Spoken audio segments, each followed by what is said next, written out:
Not the most relevant this game, perhaps unless Rubik's enchant again. But more accurately for the double inch stacks. Great stuff. Yeah, it'll still be very useful for sure. Slap that on somebody that's not BKB'd. Some melee core, Kunko or whoever else. You'll have some really nice slow there. Not the absolute worst. I really like this change because it just solves the whole like the rat race of constantly having to buff and nerf shards. Because like they want to, like ideally when you're game designing, right, you want everyone to like potentially buy them. But there's just so many shards that you just never can justify buying for so many complex reasons that are hard to balance around. So just the fact that they come into the game more abundantly than before, where second Roshan always goes to your fucking greedy ass carry. I just love the fact that it's now allows you to be like, well, my shard's not very good, but it's free. I really like that. I think it's a nice game design that makes people happy. Maybe it or creeps the network too fast or something, but it makes me pleased to watch people with really bad shards get it. Yeah. It's like, well, at least we get to see somebody use little friends. Yeah, not gonna lie, I definitely thought that you got 2 charges of enchant up until right now. Radiant's so my bad. Yeah, it's just 2 enchanted units. Oh, I see. Were you on that page as well? I was definitely on that page. I think I couldn't remember what it did. And yeah, you I thought it said it, so I believed you. I mind pilled you. Yeah, it's all right. It's just 2 enchanted creeps at once. 2 charges would be insane with the double purge. That would be really, really strong. I mean, it's obviously still good to have double creeps. But, it's even better. It's much good. better now as a shard in this case then. Because then he's like a half chen or something. Yeah. You know? Whereas if he had 2 charges of enchant, it would just be okay, I think. Well, and it's plus actually, the fact it's better that in this case. Yeah, plus it's the fact that you still have little friends as well. So it's just like a bonus factor of the shard. And the fact that it affects 2 abilities is pretty cool. Yeah. Okay, I'm into it then. Definitely a really solid shard. Moonlight Shadow, jump in here. Ooh, he uses the ranged Vendetta attack here to try and get their kill onto Whisper, but it's just not enough. Can't get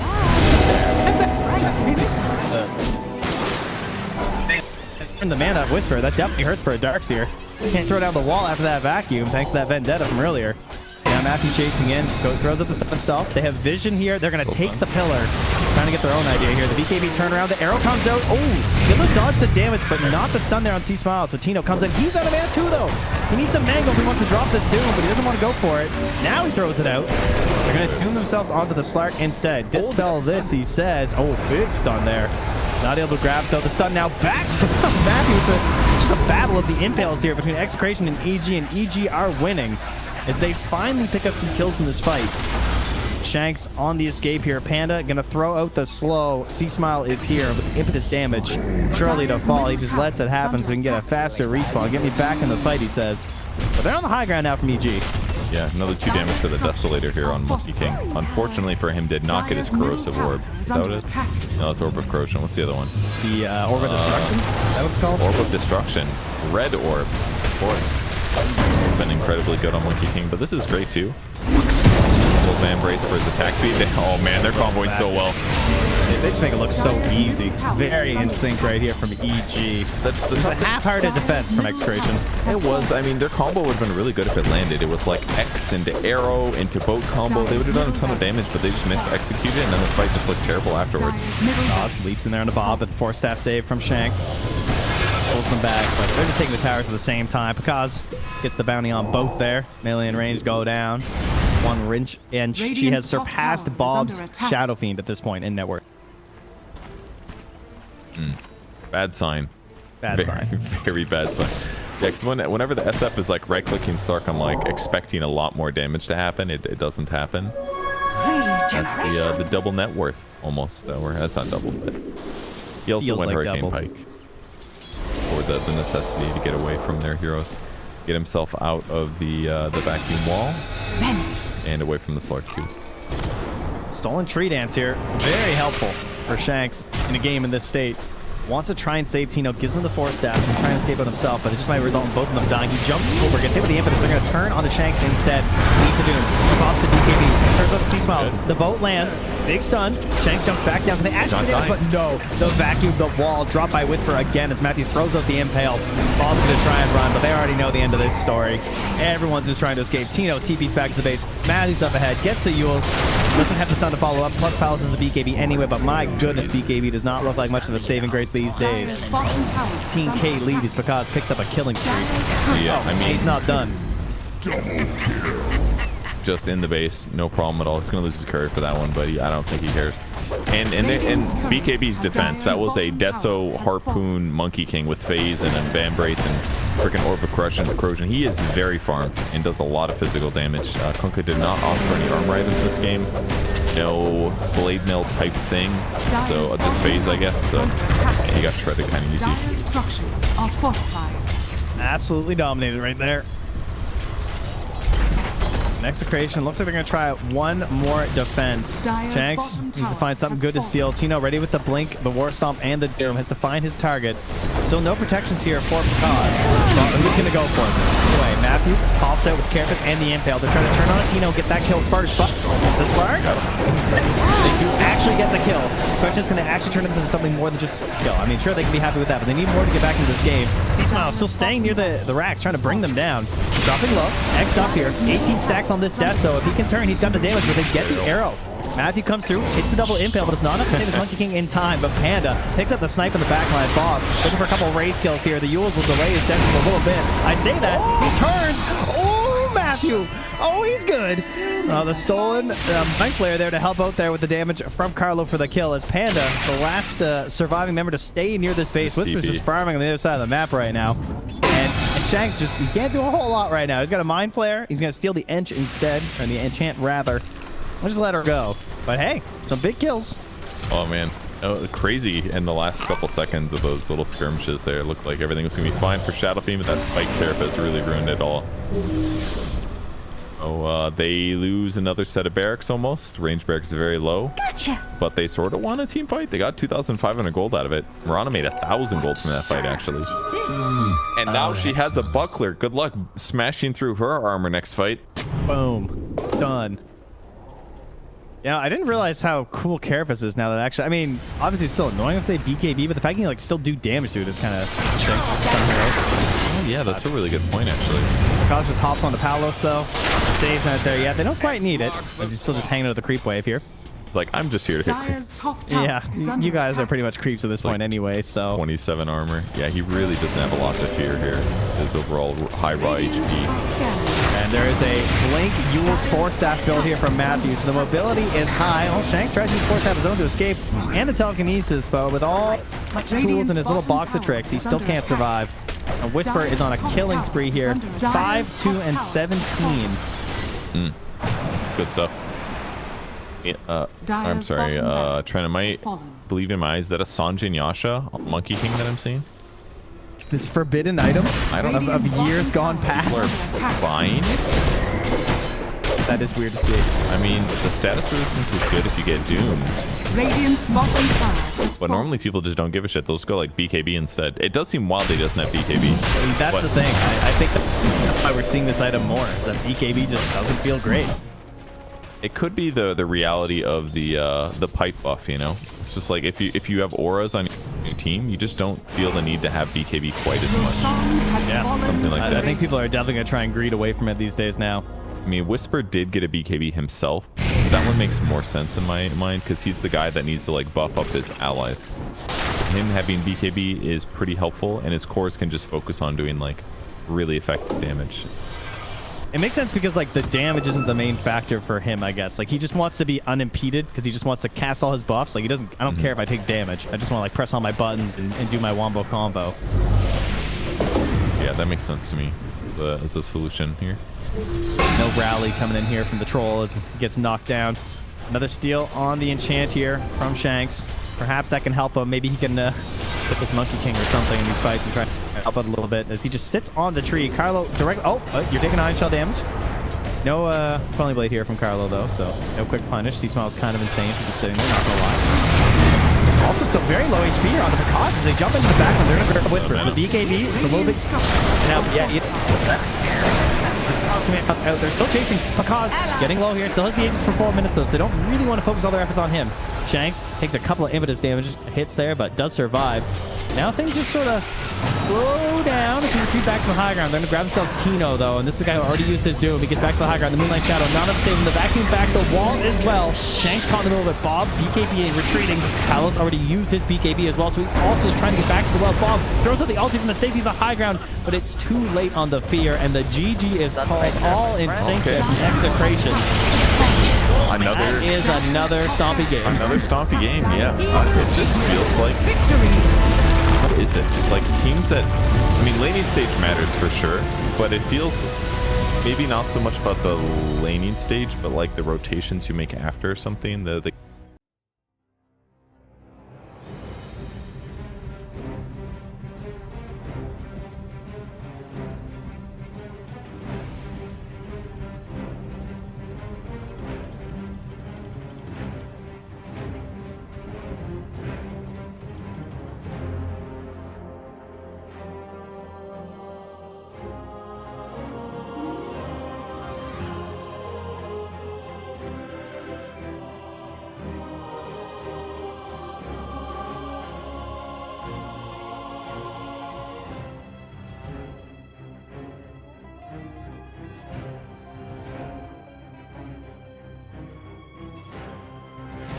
Cloud, if he's got these hawks coming through, you know, if there's no... we'll come back to this as they get the dive on, and everything I was saying is now inconsequential because Cloud has gone down, so Kami has to move away from these multiple kisses. There is still that buyback for the Beastmaster though. Let's see. He wants to get himself back into this. The dive onto the back lines into the vortex as well. There could be a real nice dismember. The hooks come. Nice save. Though he saves it. Cloud gets himself back into this now, and Kami is losing so much. Kami's gonna go down. Did you get the kill onto Leppington there as well? So Mira with that freezing field, Mira will go down. Going down to the hooks. Yatsuo still in that push wall. He's getting them back. They get the buyback out from the poaching Storm Spirit. Everybody from the side of Hydra. They don't want to be giving this one up now as well, but they take down Leppington once again. That's the dieback on the Disruptor, and Yatsuo, what can he do? The hook, it's going to be blocked mid. Hook. This is the dieback on the Cloud. Cloud, can he get himself away from this one? He's still being harassed up by Collapse. One more right click. He goes down. That is going to be the Beastmaster dead for 115 seconds, and now the chase is on for the rest of the side of Hydra. This Aghanims on the Morphling is just making him impossible to deal with. First of all, they use the little shredder on the Pudge to get rid of his armor. He has solid amounts of it, but it is just not enough. And then Yatoro just destroys him, and he knows that he can stand his ground because he cannot be stunned. He literally cannot be stunned. How do you stun Water? A lot of their damage, if not most of it, is on the Morphling. Oh, the glimpse comes back though inside the Static Storm Mirror. He has that Lotus going, and now if Zofra actually dives a little bit further, the Thunder comes out. The Pod King, he's dove in, yeah. They're going to be able to get the kill onto the Storm Spirit. Can they take down the Pudge? They're going to be able to catch him, cancel off the TP. He's going to be dead. The Storm Spirit though, he has brought back, and they've got no kinetic field, no Static Storm. And like you say, they're even going to be able to get a lockdown onto Cloud. Everybody inside of Hydra, they just overextended, and we praised them in the first game for respecting the power of Team Spirit here, but Hydra might have just lost the heads a little bit, and the buybacks, they're going to be forced out, but I don't know if it's going to be enough to defend this base with the Pudge being down, with no Static Storm for the next 27 seconds. Spirit, what can they get from this? I've been worried though, they're going to be able to get it. They get two, they do! They take them down, the cookie comes out, the Yatoro, freezing field, they might lose. Happy, is this the dieback? They do the break the Lincoln Sphere though. Morphlin, Bilal wants to come right back into this fight because he have the boots of travel to do it. It might take him a little bit longer now. No boots of travel though, so he's going to have to use the blinks, you know, just do it by foot it seems. Level 25 Storm with a beast. That's just so much damage. They're going in for the Morphling. He doesn't have a buyback. No, they get do they get the kill? He goes down. Warwick has to go down though. It's going to be him left alive. No, it's not. The creeps are pushing in. There's no buybacks available on the side of Hydra, and this is going to be 4 heroes, even with the death of the Morphlin. No way Warwick defends this. It's pretty much over. They don't have the glyph. The game is over. They gave it their best. Hydra, they made Team Spirit work for it. The team that is most likely going to be at the top of Eastern Europe DPC Division 1.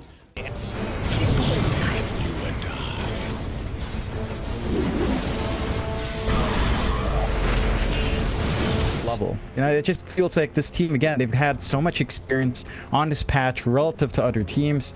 They've been on top in terms of performance for a while as a stack of.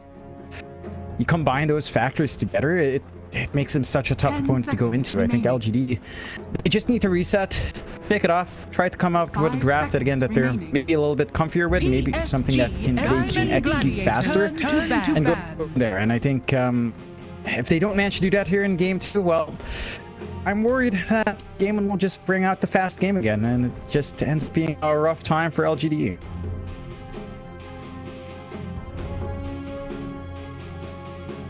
Ten seconds remaining. 5 seconds remaining.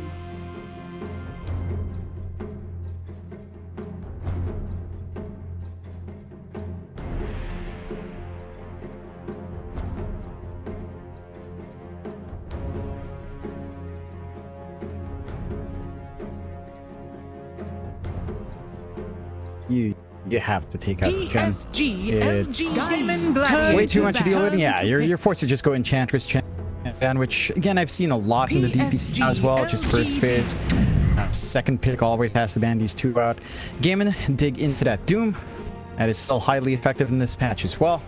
In fact, you could argue it feels a little bit better with some scaling on the creep skills, depending on what you get. So there's some good options here for the Doom to play in lane. 10 seconds remaining. It's stable control as well down the line. It can be argued that Doom can be slower, but we have seen offlane Doom offer the aura build up, join teams early, which I have liked. It fits what you want in the patch. So I'm keen to see what the ID here is for Gaimin, but it's a solid pickup nonetheless. It's something that again we've seen a lot of play on, despite some slight touch-ups here and there.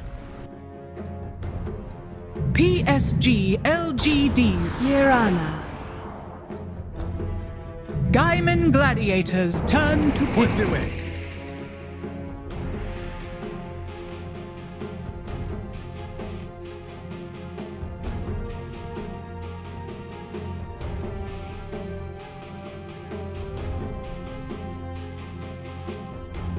Ten seconds remaining. 5 seconds remaining.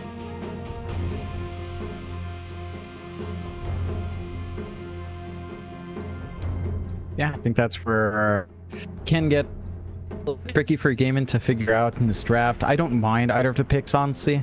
Like, as long as you've got a way to maybe stop the rolls from coming in steadily from PSG LGD, you have a pretty good time here. You also, again, because you start with a Mirana into the Pango, you don't have, like, say, the Mirana arrow setup.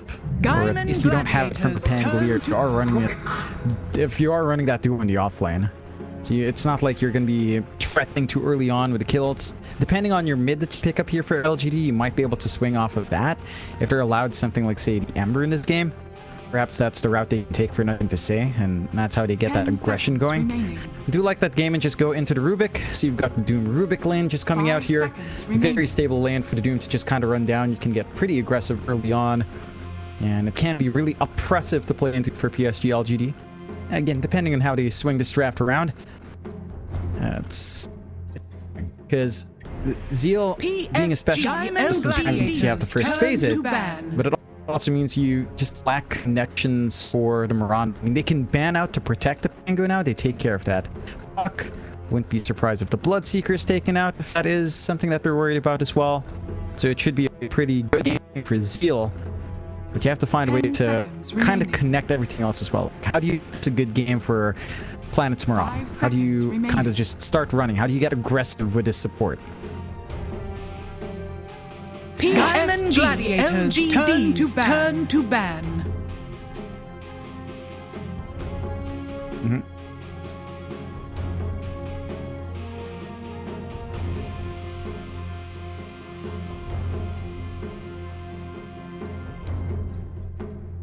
Ten seconds remaining. 5 seconds remaining.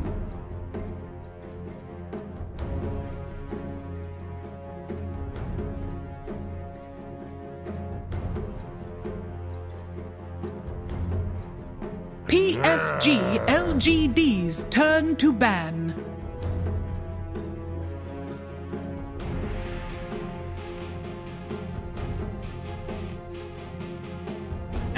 Just give Ace a stable. And again, you've got the combination of the Rubik, left back place you can get are 10 pretty good. seconds remaining. It is fairly oppressive for Gaimin to kind of run. I'm keen to see what 5 LGD kind of want to seconds prioritize. They have a lot of options still as well to kind of get this Mirana going. Ember's left the pool. Ember matchups against most mids fairly well, although you'd probably save that for your last pick in the second phase. Maybe a last pick overall for LGD if they think they can sneak by with that. Probably not. So what else do you want to kind of take away? I mean, I don't know if you'd be keen on going back to the same draft for Gaimin in terms of at least like Leshrac still in the pool, if you kind of want to go into it. Then again, the Pangolier can kind of make that a little bit awkward, especially once the diffusal's up. You aren't leaning into each other though, which is fine for the Lesh. Again, assuming Zeal plays it on the offlane, which he is likely to do. So it's kind of like pick your poison right now for LGD, and they'll take out the Undying. So just take out one of the more annoying supports right now, and they get the Clockwork. So you've got the Clock Mirana, which is a pretty aggressive support duo. They can get action across the stack really early on, and they can play more active. Like, this is a good shakeup for LGD. It's a support duo that 10 seconds can get remaining. you action early on. They can connect with Pangolier at 5 least seconds early on remaining. without too much farm up being necessary. So you shouldn't get run down as we saw in game 1, which is a good shakeup. Like, you want to be able to have some play in the laning phase. Gaimin Gladiators turn to Void incarnate. Oof.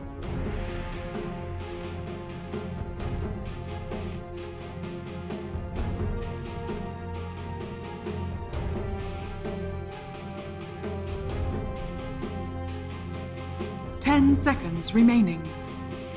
PSG LGDs. Grimstroke. Oh. Now that is interesting from Gaimin. That is very, very interesting. I mean, you already get a good double Doom off, I suppose.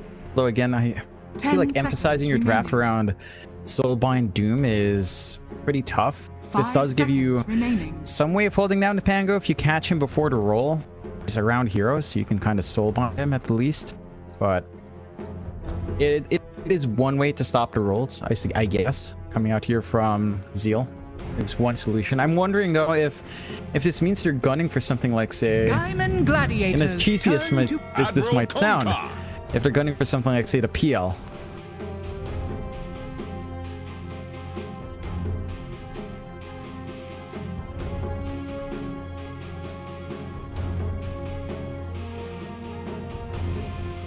Ten seconds remaining. 5 seconds remaining.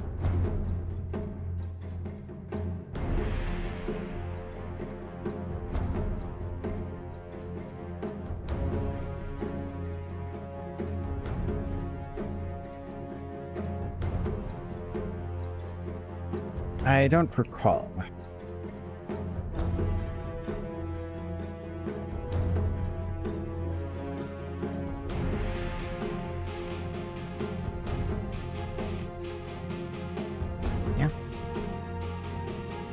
They changed the Ags a little bit, so it's not like an AoE that's around you. You can target an area with 900 range and 1100 radius, so there's a little bit more forward play with that, with the Ags. So there are different options you can take in these fights now.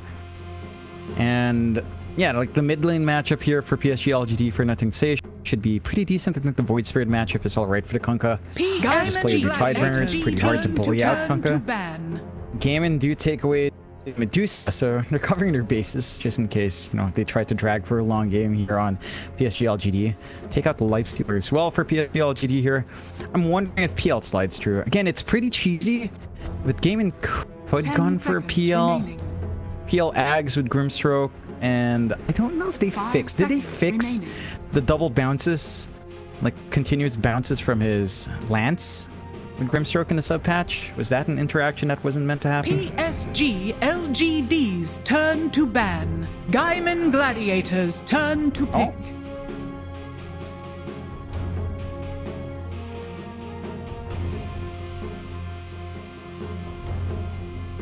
PSG LGD. Stare your death in the face. Oh, ho, ho, ho.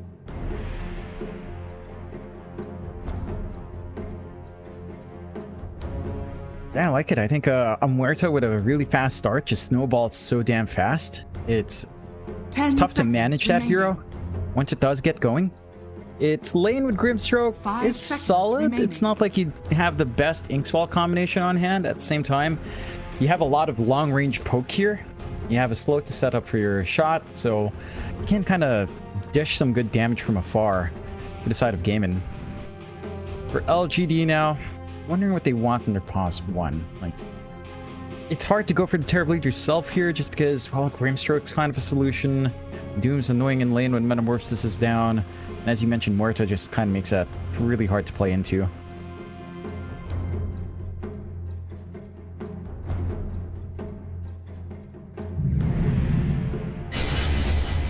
You may now select your hero. We'll go for the SF.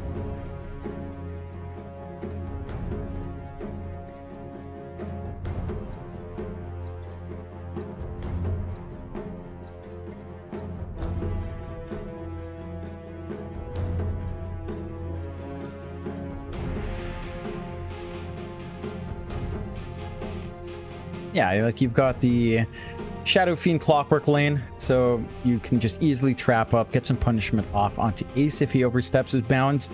And again, you have more play coming out here from the side of PSG LGD, so you can get aggressive early on. I like the shake up in their draft. There's more tempo here for the mid game. Their lanes look a little bit stronger coming out, particularly the lane for Shiro. 10 seconds So remaining. I want to see what they can get done with that. I want to see if it's enough for them to 5 seconds kind of play that remaining. faster game that Gaimin Gladiators brought out last time around and just get going from there. For Gaimin Gladiators side, outside of Ace's lane, I still think you have this strong tempo to come out with, right? Like, it's a Muerta, it doesn't need that much farm.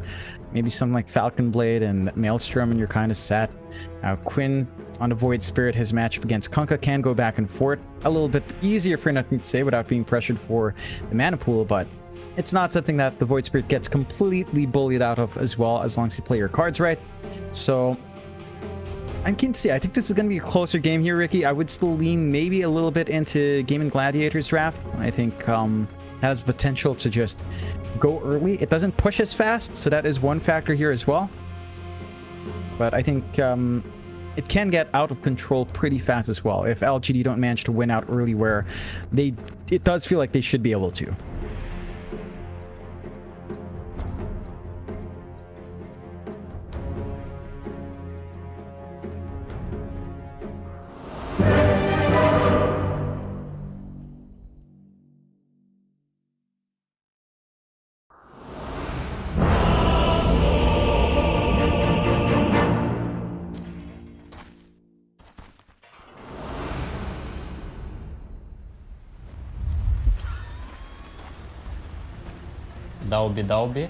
Dalby. Prepare for battle. How can you carry home? Face the void. Beep beep.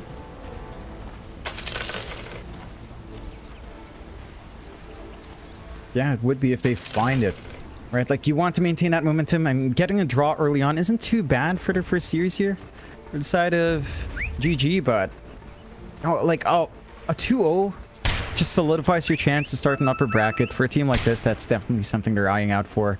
For PSG LGD, a draw keeps them steady here, as they already have their one win under their belt.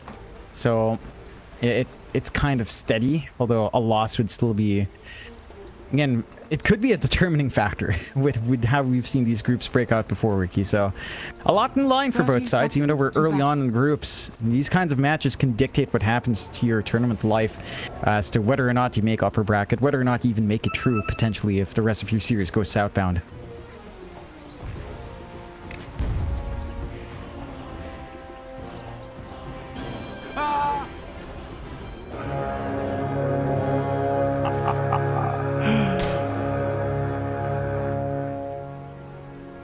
The battle begins. Straight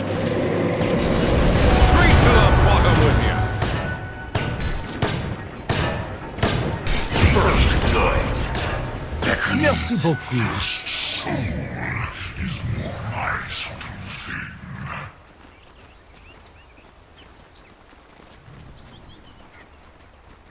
Yeah, way more. Super important to find. Having that kind of strong start for Shiro is, again, going to set up. We did see Shiro pick up First Blood last time, but on a hero like SF, it does feel like you can snowball off the back of that so much better. So I'm keen to see how they kind of handle it on GG. I do like that they shift Tofu up top anyway, so they don't run the Rubik Doom lane. And the Grimstroke Doom lane, it can get aggressive with the Inkswell, and they'll try. Apply some pressure.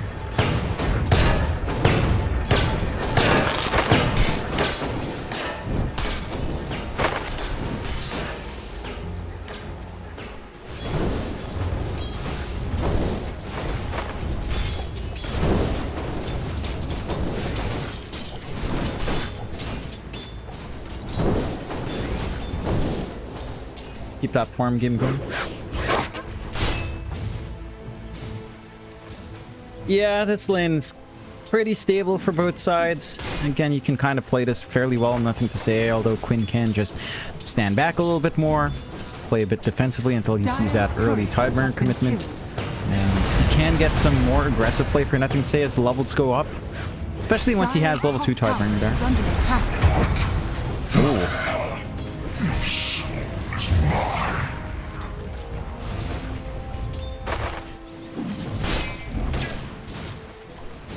Yep, good punishment. Again, a good start to establish for PSG LGD in comparison to game 1. They have stronger lanes to play with. They're showing us why the Clockwork and SF lane can be really potent to play into. And even their bot lane's not doing too badly as well. Yaracho is still able to farm, but a Muerta Rubik isn't as aggressive as any other lane. Well, to be fair, I don't think the Grimstroke Muerta is as aggressive either, but there is more damage that you can get, perhaps going for the Stroke of Fate and trying to line up with a slow into the dead shot. Still, Zeal is not getting as much as he'd want. We'll need a few more levels. Muerta can poke from fairly far, and the calling kind of makes it awkward for Zeal to run up as well. My brush falters. I keep my enemies close, and their corpses closer.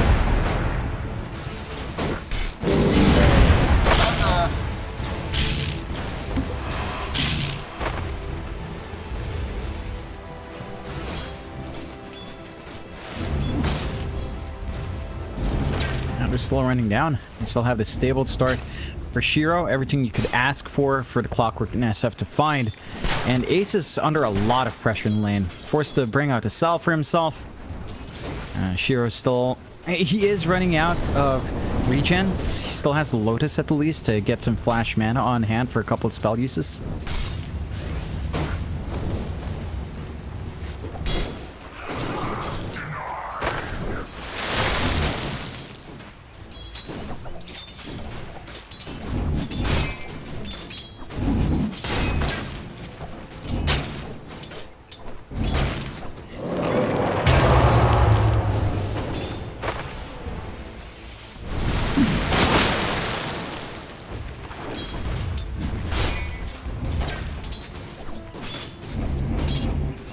They're applying some pressure. A couple of tangos forced out onto Duracho from Celery to just kind of try to regen back. I think the one thing that we aren't quite seeing from PSG LGD yet is a connection with a Mirana, which is something that's lacking up top. They get cut off from the chase.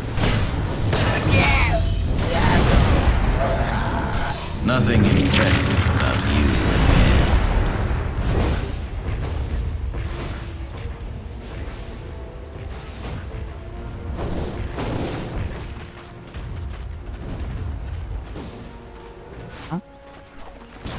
This is good for Gaimin, and they needed something to get going. They inadvertently pull into the neutral, as the neutrals are more aggressive now. Not being able to just meet the creep wave by their tier 1 and try to hold there, but again, important to find. Still in a good position for PSG LGD, although there is a slight net worth advantage coming out from Gaimin, which you would sort of expect. And to your point with the other lanes, you are still getting that farm you'd want. Racho's not bullied out, his timing into power treads is still good.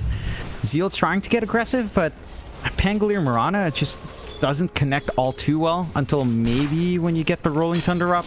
Then you could try to preempt, like estimate when the arrow can land on that roll.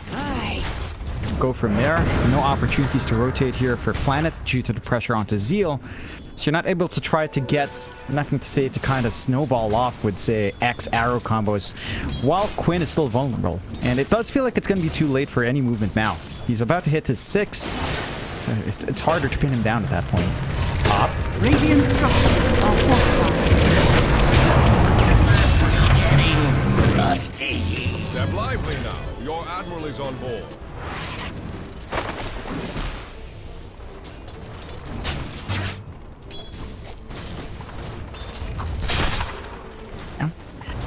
Doesn't have a bottle to really manage his return to lane to apply even more pressure and just have stronger regen on hand, but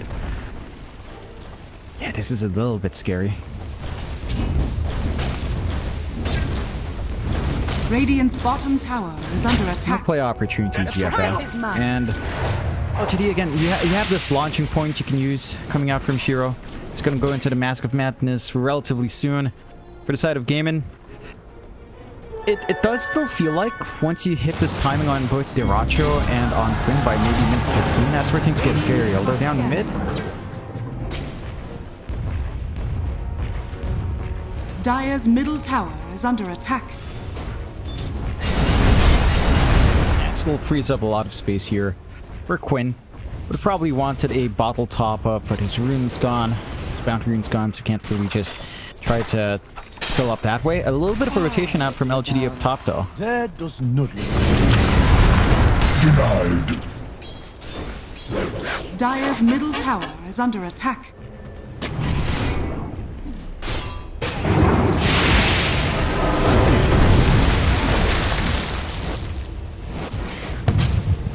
Denied.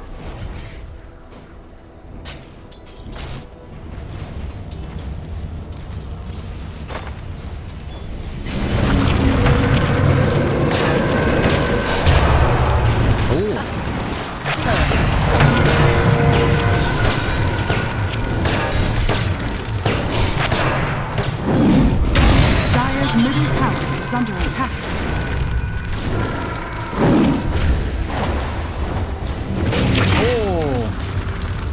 Your fate line was unfortunate to touch mine. And that's just so unfortunate. Yeah, PSG LGD, they committed for that way earlier on. They drag all these heroes up top. They dive in. And the creep wave copying a couple of the battery assaults onto Ace. The silence from Tofu right in the nick of time to stop that jump from Mirana earlier on, stalling. It's still in danger here, though.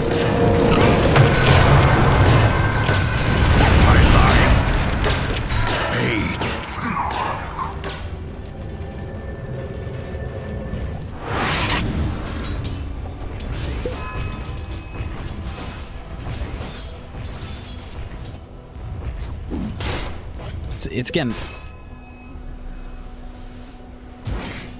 Have the javelin up, so Maelstrom not too far off. I think the bigger thing is just that you're dragging all this attention away from PSG LGD from other lanes. Like, they're connecting top instead of trying to, again, connect mid, where you might be able to play with X arrow onto Quinn. Again, it's difficult now with the steps up, though. So it doesn't feel like the opportunity's there. They don't connect. He's ready. He's going to make the counterplay. The sea is a storm pond. Don't stop till I tell you. Dire's bottom tower is under attack. It's again just down to where the priorities of PSG LGD lie. They make these moves up top. They don't manage to get early rotations onto mid because of Zeal needing a little bit more assistance in this lane. So Planet can't just leave the Pangolier. And now it's Gaimin Gladiators going for the smoke plays. They've got that level 6 up on Tofu early. It does go for a 1-2 tree build. Back so soon?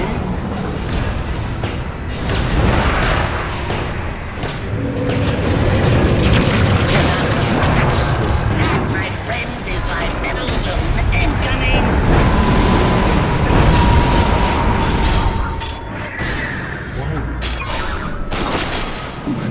My labors live on. Eat my...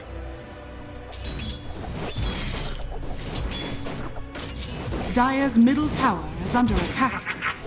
Radiant's top tower is under attack. He's getting way too much on that Void Spirit. And probably just drops down to a lack of real hard control unless he can just chain stun. Maybe this timing on your level 6 coming out for Y with a hook shot from Fog could give you those opportunities to run down Quinn before you can try to dodge out any of the spells, and you can combine onto that.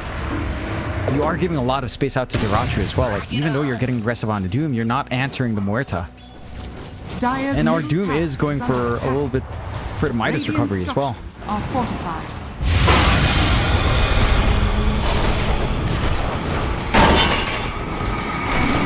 Dire's structures are fortified. My trap's safe. Dire's middle tower is under attack. Radiant's bottom tower is under attack.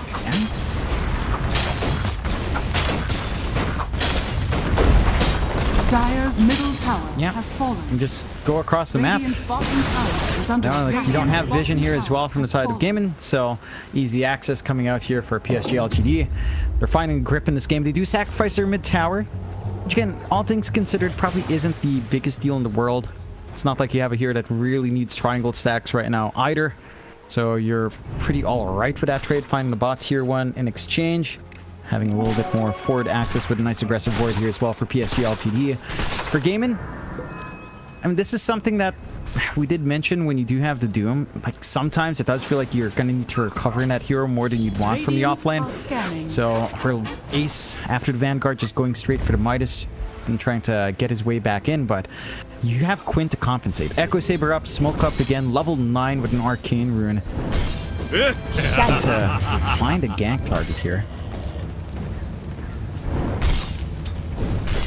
The prize is mine.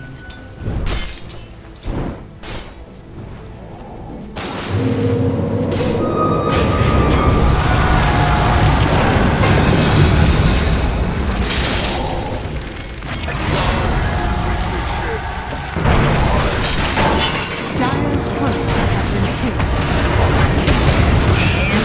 Not gonna happen. I tested your metal. Dire's top tower is under attack.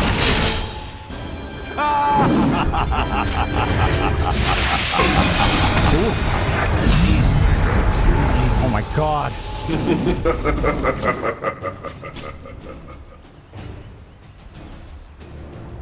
Dire's top tower is under attack.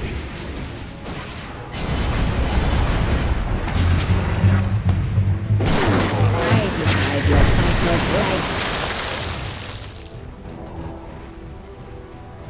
Not going to be under threat for too long. Big plays coming out from Gaimin. Like that stall out with the lift back to slow down that kill onto Tofu. Stolen Starstorm right in the nick of time to help soften up that target in Zeal. Quinn just fully maximizing that Arcane Rune as well, and he's still ready to go. Like, why? He's not safe here. Dire's top tower is under attack.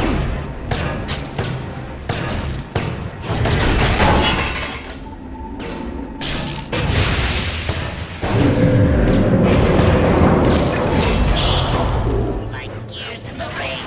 You were Radiant's placed on middle my tower path is under for attack. this reason. Yeah, it's obnoxious. Quinn's using it to its highest potential here. And all this action across the map has been giving a lot of room out for Ace and for Dirachu to keep this farm game going. They're pulling ahead of the other cores from the side of PSG Dire's LGD. top tower is The only under core they're attack. not overtaking right now is Shiro. He is the one that's had a great lane coming out, has his item build up, going into the BKB next. So your SF can just start to take frontline fairly well. I want to see the side of PSG LGD play around or control though. Like, we just haven't seen them be able to play with big hook shots, big rolls from Zeal yet. This might be their opportunity though.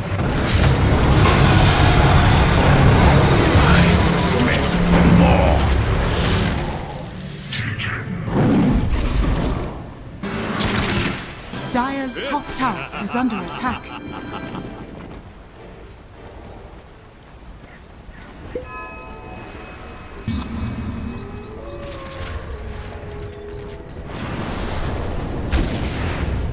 Radiant's middle tower is under attack. Yeah, they're really efficient. Like, the Archer's just safe playing lane right now. The Midas from Ace rushing into his travels. He just keep his momentum in front of these fights. Just set up for his team. They're not stopping on PSG LGD, which is one thing their lineup can do. They don't have the longest cooldowns here.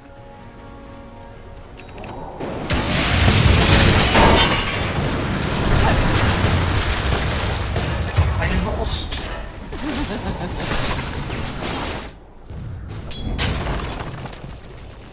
Again, another steady kill coming out from PSG LGD. As long as they keep maintaining this aggression, pretty happy. It's a little bit more uncomfy for Dirachi to hold triangle. He's still poking and prodding though. Radiant's top tower is under attack.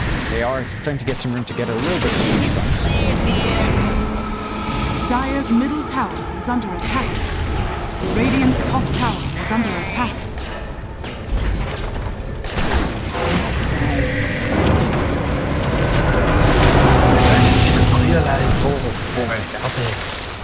Harm unseen.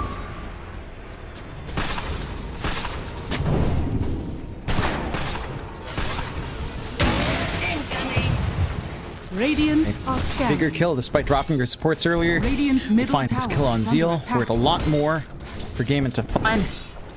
Quinn already has his full tie up into the Sanj next. So once he has that extra stat resist, extra HP to play with, and extra damage as a universal hero, his Crescent up front is going to be even harder to deal with.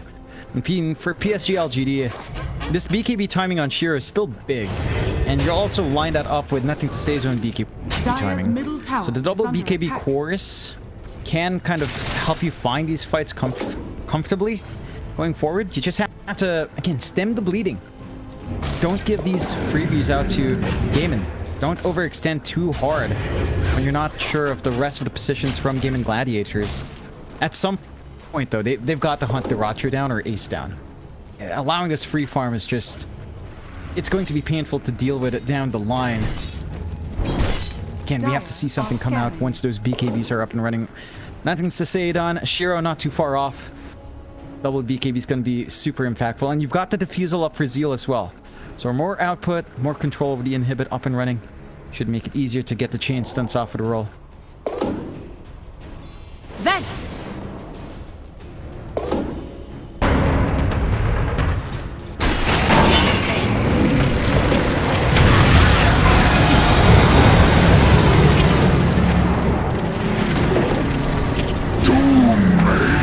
Double do.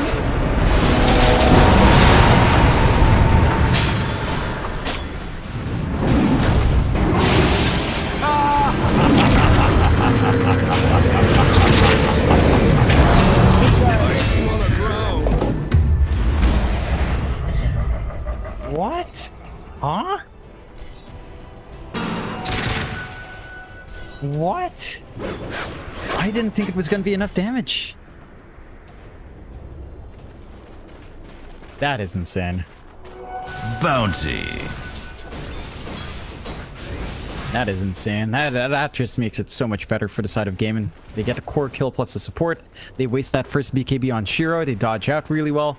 If Shiro didn't have... If he didn't have that shield rune, they might have committed even harder in Gaimin. They might have been able to even find that kill once the BKB fades on the Shadow Fiend. So, I mean, it's bouncing back in for Gaimin. 6k lead their way. They're allowed to keep farming up. On the Racho, he has not taken the activity outside of a couple times. He was ganked up. His 4 staff's almost done. Hurricane Pike afterwards into that Daedalus. That's when... I mean, it's already a bit ridiculous with just a Hurricane Pike up, but even with just a Chrysalis, this hero just hits so damn hard on the Muerta.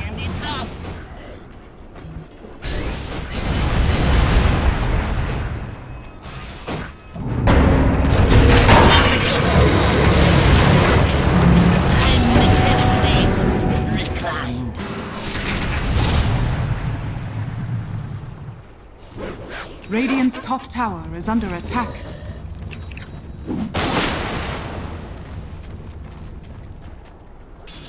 And relieving pressure from Diracho, relieving pressure from Ace, who is working onto the Blink. That's the point where you want to see the Doom join more frequently, or at least whenever the Doom's up. Just kind of take point. And that should align pretty well with at least perhaps the Chrysalis coming out on Duracho. So more output coming out. 6k lead. Shiro, the only hero so far in PSG LGD to be above any of the Gaimin Gladiators. Cores number 2 right now on that SF. Going into his own Chrysalis. Probably into the Silver Edge, but kind of open for him to go full nuke as well.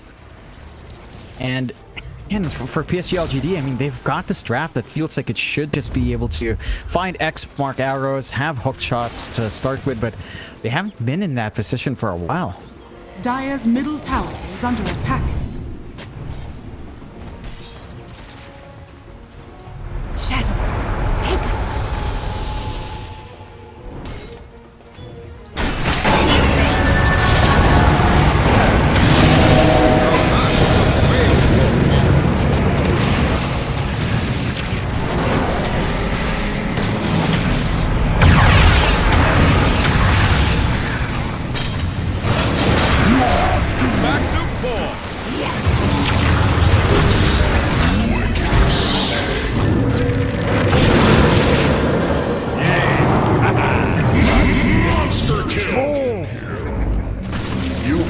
Well for a rolling ball of meat.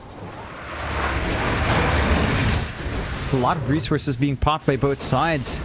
Gaimin in the end getting more out of that exchange, forcing out the BKBs once more from inside of PSG LGD. First charge of nothing stay down. Second charge for Shiro. And, well, third charge for Shiro actually as they just go into the Roche. They've got the output. Just kind of take it slowly but steadily. There's enough time for a response here from PSG LGD though if they wanted to.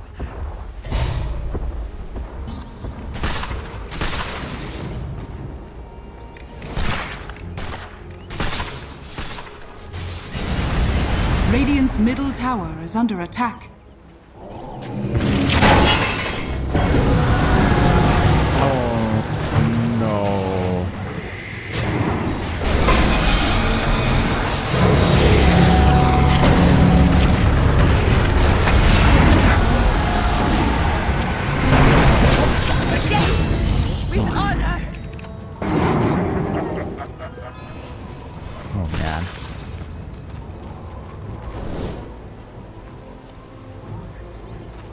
Just too close together to get that hook shot going, and now Gaimin can fully commit to that Roche. Again, not the fastest.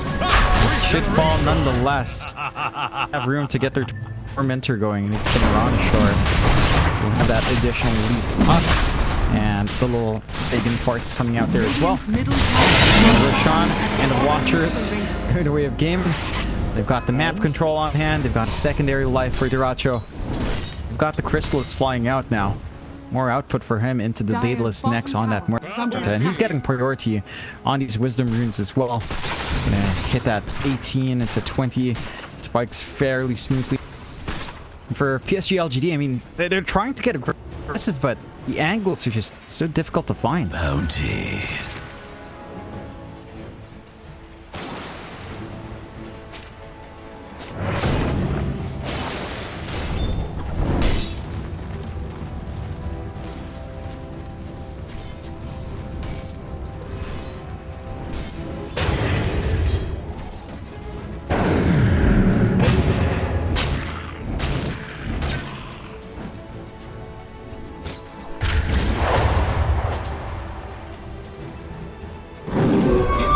Invisibility.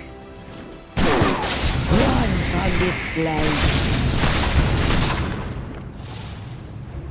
2.4k HP on Strength Boots. Can go for the Disassembly on the Echo Saber as well if you want to go for the BKB that way. I'm just gonna pocket it for now. Side of PSG LGD, I mean, it's kind of all in on Shiro. He's going for the Daedalus. They've got the Blink up on Zeal, so it can simplify the process for him jumping forward with a Rolling Thunder, at the least. And they've got the Fortified to stall out this top push coming out, but it's just set to fall for free here for Duracho. They'll be able to find it, and they'll go hunting.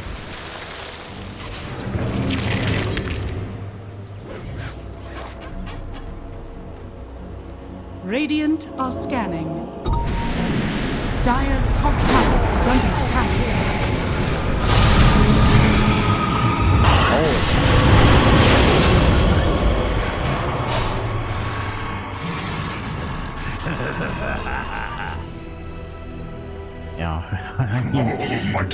That jump forward from Zeal just punished by Diracho so nicely.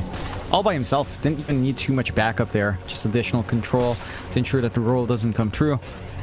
So, even then, like, jumping Diracho of all heroes with the Aegis still up just feels extra difficult to kind of pin this guy down with 2 lives.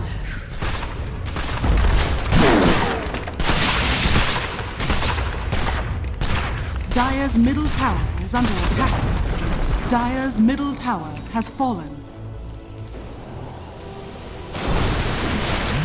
And they've cleared out 2 tier 2s. Like, the bot lane's still fully intact for PSG LGD, which is one blessing for them in this game, but that full BKB is up now for Quinn. Even if you could find this big target, like, how do you chain stun this guy down?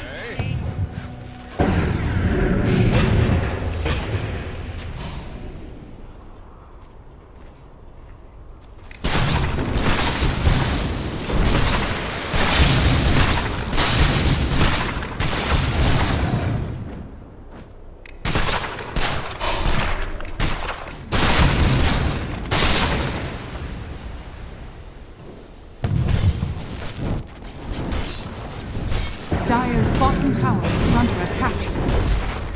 Certainly not, and all you've got the big damage spike lined up for Diracho. He's got his Daedalus. Shiro has his as well in the SF. But the Muerta in the Pierce the Veil form with that Daedalus, it's scary.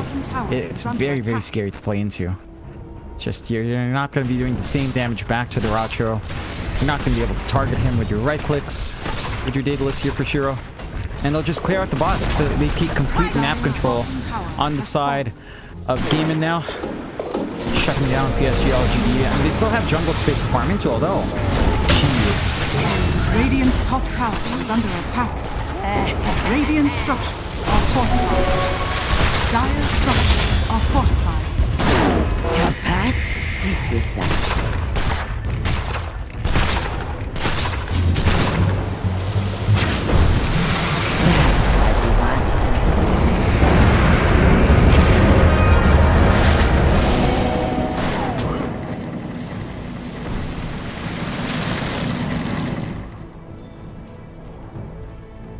Get some big spell uses out. Rolling Tundra down for a little bit of time. BKB on Shiro down. 6 seconds now. His Aegis was set to expire anyway, as you mentioned, so not the biggest deal for you to lose out on that for Gaimin. They get themselves a Wisdom. Losing control down bot feels so bad. Your Tormentor is going to be exposed. Wisdom Room access is just a lot harder now as well to kind of catch up. Inside of Gaimin, 16k up, 21 to 13. PSG LGD certainly looking sharper than they did in game 1. Gaimin still just too much momentum. Quinn's just been on fire. 807 still. And that Void Spirit. And still no solution for this really jumpy hero. Like with that BKB, it's just... Unless you get maybe a good hook shot into like a roll angle with the arrow coming through from plan, like literally everything you have onto that hero, can't pin him down. And again, PSG LGD have not been able to start these fights on their own terms in a while here. Shadows take us.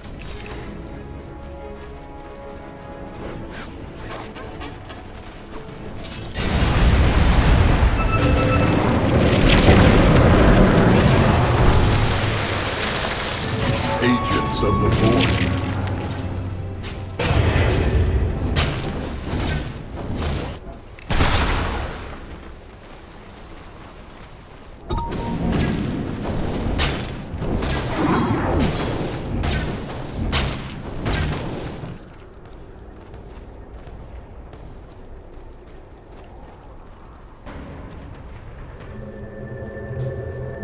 Lot against that Void Spirit for sure.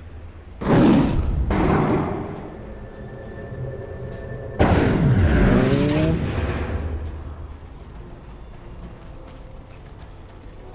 I'm worth It's so a bit much more. So you find at least some of the resources on the map here for PSG LGD. You break Gaimin apart just a little bit. You're moving as a unit down bomb. Get some forward vision going for themselves. Can't really go for a ult.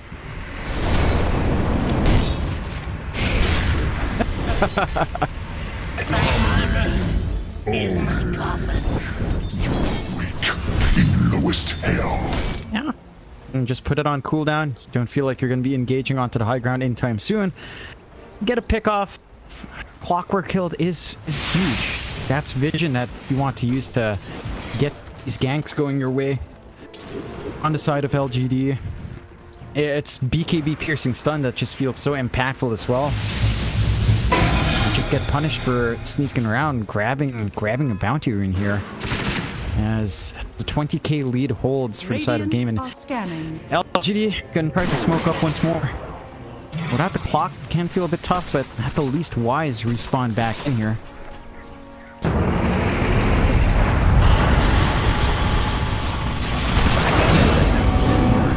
Jesus.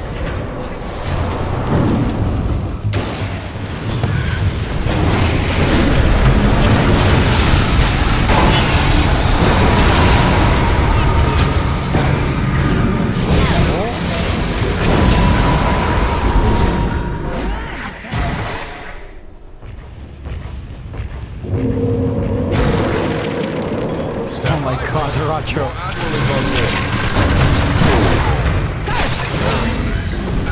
Oh my god.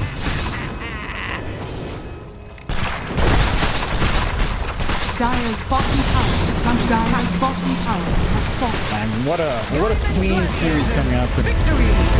Game 2 looking a little bit better for PSG LGD, right? Like they managed to have lanes that can play, that had some aggression on hand, that did allow them to find.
If he's got these hawks coming through, you know, if there's no...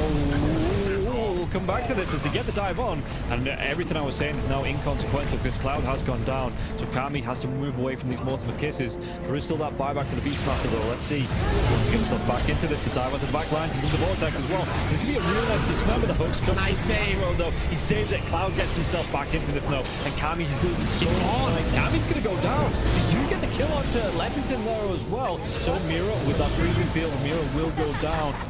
Going down to the hooks. Yatsuro's still in that push roll. He's getting them back. They get the buyback out from the potion Stone Spirit. Everybody from the side of Hydra, they don't want to be giving this one up now as well, but they take that Leppington once again. That's the dieback on the Disruptor, and Yaturo, what can he do? The hook, it's going to be blocked mid. Hook. This is the dieback on the Cloud. Cloud, can he get himself away from this one? He's still being harassed by Collapse. One more right click, he goes down. That is going to be the Beastmaster dead for 115 seconds, and now the chase is on for the rest of the side of Hydra. This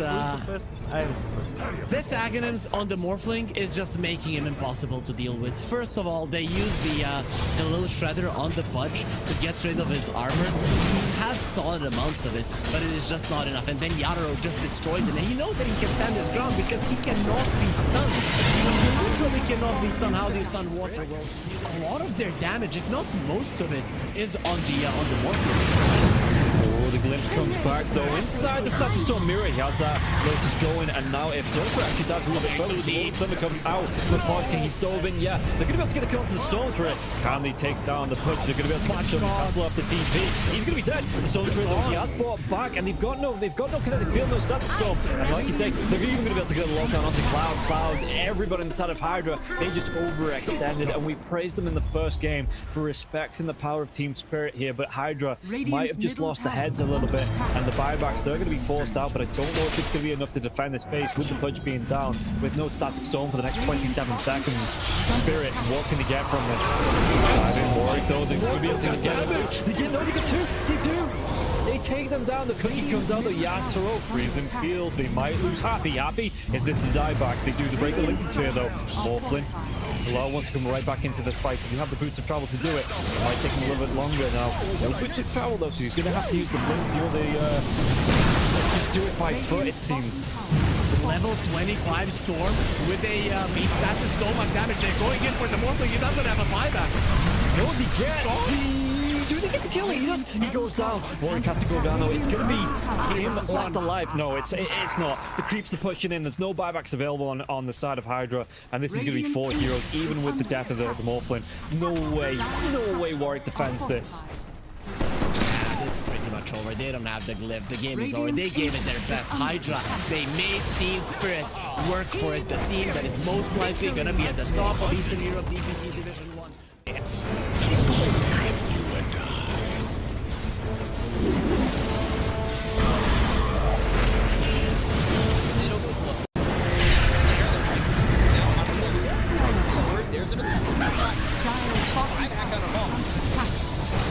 Radiant's middle barracks are under attack.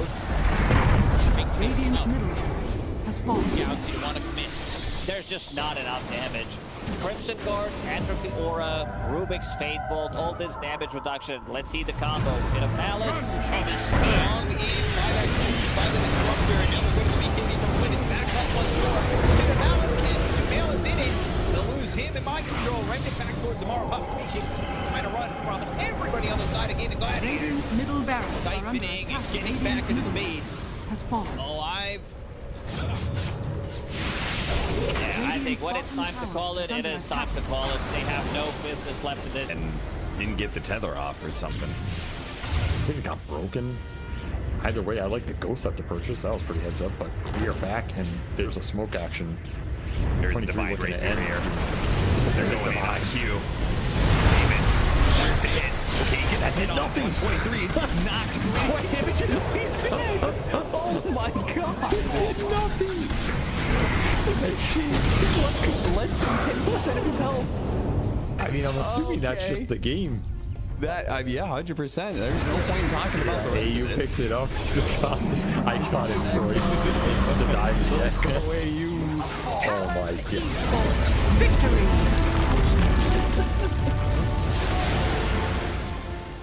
We finally get to see them have a little bit of lead. They need to have good vision, good execution to engage. We're down up on high ground. Or Bulbica, Red Panda, this would be huge if we can find a Static Storm before the Tombstone. Not bad. Stun from Lulu. He's thrown now. There. Starting to drop down. I love TK control for the moment. He does manage to get that one away. And the Supernova down. TK barely surviving. And it's just going to be one down at his...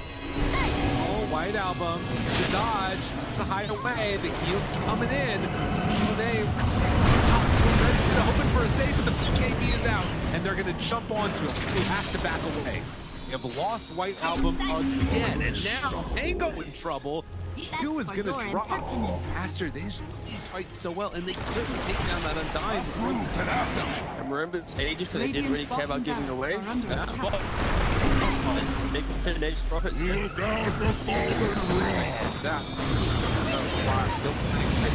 Stun is out on the play. Didn't have a BKB available. Bulbica dropping low. The 10th on back in. They have another kill off Bulbica. Doesn't look like he got the black hole is there. That's on the agent. He doesn't have multi to become back. And after, they might take full advantage. Move. Radiant's bottom Rax has fallen.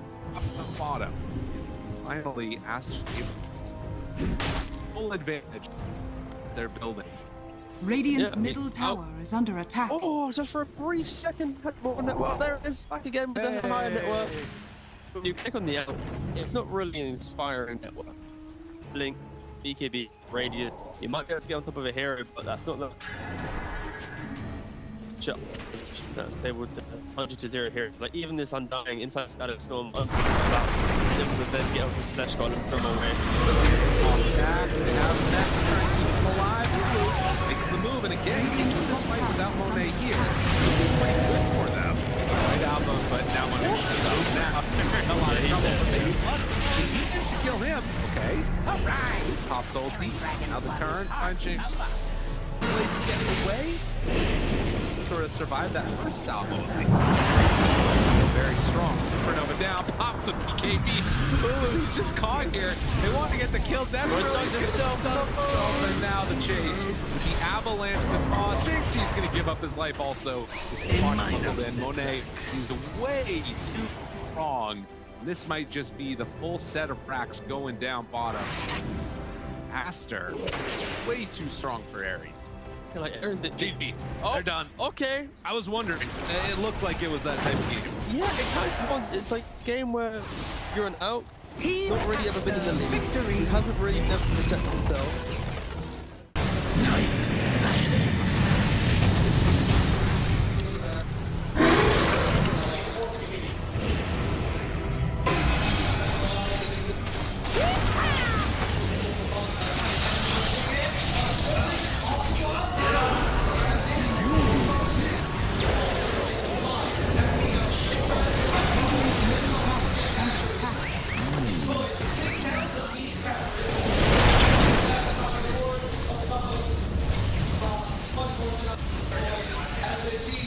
Radiant structures are fortified.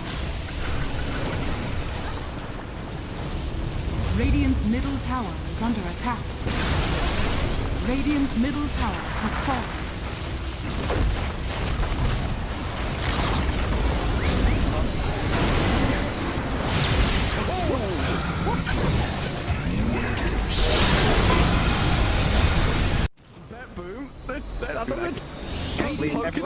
Standing. How are they just standing right now? I can't help but fidget with my hero half the game. I'll be running around in circles. Yeah. Pirouetting on the spot. The song. Blinking from Pure. They see Yatoro. 3 lined up. Potentialized path play. They're trying to go in. Toronto Tokyo blown up by Collapse. Has to buy back. Yatoro gets up with BKB. Pure with another song. Sprints in. Who are they aiming for? Where is the target acquisition? They can't catch anybody. Collapse. BKB runs down south. Lol being chased out as well. Oh my god. Nightfall. Hazy on disc refresher. Blinks to high ground. Gets away from danger for now. Pure. What's he up to? He's back to the high ground too. Mirror image out. Aegis claimed. Lull in the fire. Still surviving and blowing up GPK. Team Spirit. Nothing to do. Sprinting out their base. They don't catch Nightfall on the way out. He's blinked out of the range of Mirror. They're still hunting though, and he's going to find Toronto Tokyo. Who cares, Gem? I see Jakiro. Eon disc popped. And with his rapier damage to like short work and a twin-headed dragon. Unstoppable. Laurel the collapse waiting in the back line actually worked. He stormed out of the tree line and he just then started eviscerating the 2 supports with the help of Laurel. He completely jumped over. They dodged everything that Naga was trying to set and prep there. And Yatoro was also just firing the cannon from the top there. Did the combined damage of Collapse and Laurel together. He is a monster. Oh, Pure. Lol. Oh, God. Nightfall's going to get a bit of vision here with the Hawk. Imagine. Can they? Imagine. Will they? They have to do something kind of crazy. They're going to be losing their base pretty soon. Lash has buyback. Naga Beastmaster have to get back to base to defend. Drow Rangers up here. Tier 3 gone. Barracks to follow. There's no buyback or collapse though. That's a big one. And Mira. Radiant structure. Look at all the wolves. Look at all the summons. It's vulnerable. What? Gets away from there. Help of the Glimmer Cave to jump in from Lol. Disruption self-save. Barracks taken out. Lol. Oh, tries to fight. Nightfall. He'll just pop, but he can't get any control of Lol. It's Lol. Puck is all over the place. Now they go into GPK though. Aiming for the puck. They're going to find him at long last. They get him and the rapier's on the floor. He messed up the phase shift. He canceled it. Oh no. Oh, you see that? I'm not crazy, right? I don't know. Yeah, he phase shift and accidentally ended it. There's an Axe Blessing recipe. There's a rapier. There's all sorts of stuff everywhere. An Axe Blessing recipe. What's that there? Okay. Not sure what the story on that one is. Meanwhile, Save, I think he had a refresher shard, right? Because Laurel dove him, he disrupts himself, and he tries to kill him again after it. Save just refreshes and then uses it again. How did they not got the breaker? That was another DD. I don't think they care. You know what Toronto Tokyo's going to take it, is he? Oh, yes, the Jakiro with a rapier. Coming to feed it back to them, guys.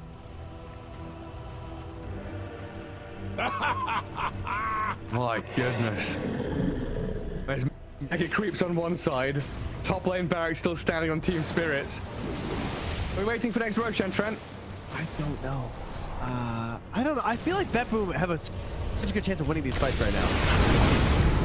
They just can't get, like, swarmed in the back line. They missed the stun on BK. He's trying to hold his ground, but look at the dodge!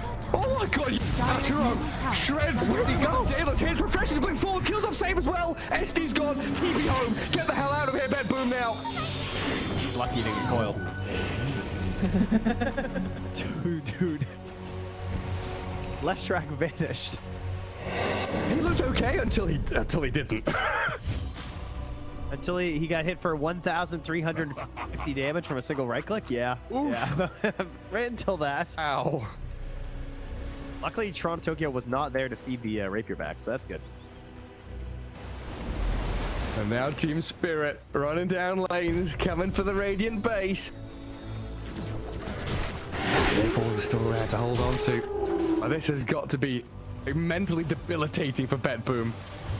Mini 71 minutes.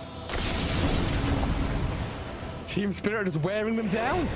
The admins have been on, they told them, nope, these guys. The longer this game goes, the harder things are. Well, it's like Moomiander was saying in that Seb documentary. This isn't Dota you're playing. This is a slogfest. You're gonna wait it out and play 60-minute games. Long ass ones. There's a long line. Watch get very far forward. He unders from Mira, but the Undying will fall inside the Radiant base. He'll as Mira gets off one last finger of death and the turns will go through. They kill GPK. It's a direct on the ledge. Naga now in trouble. Song of the Siren trying to buy a bit of time, but Yatro moves forward, gets the damage in. Will is dead. Oh god. It all comes crumbling apart for BetBoom now. Wait, back. They're on to Mira. The kill off Nightfall save though, and lol. He opens up on them. The howitzer is here. Massive 40 mil cannon just shattering into BetBoom. Drow saved by the rip. The soul is dying. There's two. And she's called it over. Team Spirit. Look at him. Look at Mira. Oh my god. The shard to anybody who would listen at the Lima Major, which was nope. Which, yeah, nobody's taking him up on it yet. But if you see a shard being picked up by any team that was at the Lima Major that speaks English, then you could probably sort of it's good. I'm like, this shard is actually good. I don't know when and I don't know how you get there. That's okay. I actually about 100 game as a word recently with the shark. Pretty good. I think that's really good Slark for sure. Oh yeah. Slark with that shard is crazy. It's actually a broken strat. If Jowly doesn't use it still on top, you can take that. Maybe that's what he needs to get back to the top. Shadow walk his way back to the top. And then you read it for 1,000 comments, but because I say it and nobody tells me stuff to me. I will say the other good thing about Bounty Hunter, but is we've got two different memes here. The Bounty Hunter shard, the Magnus Ags. He does have extremely high damage. And again, he probably has highest base armor, starting base armor in the game, which can make him really good at the laning phase for trading. Yeah, he's versatile. Terrible. Oh yeah. And frontline a little bit with this young support, but again, Dyer's middle tower is levels of a big ball.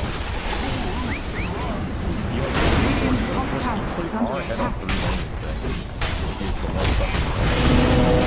PSN FTX victory! Midas this was being, so they have an inkling that this is going on, but they jump forward, find the Son of Spectre. The Doom is there, Force Staff keeping him alive and on the other side of the fissure, but there's way too much damage, and the rundown is going to be there. MC is gone, GH is gone, and looking for more. 9 jumps back in, finds Kuro too, tries to get out of there, does not have a way to escape. Mar is completely under control. He too is gonna die.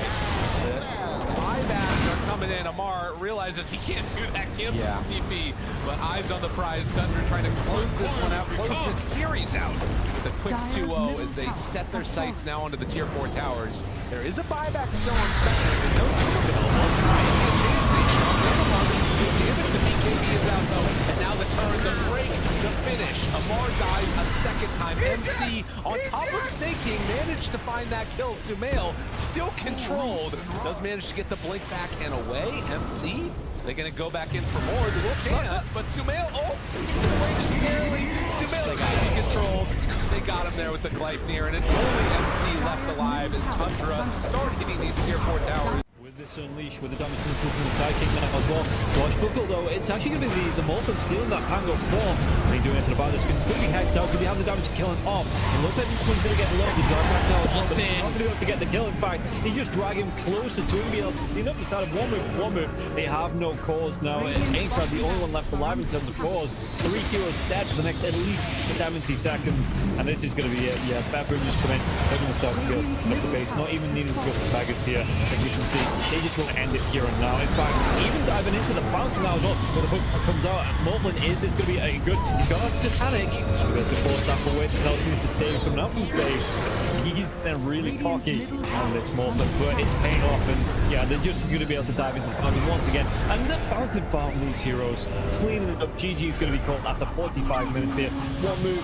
They look great in game number 1. They look pretty good in game number 3 here as well, but Batroom, they just had enough out of them in game number 2.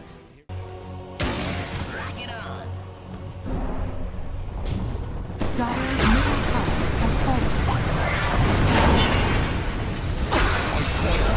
Right? I keep my enemies close.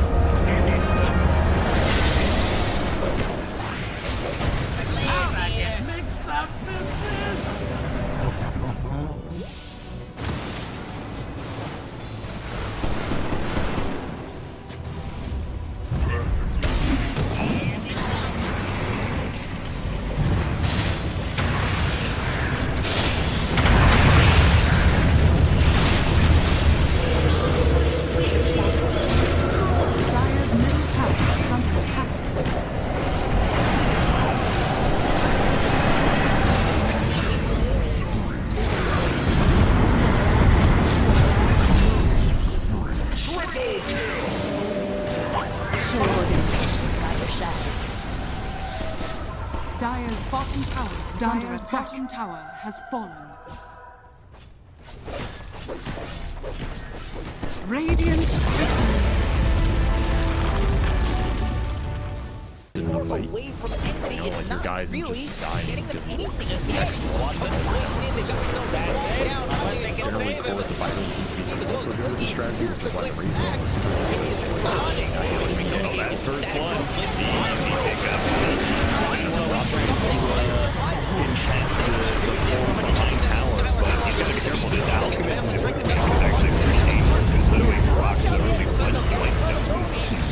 Then you get more minus armor out of acid spray for a physical damage nuke of an unstable concoction. It's a deadly mixture. You're winning for millions here for Kingsley.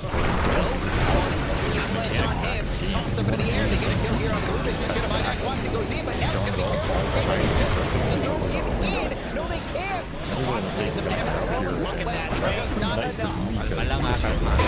You're gonna have to play to defend how powerful.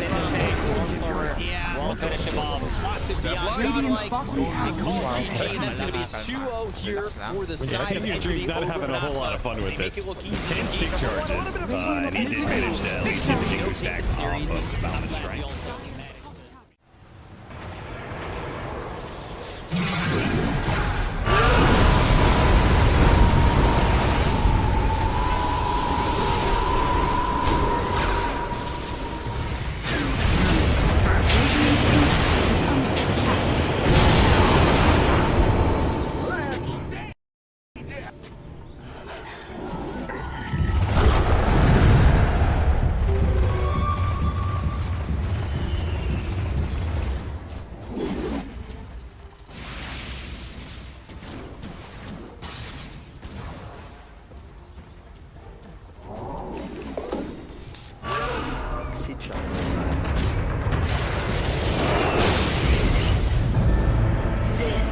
Death upon the then refuses to commit.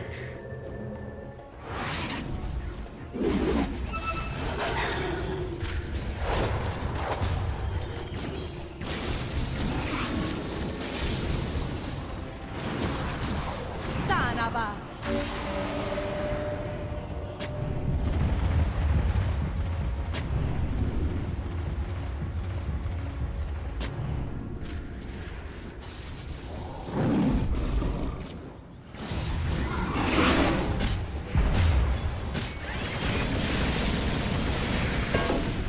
Bounty.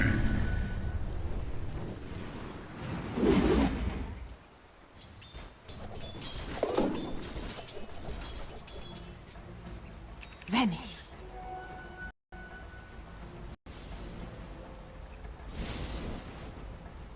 Radiant are scanning.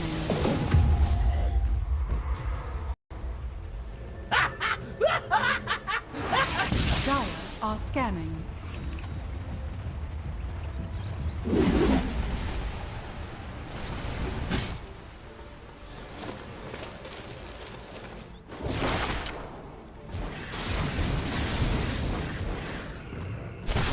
Warriors of the wood.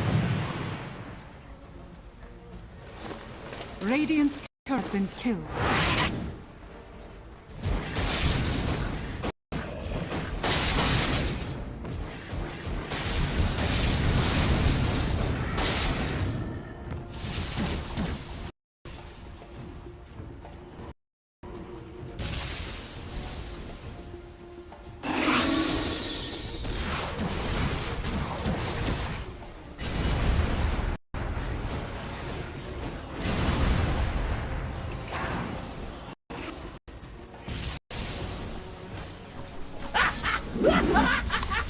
Сейчас поиграем.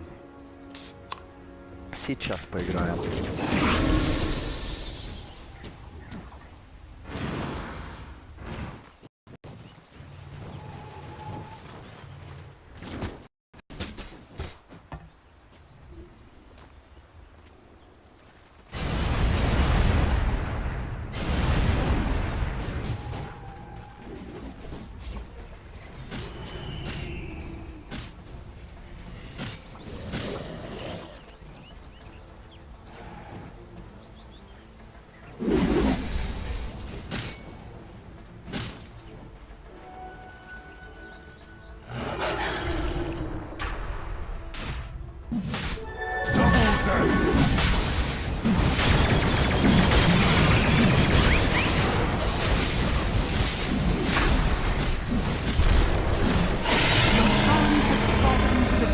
Nature never ends.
Radiant's Ancient is under attack.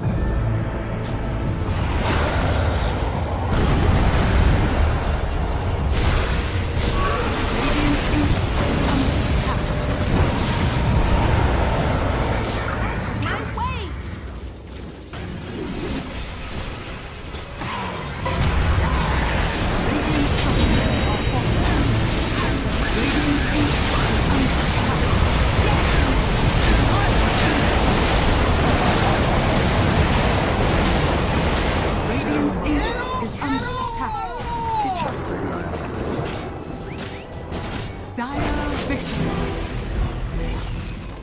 Ultimately, this game kind of comes down to just who jumps who. There he goes. Save him. They have a save? Nothing. They've got the coil locking him down. They kick away the bear, but it's not good enough. Meanwhile, that 5 talent with the back lines getting demolished. John Well is going to be able to get away. The Snapfire couldn't quite finish him off. Let's see if they can force the buyback. Surely they will, but is Geek Slate going to be able to get a successful fight? The use of that buyback. One of these wolves is bigger than the other. Yeah, but it's not that big wolf you gotta worry about. It's the little one. X. They're trying to force this punch by, but he is holding it. Discipline. Doesn't care about the racks. And I agree. What the hell do racks mean? It's out. Get the heck out. I mean, they need a kickback. I think he'll buy back once they get a kickback from the Re-Wolf. Need a pressure charge. Round 2. As well put into use. Kill the tackle. And he died fast in that little interaction. Now the buyback goes out from Scam. They really want to go for this Ursa. They managed to get the scythe on him now. Silence up on the front. Able to get to eat anything. He goes for the refresh. He got scythe as well. He touched over a dieback. Dubu just commits with the help of everybody else on the side. I believe they die. Forced now on the run, but Reed are running down Geek Slate heroes. They have just demolished them. There is no chance, no shot on the side of Geek Slate being able to fight back against this lineup this late. We're not winning the late game man fight here. Then Dubu's taking it to Mad attacks me. He just runs in. Right here, where's the connection? Not getting it pushed in. Drop it. Oh, look at that damage coming in from the kids as well. The back line. Cox being assaulted. Cord's not going to let him get away. Get Cord snap. Forced them back into hell. What is this man fight? Satanic against all these heroes. He is so alive, but eventually they Satanic at the BK can't get in. Oh, the snowball thing. Maybe trying to pick him up. Okay, now they got him. Maybe or if they can control him up. Enough force down. No way. Don't let Force get away now. This is the end of the game. The Giants Ring gets him over this round. Finishes off the Nature's Prophet. Chinese Downs finally died, but they haven't really gone through buybacks off the lead. They've got all their buybacks ready to go, so that is going to be it. Finally, GG is going to be called and Bleed hit their first series win here in the CD. Really do not want to give this one up, but they may just have to here. Dragon Tail's done. Oh, there's 3 man. It's over. It's all over. Just show them mercy. Throw the towel. Just stop giving this man highlights. It's too much for one day.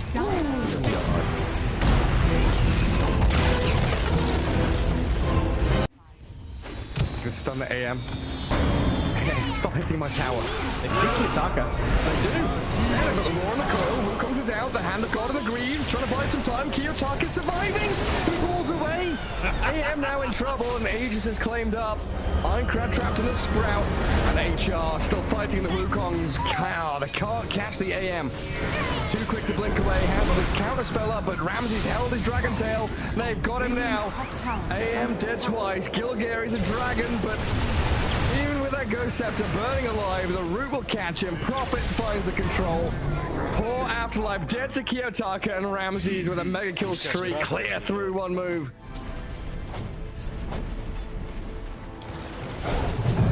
Just not sure. I think that might be it, Gary.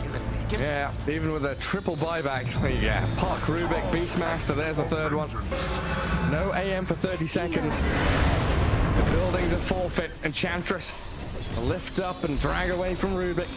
Saves her for the meantime. That's like Kiyotaka is clear to have a little bit of fun now at this point. It's go time. Do what you want.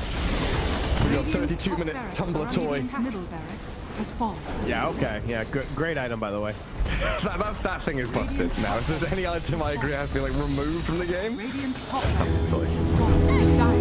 we do need a new cycle of neutral items. Oh, well, no fight required, they say. So I'll just go fight with an arcane rune instead. Have fun with mega creeps. Yep.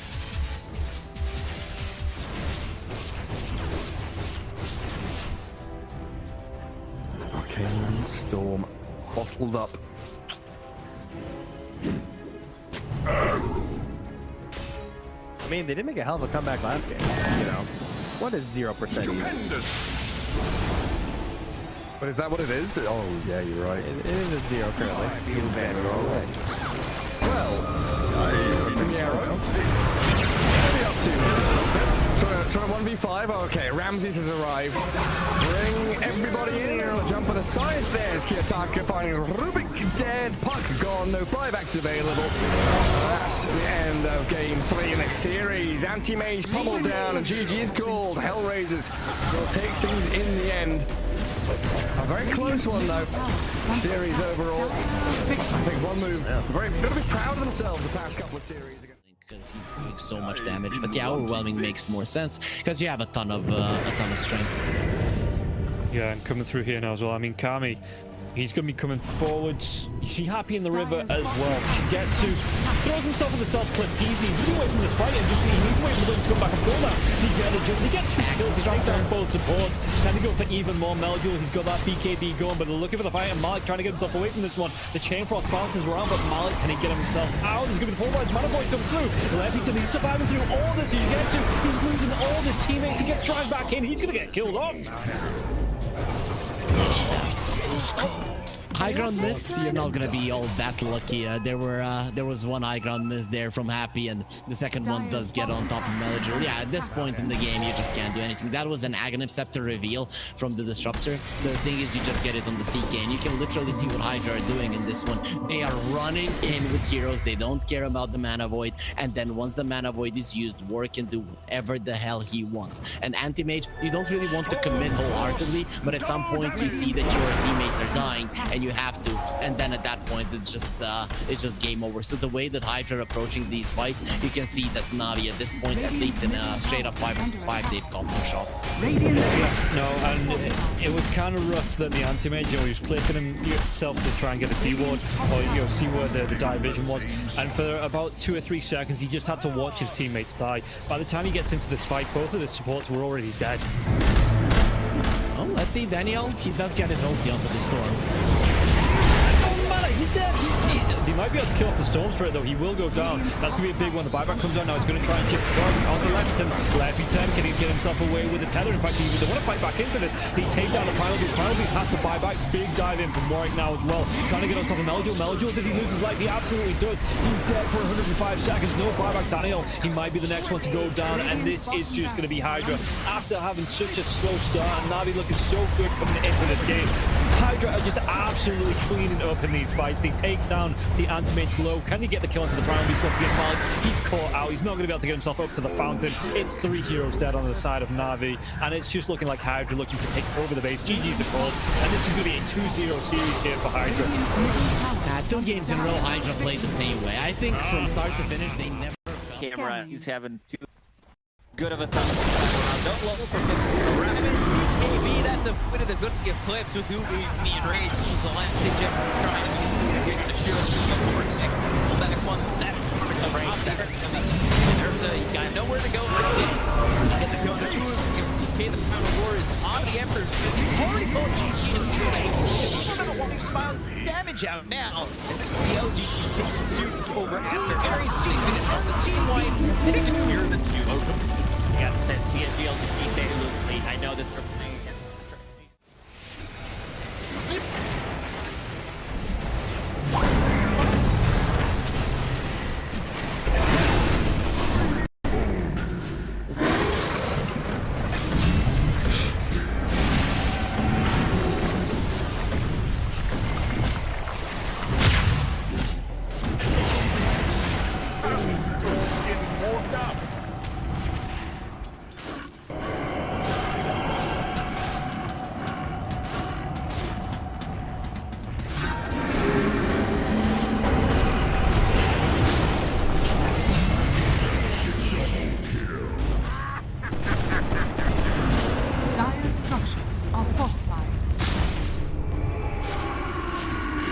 Dire's middle tower is under attack. Now, victory!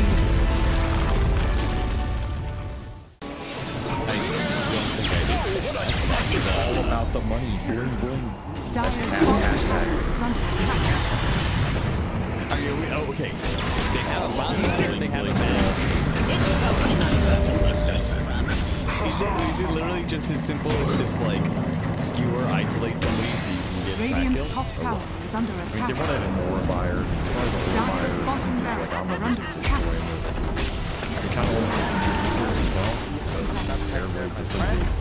Dyer's bottom barracks is Dyer's bottom barracks. Radiant now have mega. It's like okay when you force Roshan stuff. Dyer's structures are Wait, never mind. You're done. That's smart. I figured it out. All right. DB. It's gonna go the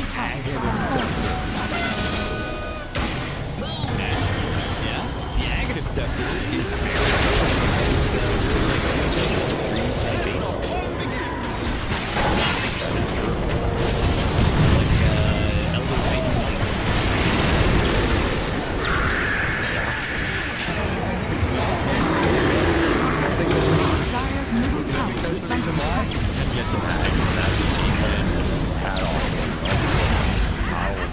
all of my hats, all 30 of them. Dyer's middle tower Wait, you has have fallen. 30 hats. My Dota hats. Cloud. If he's got these hawks coming through, you know, if there's no... We'll come back to this as they get the dive on, and everything I was saying is now inconsequential because Cloud has gone down, so Kami has to move away from these Mortimer Kisses.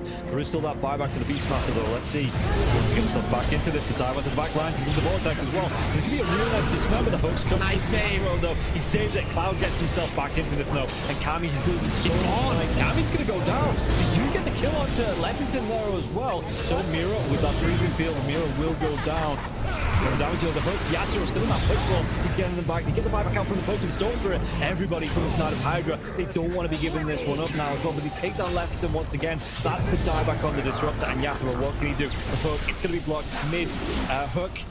This is the dieback on the Cloud. Cloud, can he get himself away from this one? He's still being harassed up by Collapse. One more right click, he goes down. That is going to be the Beastmaster dead for 115 seconds, and now the chase is on for the rest of the side of Hydra.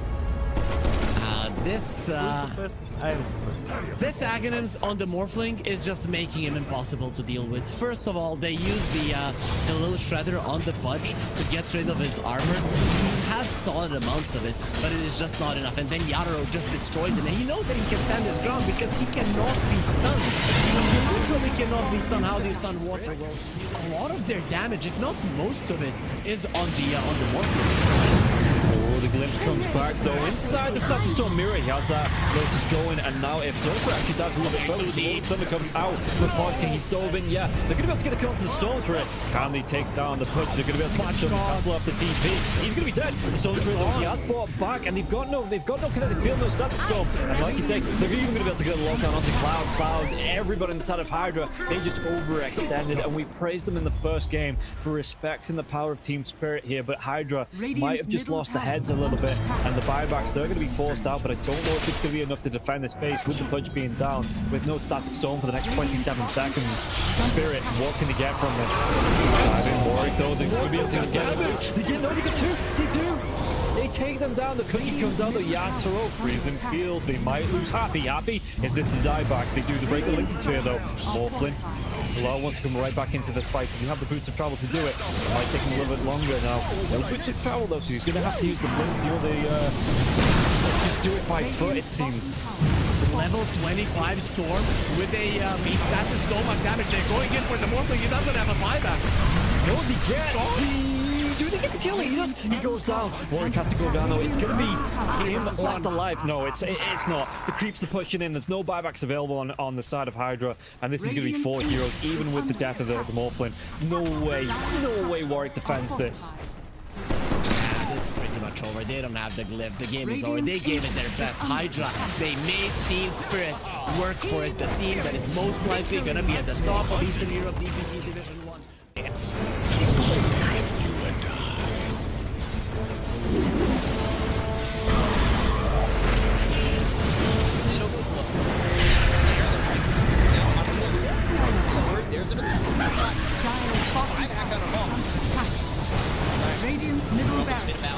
attack. Radiant's middle barracks has fallen. Scouts, you want to commit.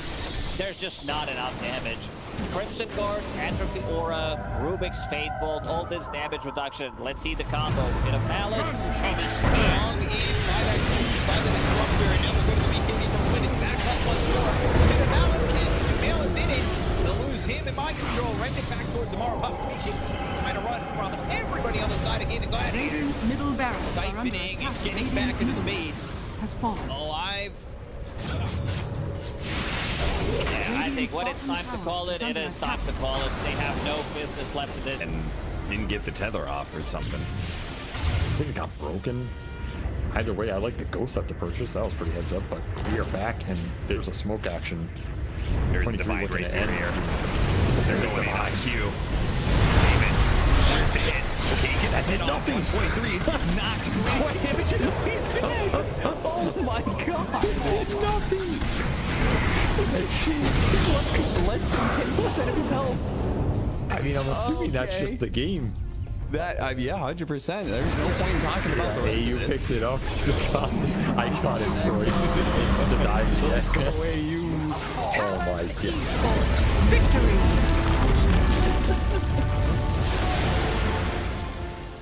We finally get to see them have a little bit of lead, but they need to have good vision, good entry to engage. We're down up on high ground. Our Bulbica, Red Panda, this would be huge if we can find it. Static Storm before the Tombstone. Not bad. Stun from Lulu. He's thrown now. There. Starting to drop down. I love TK control for the moment. He does manage to get that one away. And the Supernova down. TK barely surviving. And it's going to be one down at his White Album. The dodge. It's a hideaway. The heal's coming in. They hoping for a save, but the KB is out, and they're going to jump onto him. He has to back away. They have lost White Album again, and now Tango in trouble. Q is going to drop. Master, these fight so well, and they quickly take down that Undying. And remember, ages so they didn't really care about giving away. That's what. Big finish profits.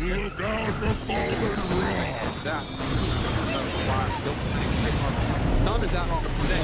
Didn't have a BKB available. Bulbica dropping low. The 10 toss back in. We have a Bulbica. Doesn't look like it because the black hole is there.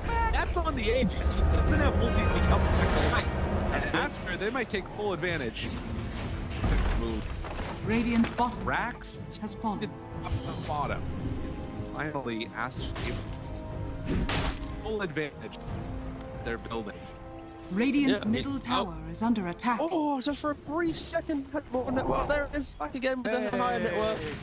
When you click on the out, it's not really an inspiring network. Blink, BKB, Radiant. You might be able to get on top of a hero, but that's not the shot that's able to 100-0 here. Like even this Undying inside Static Storm, able to then get over the slash column from away. They have that to try to keep him alive. Makes the move, and again, into this fight without Monet here. Pretty good for them. Right album, but now Monet goes now. A lot of trouble for Baby Blood. The team should kill him. Okay. Alright. Pops ulti. Now the turn. Punching. Really getting away. Sort of survived that first salvo. Very strong. Supernova down. Pops the BKB. Ooh, he's just caught here. They want to get the kill. That's really himself up. And now the chase. The avalanche, the toss. Thinks he's going to give up his life also. This is buckled in. Monet is way too strong. This might just be the full set of racks going down bottom. Aster, way too strong for Ares. Like Ares the GP. Oh, they're done. Okay. I was wondering. It looked like it was that type of game. Yeah, it kind of was. It's like a game where you're an out, not really ever been in the league. Victory. He hasn't really never protected himself.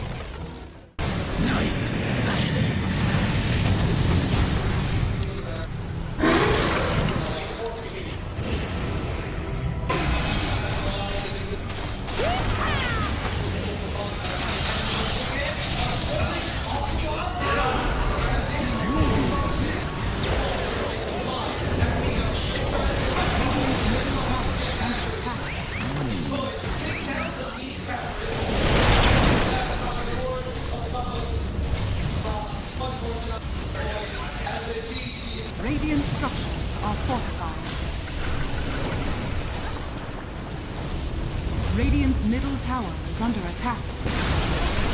Radiant's middle tower has fallen.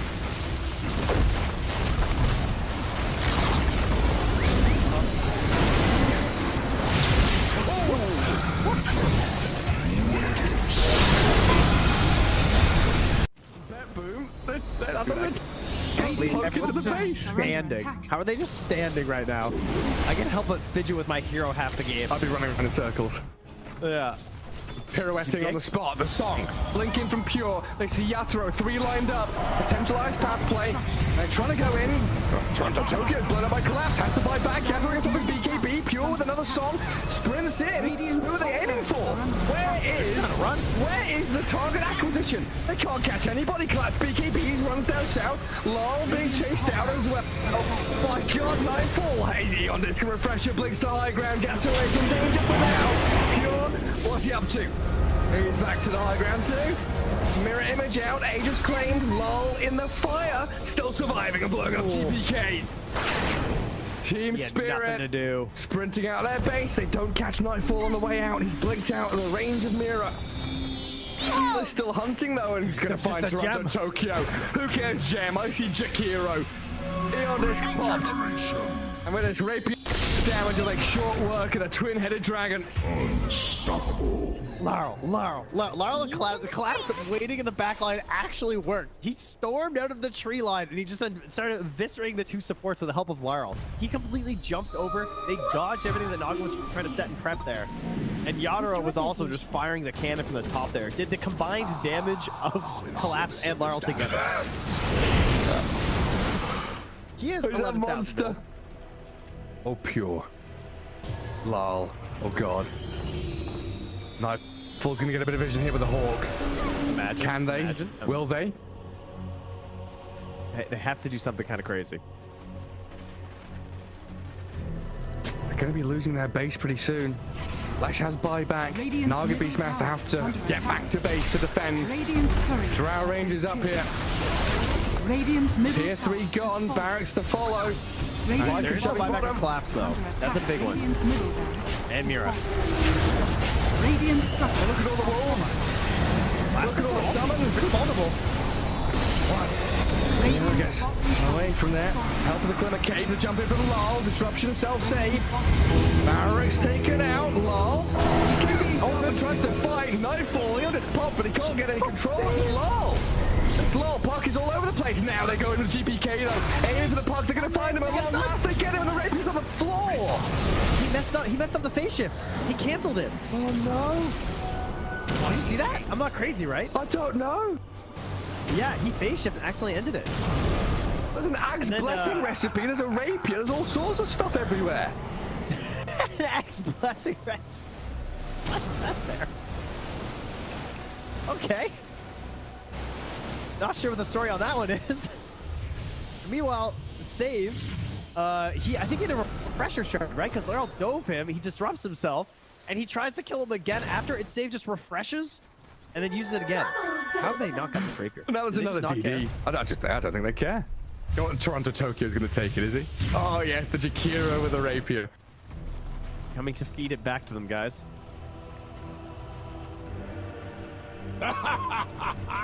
My goodness.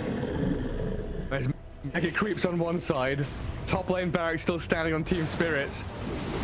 We're waiting for next Roshan, Trent. I don't know.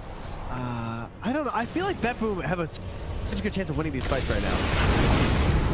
They can't get, like, swarmed in the back line. They missed the stun on BK. He's trying to hold his ground, but look at my dodge. Oh my god, Yatoro shreds. Where'd he go? Daedalus hits, refreshes, blinks forward, kills off Save as well. SD's gone, TP home. Get the hell out of here, BetBoom now. He's lucky he didn't get coiled. Dude. Leshrac vanished. He looked okay until he didn't. Until he got hit for 1,350 damage from a single right click? Yeah. Oof. Yeah. Right until that. Ow. Luckily, Toronto Tokyo was not there to feed the rapier back, so that's good. And now Team Spirit running down lanes, coming for the Radiant base. Falls are still there to hold on to. Well, this has got to be mentally debilitating for Bet Boom. Mini 71 minutes. Team Spirit is wearing them down. The admins have been on, you know, they told them, nope, these guys. The longer this game goes, the harder things are. Well, it's like Moomiander was saying in that Seb documentary. You know, this isn't Dota you're playing. This is a slogfest. You're gonna wait it out and play 60-minute games, long ass ones. There's a long line. Pushka very far forward. He unders from Mira, but the Undying will fall inside the Radiant base. He'll as Mira gets off one last finger of death, and the turns we got through. They killed GPK. It's a dialect of the leg. Naga now in trouble. Song of the Siren trying to buy him at a time, but Yatro moves forward, gets the damage in. Will is dead. Oh god. It all comes crumbling apart for that boom now. Wait, back. They're on to Mira. The kill off Nightfall save though, and lol. He opens up on them. The howitzer is here. Massive 40 mil cannon just shattering into that boom. Drow saved by the rip. The soul and everyone dying. There's two. And she's called it over. Team Spirit. Look at them. Look at it. Look at Mira. Oh my god. The shard to anybody who would listen at the Lima Major. Was nope. Which, yeah, nobody's taken him up on it yet. But if you see a shard being picked up by any team that was at the Lima Major that speaks English.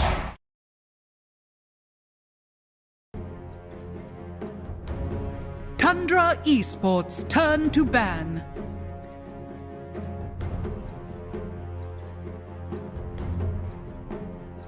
Very close, but there were just some big question marks on some of the late game decision making from Lal. Of course, he's a new addition. I know he's been with them for a little bit now, but in the scene overall, you know, his really big shot was on BetBoom, and you know, if we saw him at the Stockholm Major have a pretty good placement, but you know, it's still big shoes to fill with Toronto Tokyo. I know he's been there for a while, but you know, he's going to get more experience every single series, every single day, and the cohesion is just going to continue to build as well with this team as they go further.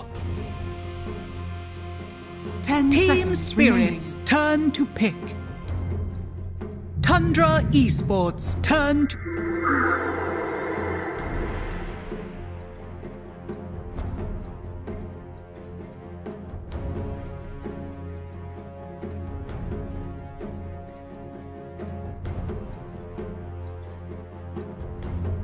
Ten seconds remaining. And they definitely can, with the four other players around them and with being able to bump that up as well. But of course, we do have our draft underway. Nothing really too surprising with the first phase of bans and the first pick as well. Spirit, they're going to try and grab that IO as soon as possible. Of course, another one of those strong heroes that is currently floating around right now in regards to the supports.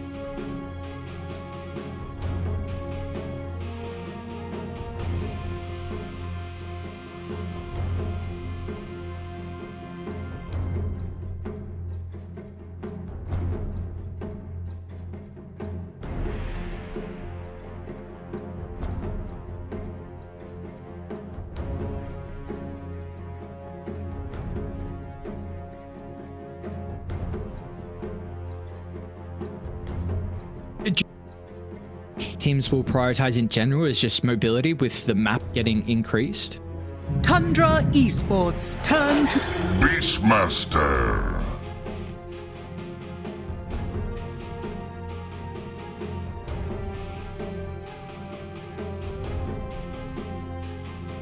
Team Spirits turn to pick. Keeper of the Light.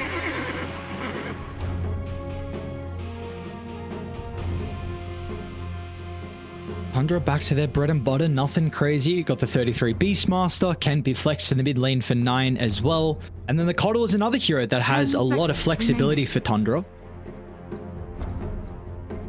5 seconds remaining.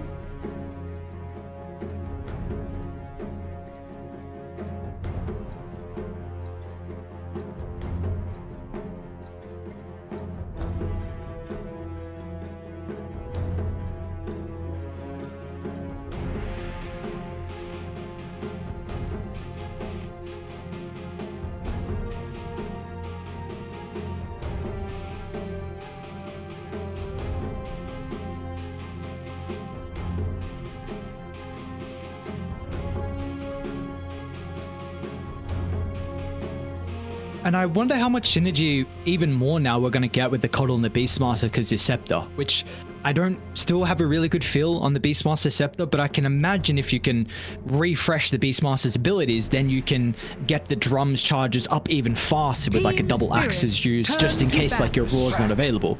So maybe there's even that kind of synergy potential between them now if we do see the Beast go for that Scepter early.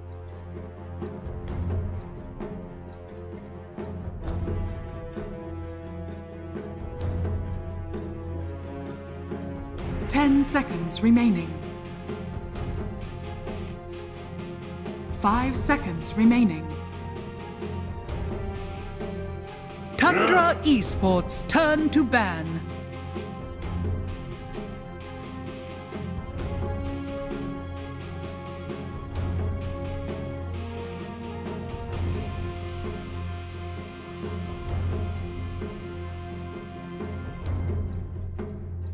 And I think now for Tundra, you're already considering about who is the potential pipe builder on this team. And I know Beastmaster can go for a lot of auras, but there might already be something else that he's wanting to buy this game. So maybe you're looking for a fellow support that can just go for the pipe to free up the Beastmaster's items.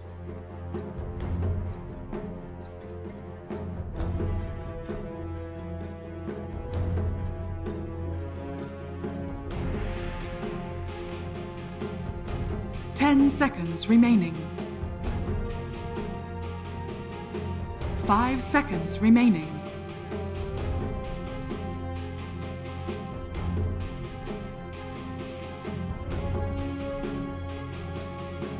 Yeah, Pipe got a pretty secret buff as well, where the damage block doesn't count till afterwards. It used to be where you wouldn't worry about the magic resistance. It would just be the 400 absorption. You take it straight away without considering the magic resistance. Now it's the other way around. So now if you have, let's just say you have 50% magic resistance, that 400 block goes up to 800, and that's a big buff on this pipe item, which was already getting picked up a decent chunk before the patch. 5 seconds remaining. Team Spirits turn to ban.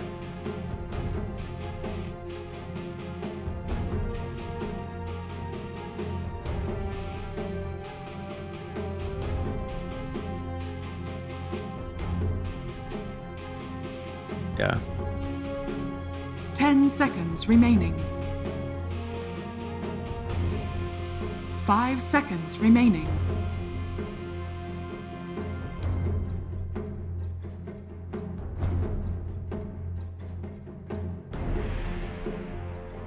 Yeah.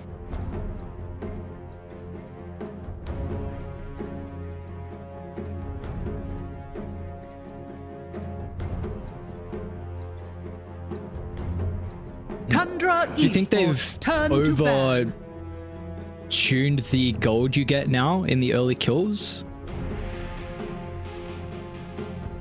Sure, okay.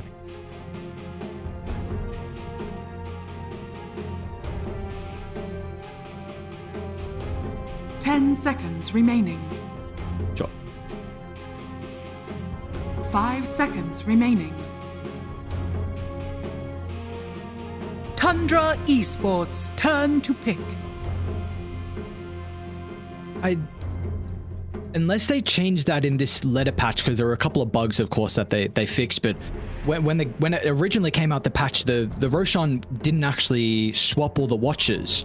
So I don't know if that has been fixed. That's actually one thing I forgot to check to see. So, of course, it was intended to be the case, and I have to imagine in this letter patch they would have fixed it.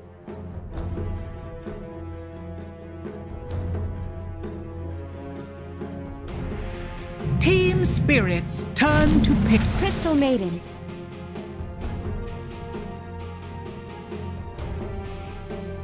Alright, Crystal Maiden's going to get picked up here for Tundra at the 15, so they're going to be able to follow up with more than likely their secondary support. Of course, we don't really know where the Coddle is going, but talk to me about the Crystal Maiden. Is this just you're looking for an easy support? You don't really show too much here, one that's going to be pretty strong in the lane?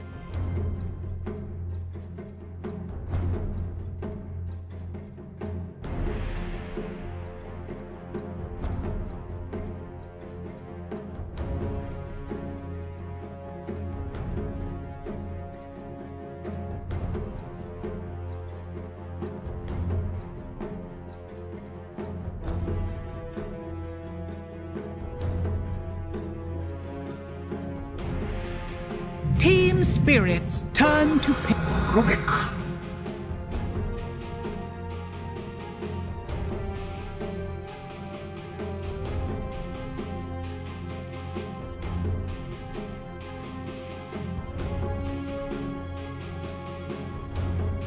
10 seconds remaining. Never opposed though to seeing a Mira Rubik. I mean, I suppose who actually is the IO player? I always forget on Spirit. Is it Poshka or Mira? Tundra Esports turn to. Behold the horn of Magnus. Yeah.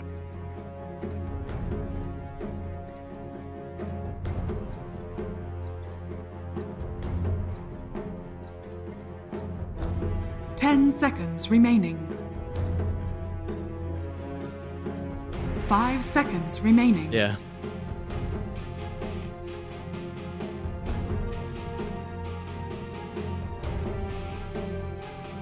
Well, this game, I wonder if it actually will be him playing it, because we will get a treat of a Collapse Magnus, and he has been spamming this in pub so far, and he's been going for a bit of an interesting build. He's liking the Treads, Echo Saber. He has kind of changed it up a little bit. So I think 2 out of the 5 pubs he went for that, and then a couple of the others he was going like Vanguard into Crimson, but still the Treads are always there, it seems like. And I mean, that was a pairing we saw a lot in the TI run, right? The Mag IO. I mean, that is a very difficult lane to beat.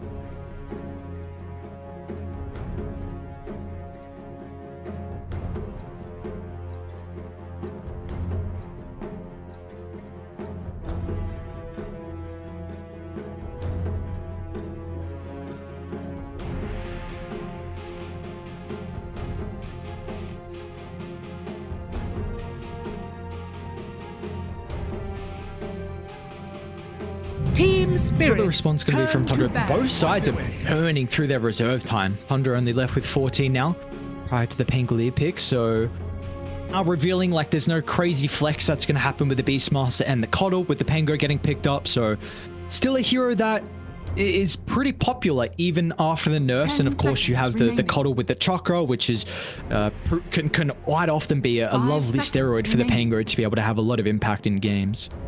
Tundra Esports turn to ban.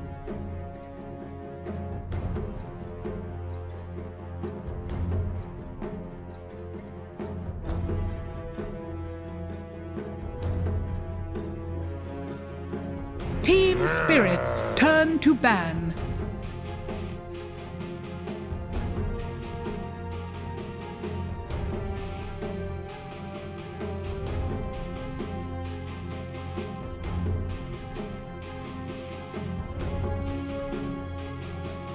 Ten seconds remaining.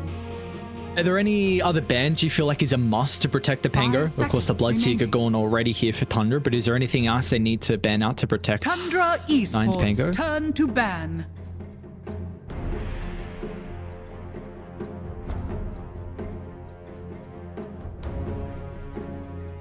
Team Spirits. They might turn consider a to pick. PA, because it's a mag PA and into a Beastmaster, which destroys the lane. I don't know actually if it's different, if Beast Coddle can out spam the Phantom Assassin, but that hero is kind of rising in popularity.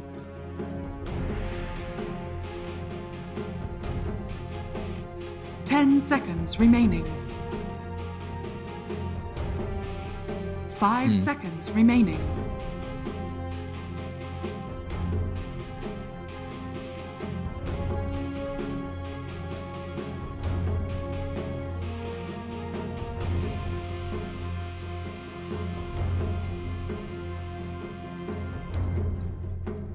Yeah. See what they want to go for you, Tori, here with the 23rd. Of course, you're not already seeing Skeet as carry. Ooh, all right. So they go kind of the new counter to the Beastmaster, which we saw Liquid actually do earlier today. But the Beastmaster just completely avoided the Helm of the Overlord and still had a great game. 10 seconds remaining. 5 seconds remaining.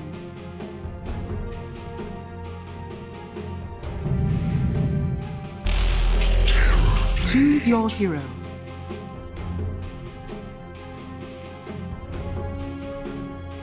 Yeah.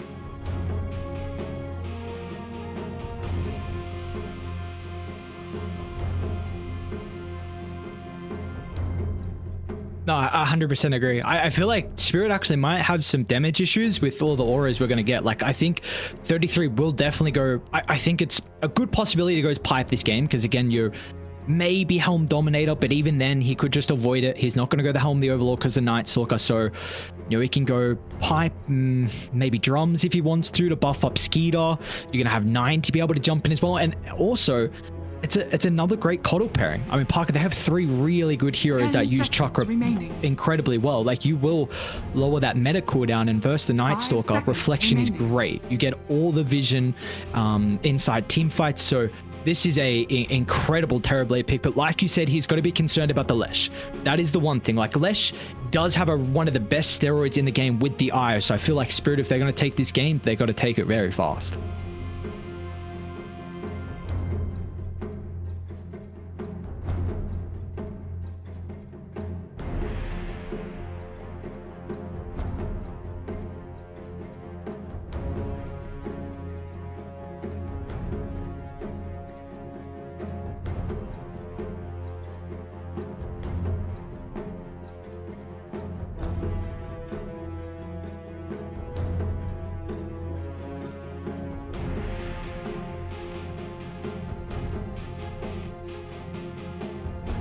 How do they enable that though? Because right now we're seeing not a whole lot of emphasis put on the mid lane. Do we feel like this game in particular needs to be a bit different with supports rotating, securing water runes, power runes, making stacks as well? How did they get Lull to be this really big beast in this game?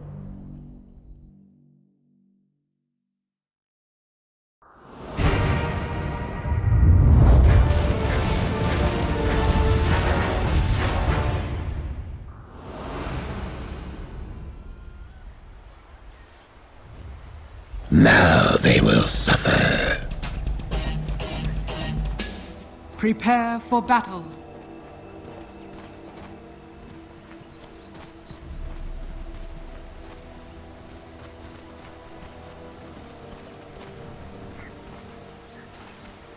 All right, well, let us see if they're going to be able to get that Lesh to the scary stage here for Team Spirit. Of course, we are done with Group A for day 1. Over to Group B we go, and 2 teams that are expected to have a very good showing here in Berlin. So, got to kick yourselves off with a good start. Of course, a new patch, so anything can happen.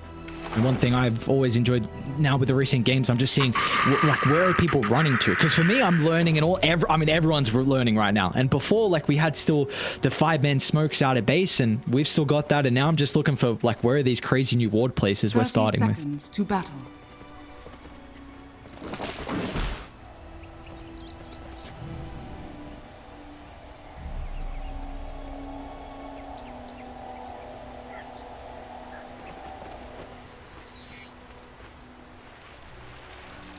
Yes.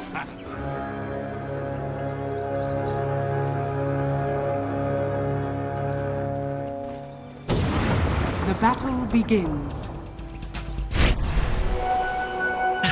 Sucks. No way. Were you watching the Coddle? He leveled Blinding Light and then pushed Yatora up on the high ground and just stole the bounty.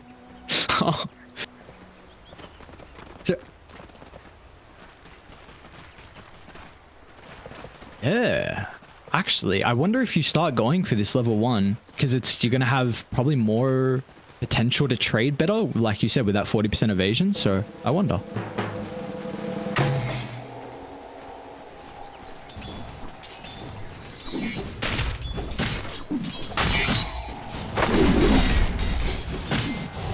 And talk to me about the support setup that we have from Team Spirit. It is Miposhka playing the Rubik, and then we've got Mira on the Io. But what do you feel like is the big reasoning with the Io playing with the Night Stalker and the Rubik playing with the Mag?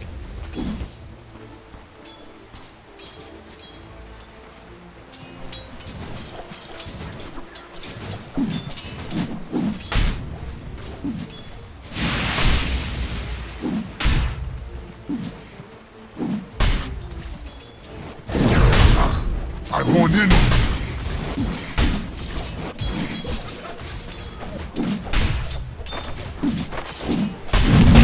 Tori's got the Radiance Ag Shard queued up, so still going to be going down that kind of Radiance build that we saw towards the tail end of the last patch.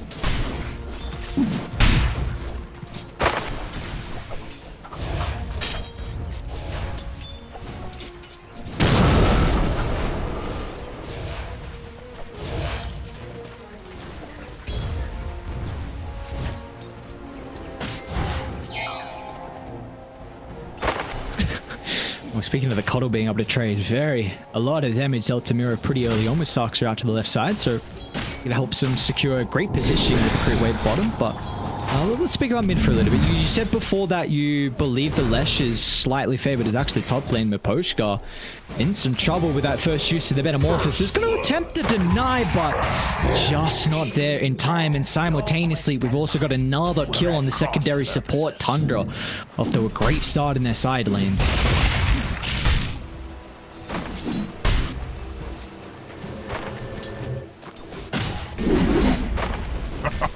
What did you expect?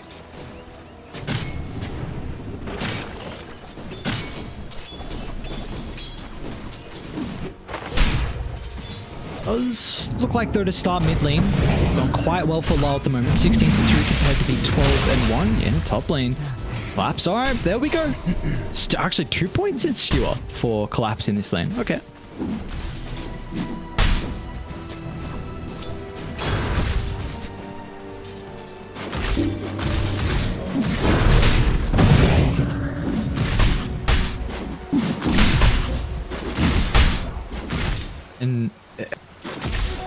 And we see Collapse has got the Vanguard queued up as well, so it does look like he's more than likely going to go the Crimson, but regardless, the Vanguard just allows him probably to solo this lane, which then can help Miposhka to be able to rotate, to stack for Lyle, and even secure runes as well.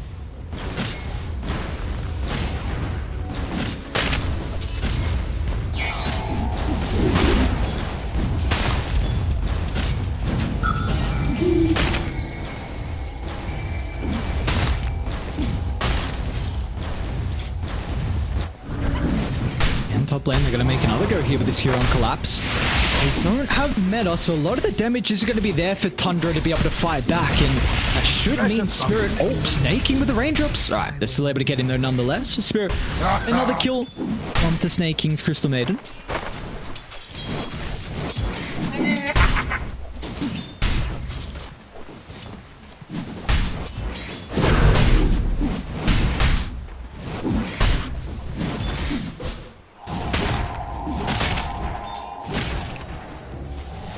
Radiant's courier has been killed.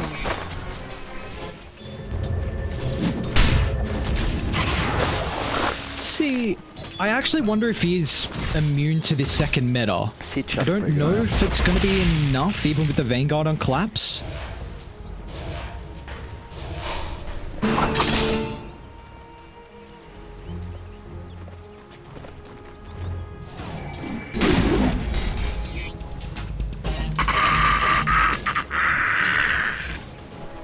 Up lane. Alright, never mind. Collapse is chilling. Or is he skewer? Doesn't get much distance away. He's got some stick charges to work with as well. Another round of the spells for Snaking. Collapse is falling incredibly low, but Vanguard Gaimin.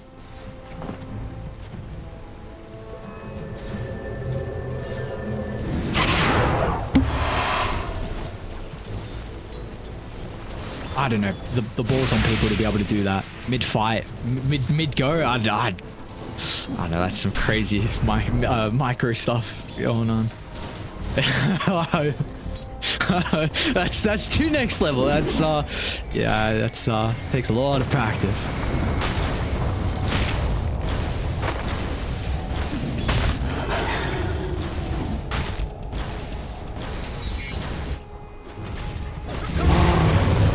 Radiant structures are fortified. Even the supports as well. Now getting towards that first power ring. And consider about rotating. Lyle might be in some trouble, but he does have Mira flying over the top. Still, they're going to be able to refresh the spells on 9, and now that gives him the level 6 as well off the back of the kill, so they'll be able to chase Mira down as well. Tundra even maybe getting a juicy stack as well with some of the big creeps that are still left over, so great rotation out of both Snaking and Sarksa.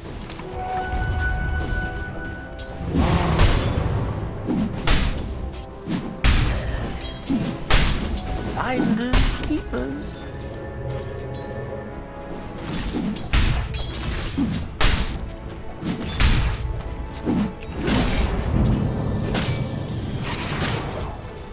Denied. And even 33 with a Vanguard as well. So it's just Again, we spoke about how important it is for the Leshrac to be enabled, but now that Beastmaster can play alone, that also means Tundra will be able to continue to rotate mid, and we do have those wisdom rooms coming up pretty shortly as well. So looks like Radiant actually even scanned just to see if Sarksa was trying to pick up that. Meanwhile, Maposhka, he's going to get his own rune as well.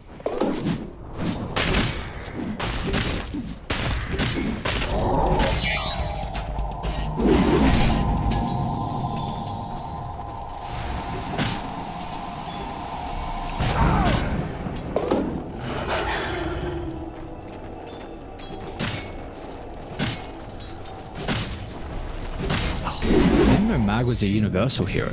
Okay, very interesting. Man, I don't know. It's so hard to keep track of all the new universal heroes. It's gonna take a bit too long. Like, some make sense and some are just like, really? Universal?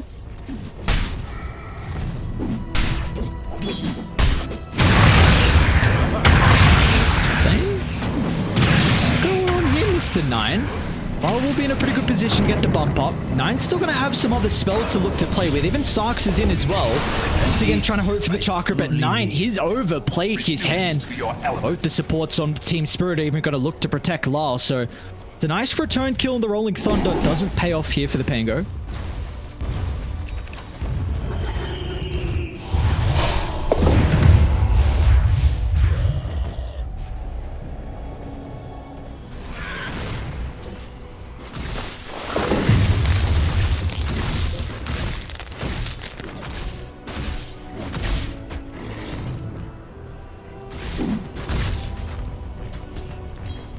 Dire's courier. I wonder if Pango players have gone into pubs and just rolled across the map for hours on hours, because it does seem like there's less kind of...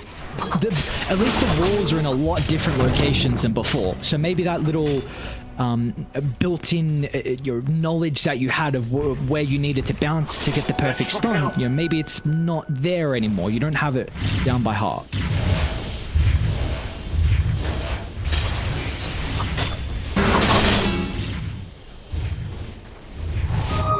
A.K.A. Reservoir.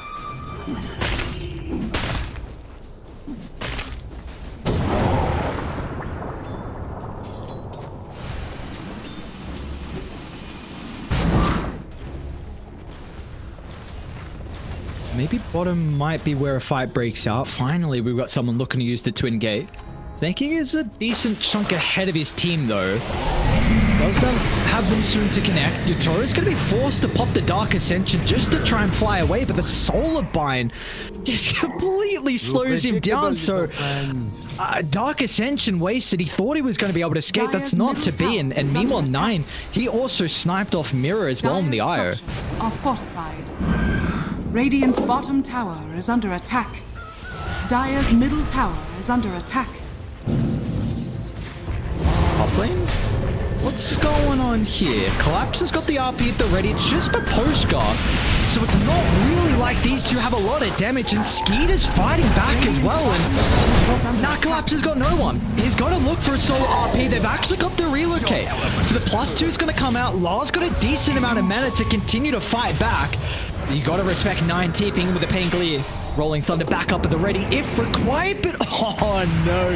Tethered away, but Lars like, boys, you left me. Yeah, you saved Collapse. Nice sidestep. All could bounce off. Looks like they'll still get the kill nonetheless. So yeah, Collapse survives, but your real win condition, it feels like this game on the Leshrac gets killed off top.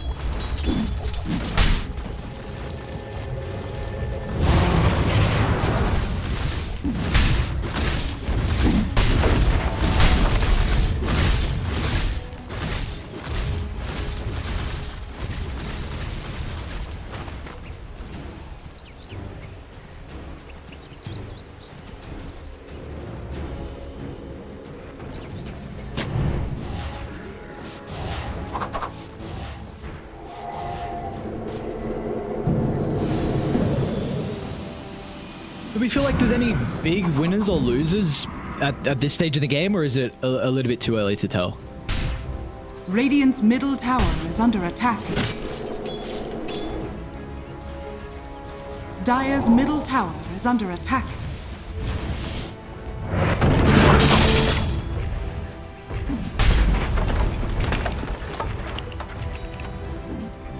Radiant's bottom tower is under attack. Dire's middle tower is under attack. We're already seeing Tundra look to try and gear up for a defense top. They're going to bring both supports to play behind 9. Radiant's bottom tower is under They'll attack. think otherwise they're making this attempt. And back on this Coddle support, I wonder if this is a hero that we're going to see come back just into the support role. Because your Ag Shard is incredibly valued. I feel like a lot of supports that have a good shard early on as well. Speaking of Saxa, this time it looks like Utora is going to be able to get a little bit more value out of the Dark Ascension. It's just a kill onto 1 though, but it is a bit of a streak nonetheless. That Collapse is able to find, but maybe this will help secure the tower as well. 9? Dire's top Nice tower diffuser blade, is under attack. Dire's structures are fortified. Regeneration!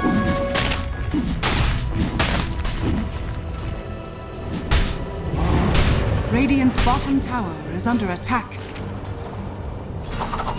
Dire's Top lane, there's a lot of info. They just saw 2 heroes TP bottom. So they know Collapse is completely isolated. And they're probably going to need to relocate to protect him once again. Trouble 9. Yeah, he's not going to get enough distance away. 9, he'll jump over the top of the crystals. Great read from Tundra, and that was all set up thanks to 33. He completely shoved him bottom to the T2 tower, used the Hawk as well, so saw multiple people TPing in, and then knew straight away that Mag had no one playing behind him. Is under attack.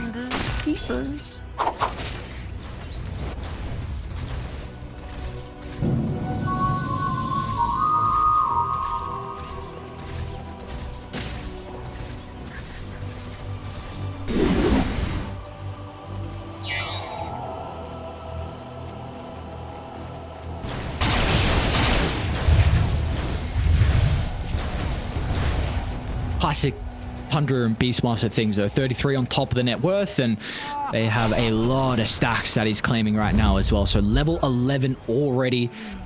Got that Crimson and a decent chunk of the way towards the pipe as well. Mid lane though, 9. Get some separation, but a great use of the telekinesis is going to send him back in the river. Even the RP will be used to just help secure the kill, and they're wanting to just try and get anyone down and across the map. So once again, a bit of a streak for Collapse to find. 392 gold.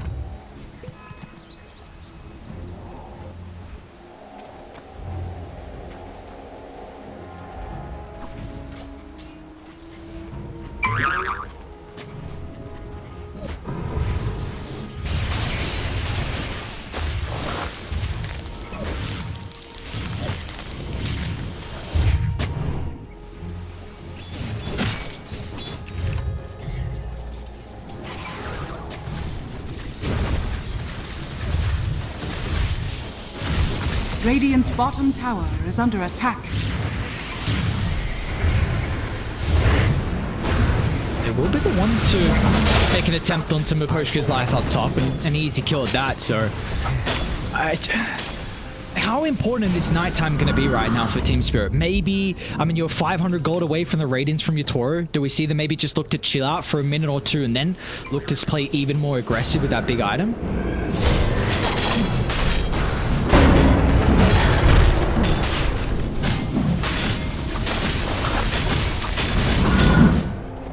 Radiant are scanning. Alright.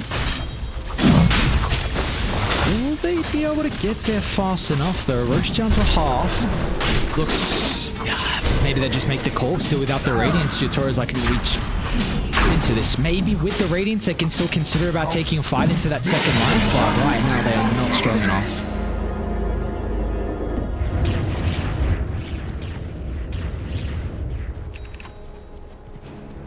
Dire are scanning.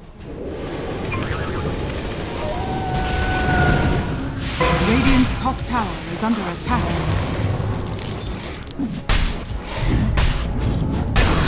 Did not think. This game, I know it's only 1,000 net worth lead, but this is starting to look really scary for Spirit. They have to hit this next timing in stride, because if you don't, you're going to have, like, first Roche, that's something that the Leshrac plays heavy off, and we were speaking that this team feels like they're on a timer. The fact you take the ages away from the Lesh is huge, and I mean, now you're getting closer and closer to the Skadi, and honestly, Spirit, they don't deal well with Terrorblade splitting the map. Like, their supports are horrible at dealing with the Terrorblade illusions, even the Night Stalker as well, for that matter. So, I mean, this could just be another classic Tundra simply push out and free farm, and they're even just forcing up Dark Ascensions once again. So Dire's bottom now you don't tower have this is under ultimate in attack. combination with the Radiance. Dire's bottom tower has fallen.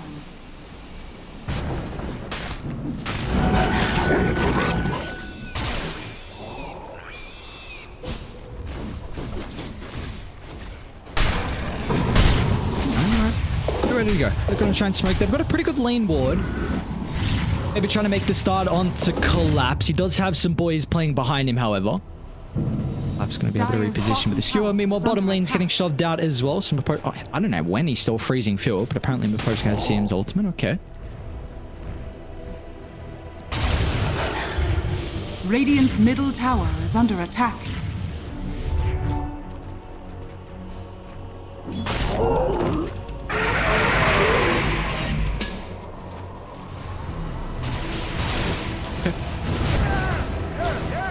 Seems like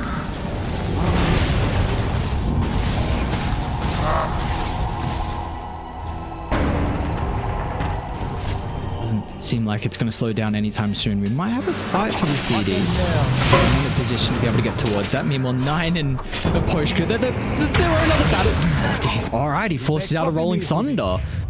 So not the worst, I suppose, but without Miposhka, still they won't be able to defend the tier 1 tower. So Tundra got a kill. Who actually got the Wisdom Root? Was it even on?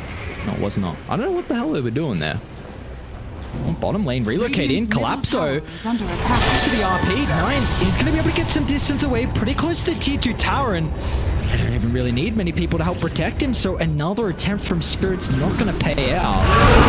Meanwhile, hang on, what the hell is going back here? What just happened? Tundra take a fight without Spirit's bodyguards around the ledge, and they just easily mop the floor. Radiant structures are fortified. Dire's bottom tower is under attack. Radiant's middle tower is under attack.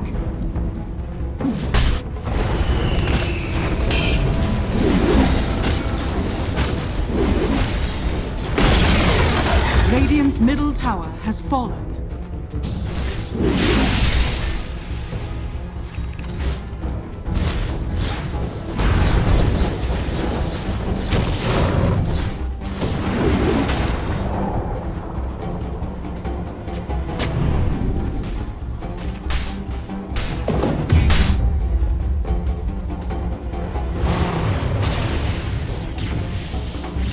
You've also got the Beastmaster that's going to continue to buff you up.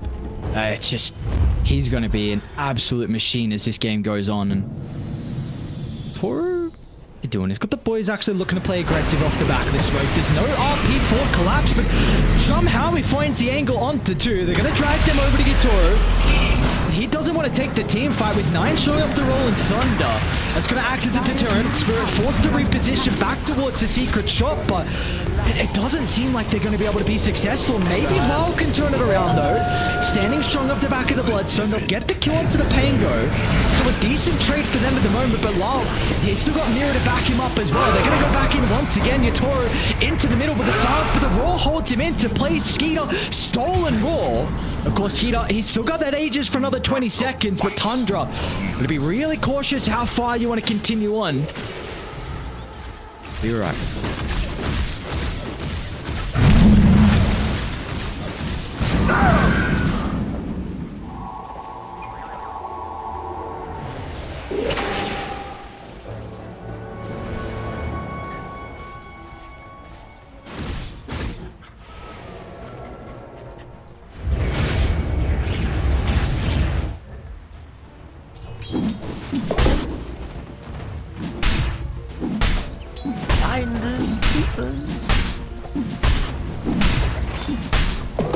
Skeeter goes unscathed in that fight. So this is now Skadi completed.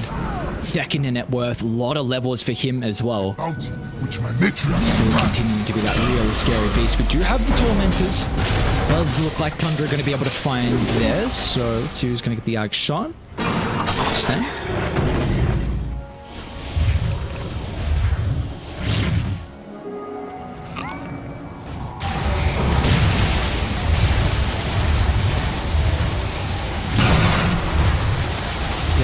This one. Mira's gonna get. I don't even know what the. Oh! Oh, that's a pretty nice shot. Hang on a second. Yeah,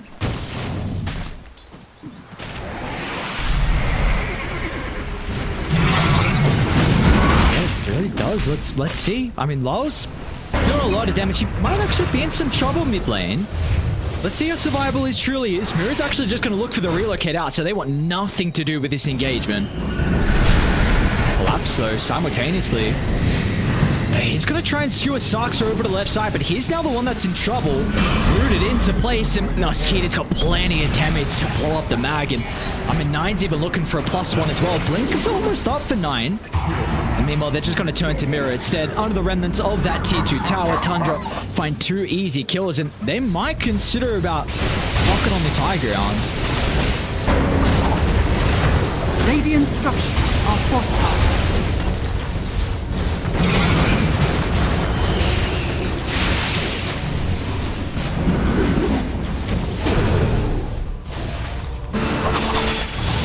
Whoa! Yutoro!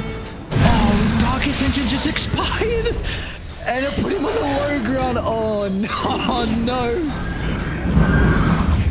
I guess, hey, at least meta's down. So they won't push, but still it's another death onto Yutoro, and he's bottom net worth out of all the cores, and Soxer is very close, hot on his tail on that net worth as well. Radiant's bottom tower is under attack.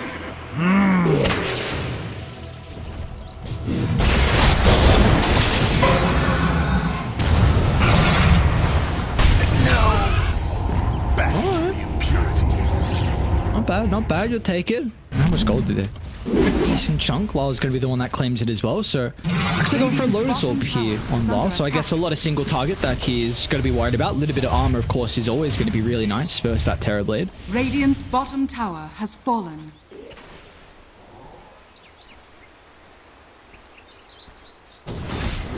Regeneration!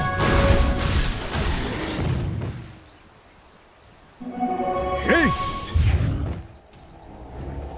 Though they're looking to try and make a play across the map. It's going to be snaking and nining combination together, sweeping inside their own jungle. They even got another member TPing out to the outpost as well. That's going to be 33. Laps does see the teleport and is able to blink accordingly, so it looks like the mag going to be able to react fast enough. So Spirit, they'll dodge that smoke. Go for one of their own, they will.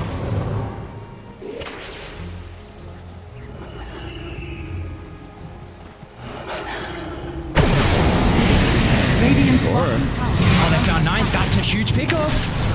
Can they brawl him up, though, inside the silence? The Force-Staff's going to help him reposition. 33. All his auras just keep 9 alive, and now he's going to jump back in as well.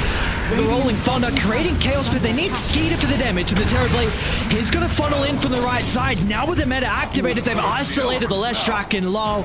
Well, he'll be the only person to go down so far, but 33, he wants to make sure they bury another member inside the grave. They'll catch up to Maposhka. Meanwhile, to the north, though, Mira, playing around with Yutoro. Yutoro should be able to fly himself away, though. Dark Ascension has expired. Look for a TP out. I think he will make it regardless, though. Spirit, they were the ones that looked for the fight. They're not even done just yet. Collapse. Oh, even screwed down on the low ground. So Zark's oh, no. Gives him the tip as well. Yutoro might be able to help him out. Got to try and fly in here with the silence. It looks like that's enough to act as a deterrent. Do they just want to turn their attention, though, to the Night Stalker? And oh, he's chilling. He's got plenty of movement speed.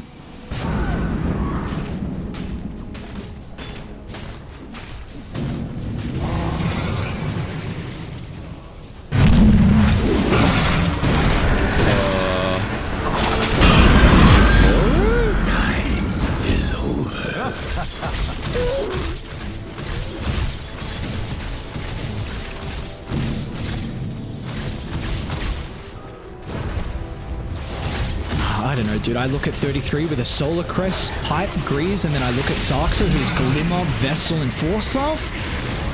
Yeah, cool. Alright, very cool. Where Aura is he in? Alright, hasn't changed.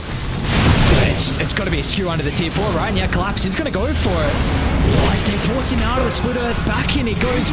Where is he? Force all across the base. Skew is fine, though. Turns with his Sunder, and he's been able to shrug off that initiation. under the hole, collapse. Maybe have to position on the left side if he's going to find that angle in. It's going to go. Start before Spirit. Still, it is meta on cooldown for 20 seconds, so a lot of the damage is not going to be there for Tundra. Wasted Rolling Thunder. Maybe this is the opportunity for Spirit. Once again, Stuart back over to Gitoro. Let's see if the support's going to be able to keep 33 alive for the moment with the force stuff once again. 33 pushed away from the aggressive attempt. Tundra will be able to reposition. They can double back. Meta's back up now from Skeeter. They want to go back in. Collapse though. RP flips multiple heroes, but they just don't have the damage. Skeeter completely untouched inside the team fight. The meta damage is too much for them to handle. They'll be able to chase down Mira as well over to the left side. There's no tether away for the IO. Oh, he's not even done.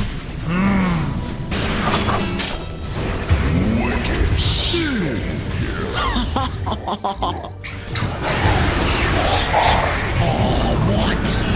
Should I use? What the hell? Collapse! Oh my lord, Tundra, what a debut here at the Berlin Major. They are just obliterating Team Spirit. Lyle's caught out a Hurricane Pike to make sure he can get no more spell life, so off the Bloodstone, and it might be Caller territory. This is looking like a very convincing Radiant's win. middle barracks has fallen. Dire's top tower is under attack. Radiant's bottom tower is under attack.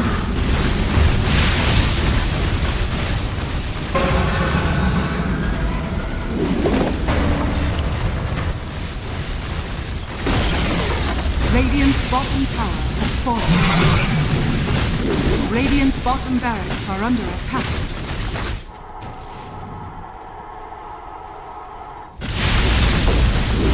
Radiant's bottom barracks has fallen.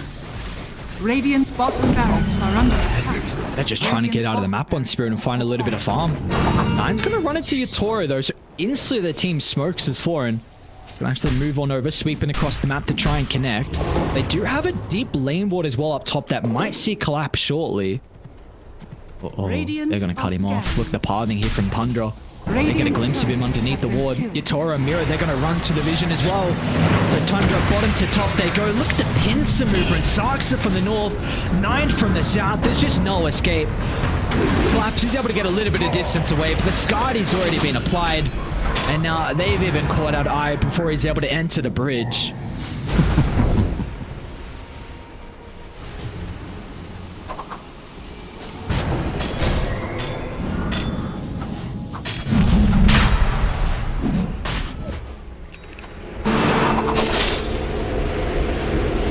Radiant's top tower is under attack. Might bash them.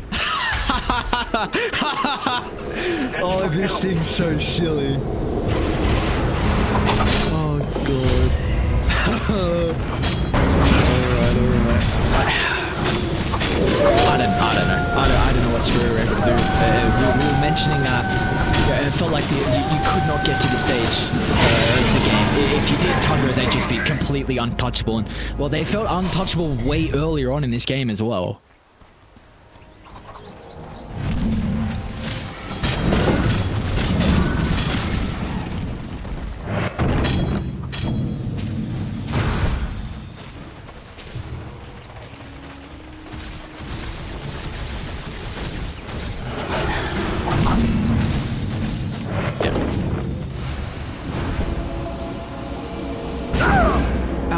I really wonder if teams are going to have to take a hard look at this Night Stalker Beastmaster matchup, because this is now 2 games today. Again, Liquid, they ran it early, the Night Stalker. Mickey carried to try and address the Beast, and it didn't work. Now this is another game where it doesn't work. Helm the Overlord, it was nerfed a little bit. It was some gold and also like some of the other stats as well, and it just seems like it's not core now. And all the other orbs, they were buffed up even more.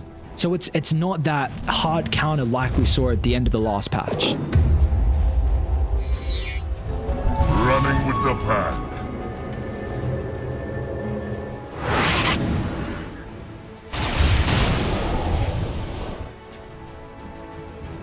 Finders, keepers.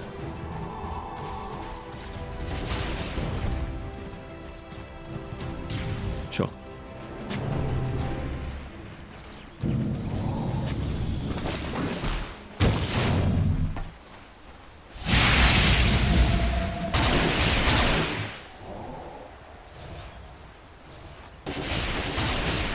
potentially last fight. Let's see what Spirit are going to be able to do. Under their hunting, they might just get the Pushka. Hero's going to be there. Quick timing to be able to cancel with the buzzer. So Pushka on. That's the only hero. You do have all your lanes getting shoved in. No one it's tier 2 top, so that's one thing I guess stopping them from the Megas. They might just walk it down though.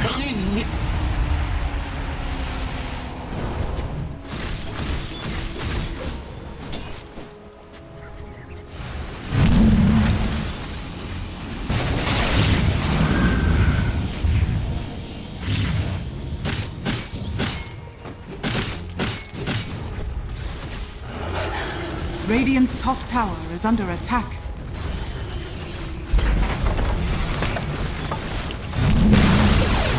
Radiant's top Collapse is trying to get set up towards the gate, but you already see 33 is well aware of this. Already Hawk placed, and I don't know if there's any opportunity, maybe that potential wraparound where they're not expecting the RP angle, but finally scouting out Team Spirit. So this high ground defense for the last barracks is not going to be easy at all. Honestly, I wish it was a little bit closer where we got to speak about the build overall for Collapse, because it's a very unique build where he's gone this Crimson Solar Crest Manta, but we just haven't felt the entire impact of Spirit, where we haven't really... I mean, they've been behind the entire game. We didn't really get to speak about their items as well.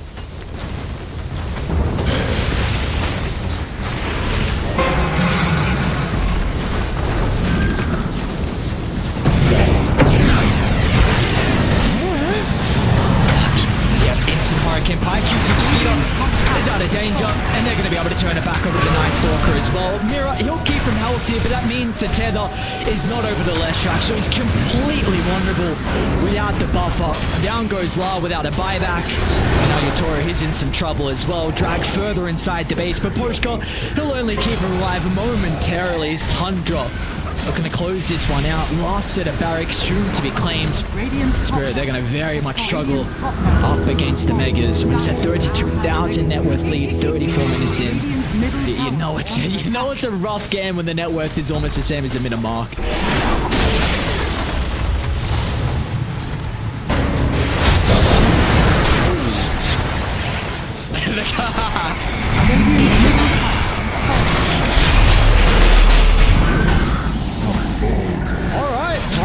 Well, they're going to continue with their pretty recent success versus Spirit. Of course, it is just game 1, but over in Dream League in the group stages, Tundra, they were able to 2-0.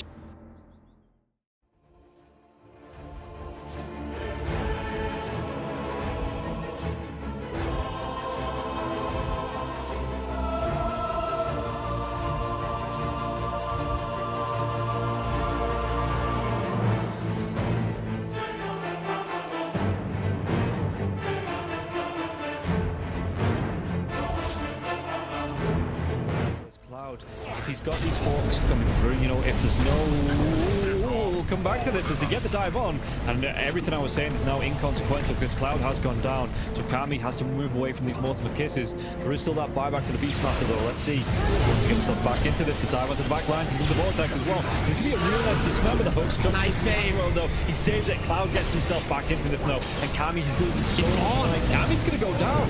You get the kill onto Leppington there as well. So Mira with that freezing field, Mira will go down. Going down to the hooks. Yatsuo still in that push wall. He's getting them back. They get the buyback out from the potent storms for it. Everybody from the side of Hydra, they don't want to be giving this one up now as well, but they take down Leppington once again. That's the dieback on the Disruptor, and Yatsuo, what can he do? The hook, it's going to be blocked mid hook. This is the dieback on the Cloud. Cloud, can he get himself away from this one? He's still being harassed up by Collapse. One more right click, he goes down. That is going to be the Beastmaster dead for 115 seconds, and now the chase is on for the rest of the side of Hydra. This Aghanims on the Morphling is just making him impossible to deal with. First of all, they use the little shredder on the Pudge to get rid of his armor. He has solid amounts of it, but it is just not enough. And then Yatoro just destroys it, and he knows that he can stand his ground because he cannot be stunned. You literally cannot be stunned. How do you stun water? Well, a lot of their damage, if not most of it, is on the Morphling. Oh, the glimpse comes back though. Inside the status storm mirror, he has that Lotus going, and now if Zofra actually dives a little bit further with the wall, Thunder comes out with Pod King. He's dove in, yeah. They're going to be able to get the kill onto the storms for it. Can they take down the push? They're going to be able to catch him and cancel off the TP. He's going to be dead. The storms for though, he has brought back, and they've got no kinetic field, no static storm. And like you say, they're even going to be able to get a lockdown onto Cloud, everybody inside of Hydra. They just overextended, and we praised them in the first game for respecting the power of team spirit here, but Hydra might have just lost the heads a little bit, and the buybacks, they're going to be forced out, but I don't know if it's going to be enough to defend this base with the punch being down, with no static storm for the next 27 seconds. Spirit, what can they get from this? I've been worried though, they're going to be able to get it. They get two, they do! They take them down, the cookie comes out, the Yatoro freezing field, they might lose. Happy, is this the dieback? They do the break the Lincoln Sphere though. Morphlin, Bilal wants to come right back into this fight because you have the boots of travel to do it. It might take him a little bit longer now. No boots of travel though, so he's going to have to use the blinks, just do it by foot it seems. Level 25 Storm with a beast. That's just so much damage. They're going in for the Morphling. He doesn't have a buyback. No, they get do they get the kill? He goes down. Warwick has to go down though. It's going to be him left alive. No, it's not. The creeps are pushing in. There's no buybacks available on the side of Hydra, and this is going to be 4 heroes, even with the death of the Morphlin. No way Warwick defends this.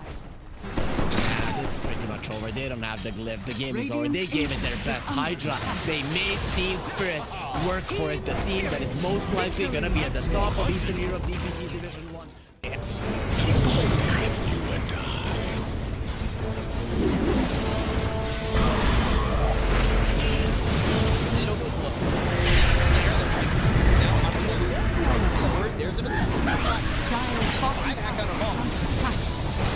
Radiant's middle barracks are under attack.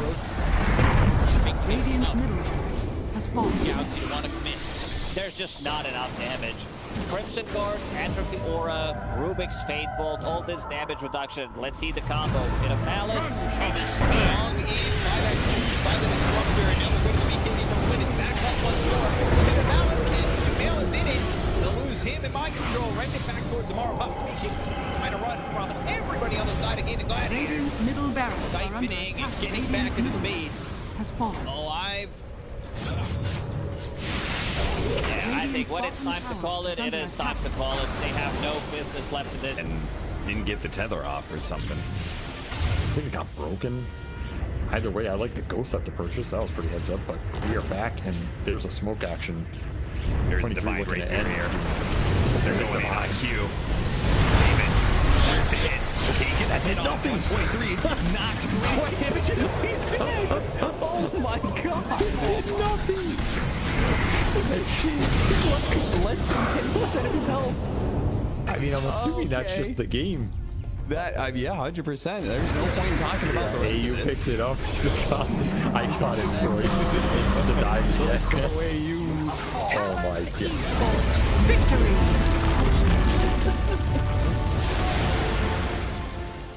We finally get to see them have a little bit of lead, but they need to have good vision, good entry to engage. We're down up on high ground. Our Bulbica, Red Panda, this would be huge if we can find a Static Storm before the Tombstone. Not bad. Stone from Lulu. He's thrown now. There. Starting to drop down. I love TK control for the moment. He does manage to get that one away. And the Supernova down. TK barely surviving. And it's going to be one down at this. Oh, White Album, to dodge, to hide away, the heal's coming in. So they are hoping for a save, but the TKB is out, and they're going to jump onto him. They have to back away.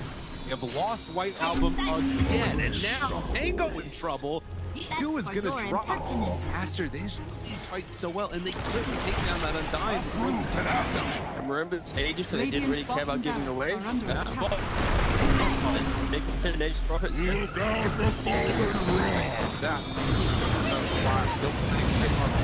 is out on the play. They have a BKB available. Bulbica dropping low, and toss back in. They have a kill off Bulbica. Doesn't look like it because the black hole is there. That's on the agent. He doesn't have multi to come back to life. And after, they might take full advantage. Move. Radiant's bottom Rax has fallen. Up the bottom. Finally, Astro full advantage. They're building. Radiant's Yeah, middle tower is under attack. Oh, just for a brief second, had more network. There it is, back again with the higher network. When you click on the out, it's not really an inspiring network. Blink, BKB, Radiant. You might be able to get on top of a hero, but that's not the shot that's able to 100-0 here. Like even this Undying inside Shadow Storm, able to then get up with Slash God and throw him away. They have that trying to keep him alive. Makes the move, and again, into this fight without Monet here. Pretty good for them. Right album, but now Monet goes now. They're in a lot of trouble, but maybe what? The team should kill him. Okay. All right. Pops ulti. Now the turn. Punching. Getting away. Sort of survived that first salvo. Very strong. Supernova down, pops the BKB. Ooh, he's just caught here. They want to get the kill. That's himself up. And now the chase. The avalanche, the toss. Thinks he's going to give up his life also. This is Monet is way too strong. This might just be the full set of racks going down bottom. Aster, way too strong for Ares. Like earned it. JP. Oh, they're done. Okay. I was wondering. It looked like it was that type of game. Yeah, it kind of was. It's like a game where you're an out, not really ever been in the league. Victory. He hasn't really never protected himself.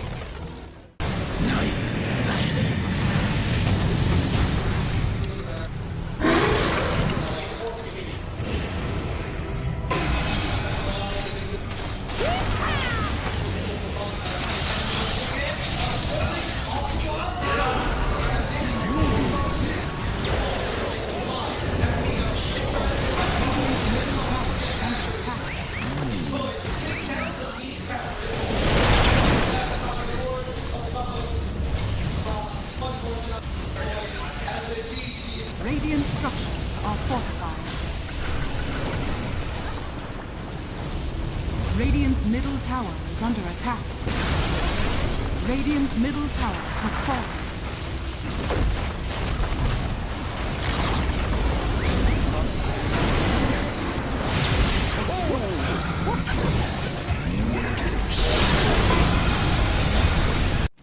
Boom.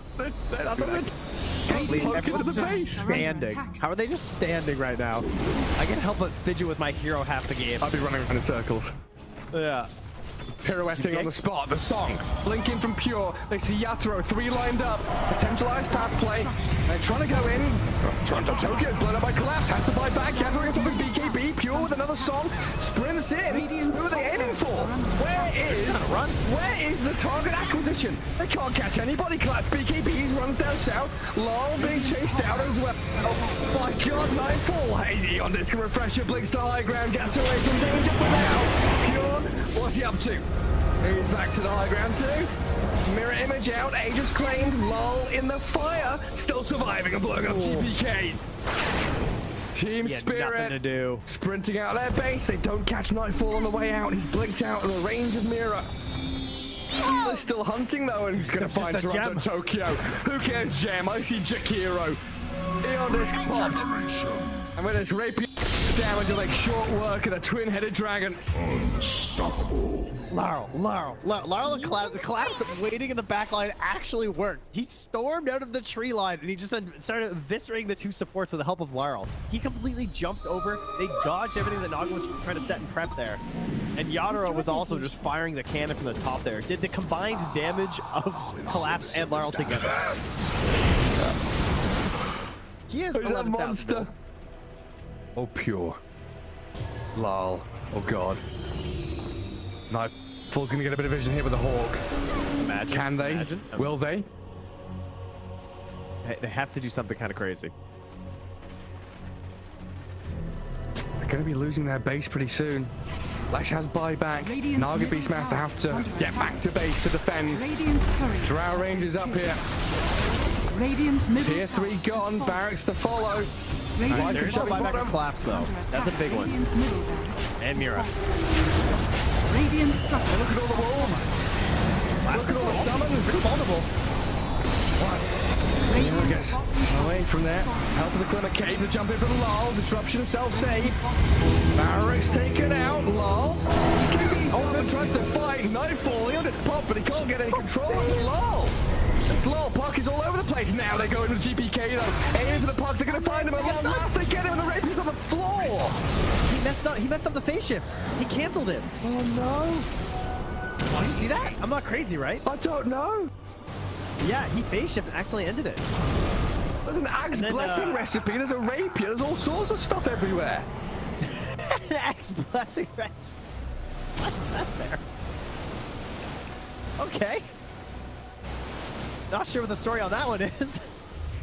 Meanwhile, Save, I think he had a refresher shard, right? Because Laurel dove him, he disrupts himself, and he tries to kill him again after it Save just refreshes, and then uses it again. How did they not got the rapier? Now there's another DD. I don't think they care. Toronto Tokyo's going to take it, is he? Oh, yes, the Jakiro with the rapier. Coming to feed it back to them, guys.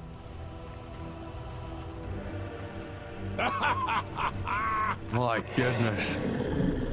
There's Mega Creeps on one side. Top lane Barrack still standing on Team Spirits. We're waiting for next Roshan, Trent. I don't know. I don't know. I feel like BetBoom have such a good chance of winning these fights right now. They can't get, like, swarmed in the back line. They missed the stun on GPK. He's trying to hold his ground, but look at my dodge. Oh my god, Yaturo shreds. Where'd he go? Daedalus hits, refreshes, blinks forward, kills off Save as well. SD's gone, TV home. Get the hell out of here, BetBoom now. Lucky to get coiled. Dude. Left track vanished. He looked okay until he didn't. Until he got hit for 1,350 damage from a single right click? Yeah. Oof. Yeah. Right until that. Ow. Luckily, Toronto Tokyo was not there to feed the rapier back, so that's good. And now Team Spirit running down lanes, coming for the Radiant base. Balls are still there to hold on to. This has got to be mentally debilitating for BetBoom. Mini 71 minutes. Team Spirit is wearing them down. The admins have been on, they told them, nope, these guys. The longer this game goes, the harder things are. Well, it's like Moomiander was saying in that Seb documentary. This isn't Dota you're playing. This is a slogfest. You're gonna wait it out and play 60-minute games, long ass ones. There's a long line. Watch go very far forward. He'll just from Mira, but the Undying will fall inside the Radiant base. As Mira gets off one last finger of death, and the turns we got through. They killed GPK. It's a dialect on the ledge. None of them in trouble. Song of the Siren trying to buy a bit of time, but Yatro moves forward, gets the damage in. Bill is dead. Oh god. It all comes crumbling apart for BetBoom now. Wait, back. They're on to Mira. The kill off Nightfall save though, and lol. He opens up on them. The howitzer is here. Massive 40 mil cannon just shattering into BetBoom. Drow saved by the rip. The soul of everyone dying. There's two. And she's called it over. Team Spirit. Look at him. Look at Mira. Oh my god. The shard to anybody who would listen at the Lima Major. Which was nope. Which, yeah, nobody's taken him up on it yet. But if you see a shard being picked up by any team that was at the Lima Major that speaks English, you could probably source it. It's good. I'm sorry, this shard is actually good. I don't know what you want, but I don't know how to get there. That's okay. I actually found a better game as a word recently with the shark. Pretty good. Turn to ban.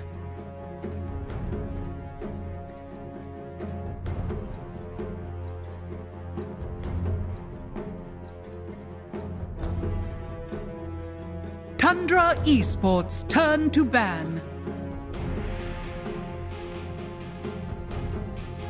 Team Spirits turn to ban.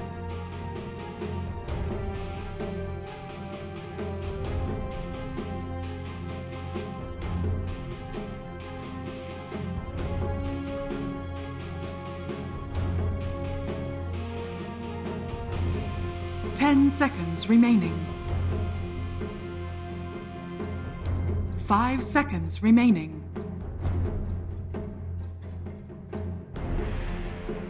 We get ourselves Tundra Esports turn to pick. It's a band. I'm Yeah, there are some heroes, spirits Parker, I turn to really don't enjoy enchanters. casting, and I think PL would be very high on the list.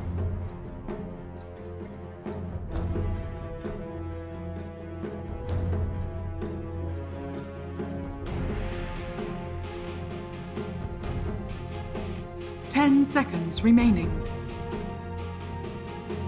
Team spirits turn Tundra. Abyssal Underlord!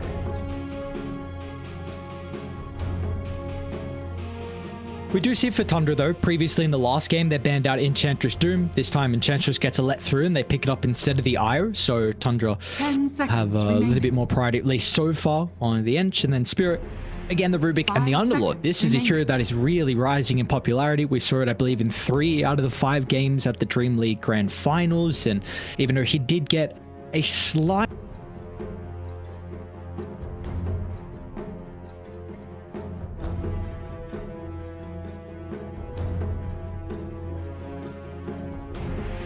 Tundra Esports turn to Fiora. Slog.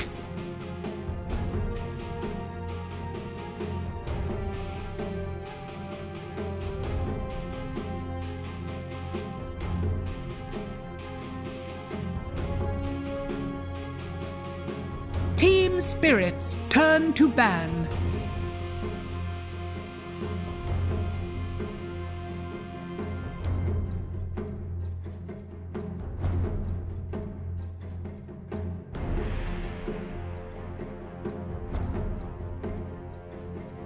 Ten seconds remaining. 5 seconds remaining.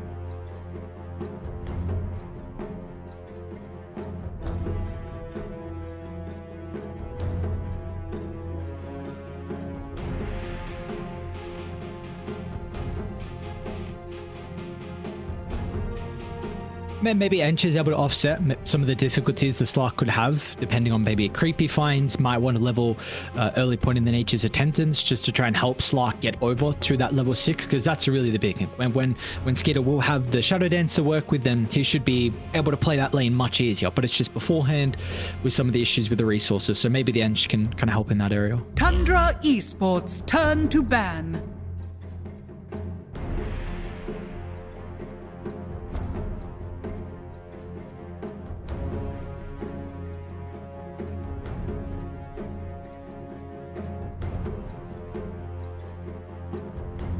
Ten seconds remaining. Becky's very good, very good. Another one of those heroes. It's a little bit better to watch now, 5 of course, than seconds remaining. what it used to be. But both these teams actually have been playing a decent amount of techies in their pubs as well, Sarks along with Mira. So they have the capability to pick it up whenever they want.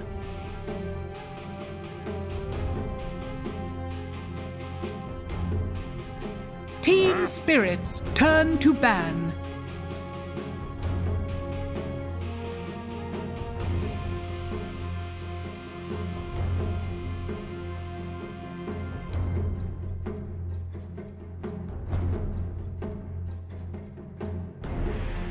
What about your seconds beloved remaining. Krinks though? Klinks Parker. What's going on with this hero? 5 seconds remaining.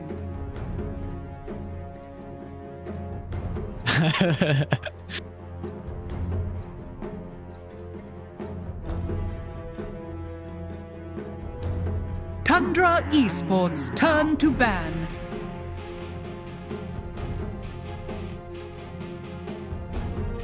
Not working.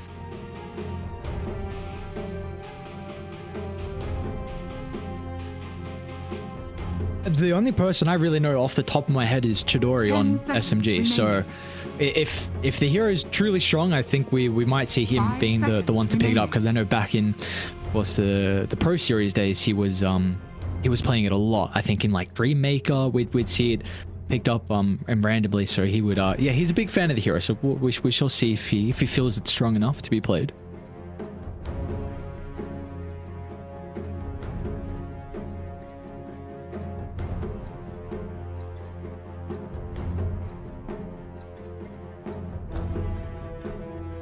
Let's see where they want to continue though with Tundra. Ricky Batrider currently banned out, so Batrider seems like another hero that's in a very interesting position currently. I don't really know what to Team make of the Spirits, changes turn that we to saw in ban. 7.33. And his last year got a really big buff in the cooldown. And then, I mean, 7.33B, he just got buffed up as well. So I don't... Seems like someone at Valve really likes the hero. He keeps getting, you know, maybe if he's nerfed too heavily, they buff him back. So I don't know where he's currently situated. I mean, we've seen a lot in Dream League in particular. I mean, he had a great win rate on the Batrider. So I wonder if that's going to be a similar thing over at the Berlin Major.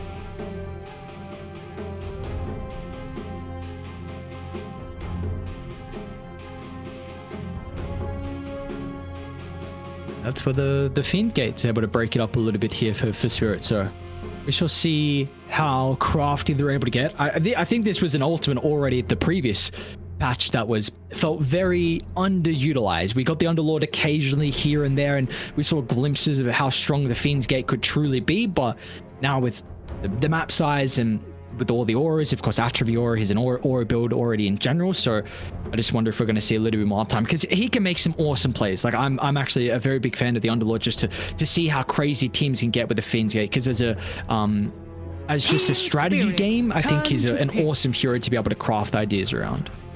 Tundra you know, it's kind of like a team IO relocate in a sense. Like, you know, there's so much you can do around it. I think teams just, because the hero wasn't amazing, like, you know, 3 months ago, like teams, and it never really, the hero's never really been like a big meta pick since getting the new ultimate. Like, you know, there's been some teams who pick it here and there as like a niche pick, but I don't think anybody has got a full understanding of how best to use the ultimate yet. Remaining. So Spirit, they're going to go back for one of the better supports currently. Definitely was not nerfed enough this year. It's still incredibly strong, and has one of the better win rates versus the Slark as well, which is something I heard on the mainstream actually talking about how the win rate skyrocketed for Disruptor versus the Slark. So we do see Tundra respond as well. Alchemist Venno 33, of course, once again has been playing the Alchemist, so I think this is more than likely him that's going to be picking up. Yeah. Alka's in a kind of this cool place with the Grievo's Greed just being an innate ability now. You can just, you know, for the lane, you don't have to level it, so you get all your laning spells. And this hero, you know, can pack a punch in the lane, some acid, some stuns, and you can combo that with a Venomancer, and this hero can be really good. It forces Spirit into picking a Naga, which is a good hero, great hero against the Veno. But it is still a lane where I feel like they can pressure the Naga a lot, and until Naga gets those levels up in the illusion and gets some, you know, some good early stats, this lane could be a bit of a tough one for Team Spirit. Got that. 5 seconds Combos, the game goes on as well. The Naga Disruptor. I suppose even Underlord as well can be mentioned too, with some of the AoE abilities that he has. So there is a decent team fight advantage that Spirit are currently playing with compared to Tundra. Yeah, some good, you know, song synergy and stuff. It feels like Tundra are just going to be looking to, you know, get that kind of item farm advantage and then just overwhelm Spirit in team fights by just being kind of unkillable. You know, a Crimson God against a Naga Siren just makes her damage just kind of pitiful until she gets like super farmed.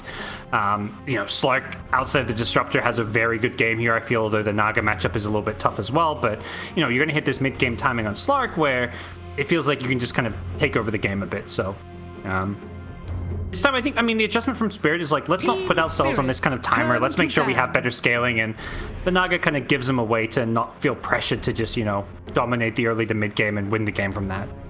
So do we feel like Tundra then need a way to address the Naga with their last pick, more than likely their 9 hero? Yeah, I think some kind of just AoE magic damage sounds good to me. Something that can like clear illusions or at least push waves. That's something their draft just kind of lacks. Like Slark and Alk aren't amazing for that. The Alk at least is okay. But it does feel like they need that wave pushing hero that can, you know, kind of make plays. Pengo's a good ban. It kind of fits everything you need. You know, there's other magic heroes like your Zeuses and Pucks, but they're not as good at playmaking as a Pengo. So I think Pengo's just kind of like the best of what's left when it comes to, okay, here's some good wave clear, some good AoE magic damage, and a hero that can move around the map and make plays. Because you got a Slark, you know, your Slark's going to be playing kind of slow, doing his thing, waiting to kind of, you know, hit his item time. He's going to Alki. Like, it's a little bit on the greedier side, although offlane Alk's been, you know, working pretty well for a lot of teams. I think it's important to get a mid hero that can rotate. I'm struggling to think of any others that are able to rotate and also address the Naga. Spirits turn to ban. Yeah, I'm thinking like there's the Puck. Yeah, none of them are like amazing against the Naga. You know, your Funky Storm, they might be looking at an Ember. Decent way to be able to address the Naga, be able to play make. First Disruptor's pretty nice. Tundra Esports turn. Really, you got a BKB timing. Damn, they are Ursa ban. Interesting. Did not not sure how the Ursa fits in, but you know, maybe the Spirit obviously sees something with an Ursa pick being you know, potent here. Maybe something that can play mid lane. Maybe Alchemist goes mid, although it has been 33 mostly playing the Alchemist recently. See what Tundra have in mind now. Definitely a team that often errs on the side of going greedier, and they get the Beastmaster. All right. Oh, still in the pool. Okay, Yeah. crazy. So there's a lot of flex. I do think maybe more than likely it's going to be 9 playing it and going for that Scepter. So we shall see. Yep. I like the idea. We mentioned they need some, you know, some reliable, consistent AoE damage, and Beastmaster I accept it could bring that to the table. Nice buff up as well for the Slark and the Alchemist with the Inner Beast. You've got Vision as well. Or it can maybe help make the initiations a little bit nicer. And they're going to get a response out of the Viper though from Team Spirit. So whoever's going mid is not going to have a good time versus the Viper at all. Maybe if it is the Beastmaster, at least he's going to be able to farm stacks very easily inside the jungle. And well, it's actually going to be 9 playing the Alchemist from the mid lane. So let us see how this is going to shape up, but it's definitely a bit of a greedier draw from Tundra. Yeah, this feels like we're going to lose our lanes, but we're going to just farm. Like, hit the jungle, farm it up, go late game. Like, yeah, they've got a Naga Siren, but can Naga solo carry this game? I don't think so. Not against Alchemist and Slark. You mentioned the buff up from the Inner Beast as well.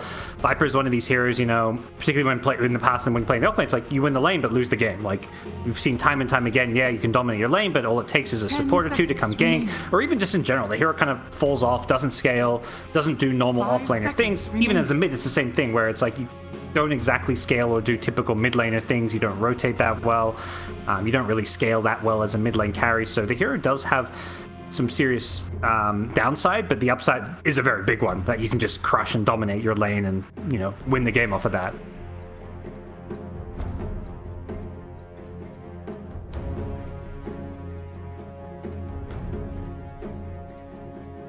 I'm liking Tundra a bit more. I just think they've gone greedy and they're going to get away with it. I think like Viper, Naga just don't pressure objectives well enough, but I think a lot's going to come down to the Spirit supports. Like, their pressures on them to, you know, Rubik, Disruptor, both heroes with a ton of catch, a ton of playmaking potential, and you're against a team that wants to be greedy and farm with Alchemist, with Slark. You're against a Beastmaster who's going to be split pushing. It's like Miposhka is probably the most important hero in this game with his Disruptor, and just generally speaking, like the movements they make around the map to pick people off is going to kind of be how Spirit wins this game, I feel.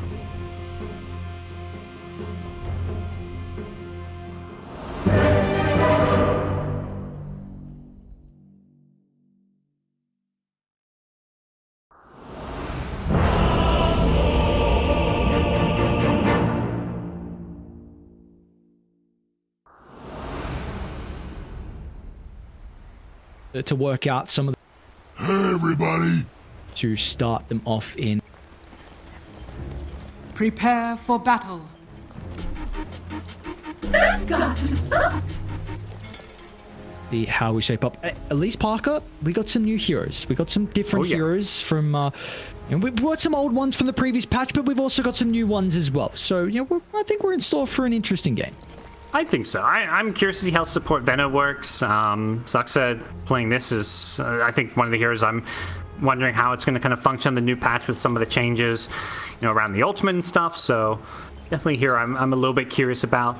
And then on the dire side, yeah, Viper is just, you know, obviously we saw a lot of it on some of the patches not so long ago, but you know, seeing mid Viper is just like such a throwback that I'm not going to complain about seeing a mid Viper.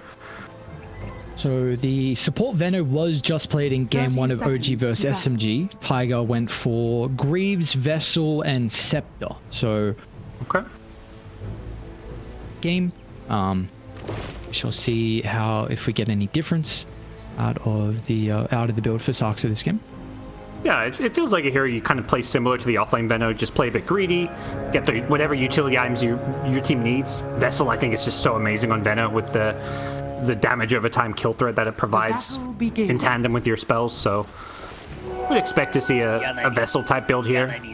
Especially when you've got offlane Alchemist, like none of your cores. I mean, Beastmaster. Sorry, you've got an offlane Beastmaster. I mean, Beastmaster can go for some of those utility items, but he doesn't go for the Vessel.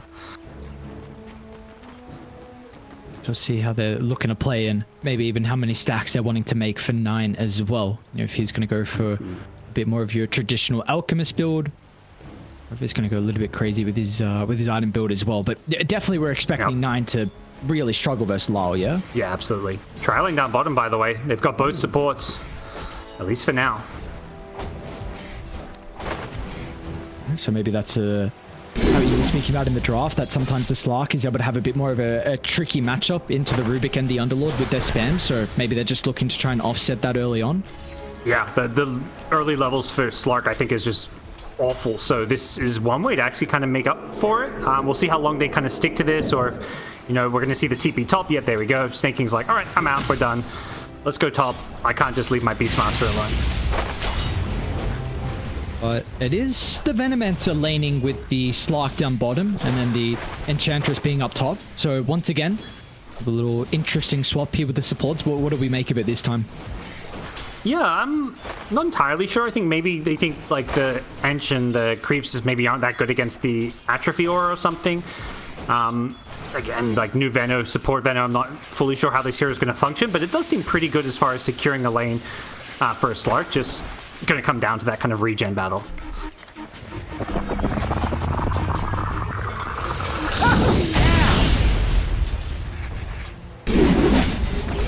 First blood. Oh, whoa.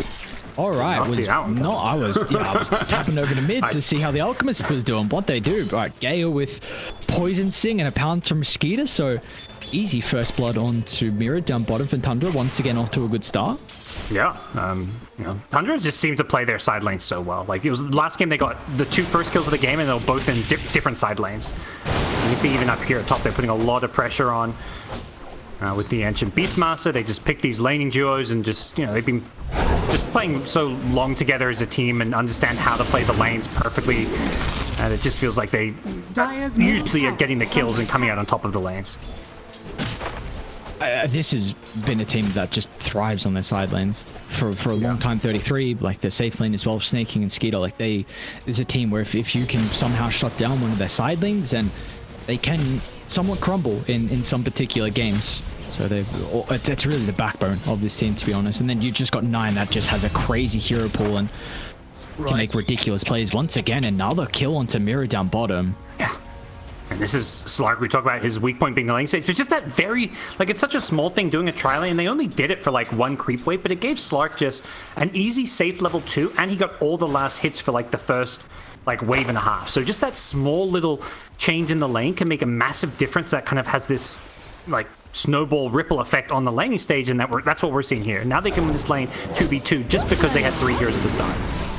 Now they can get a kill top lane as well. Yatoro probably going to go down with another round of the Impetus from Snake King. Remember, Post guy is trying to battle it out. He's got the Fairy Fire, should be able to come out on top, but 33 is the real big winner there, getting that final kill.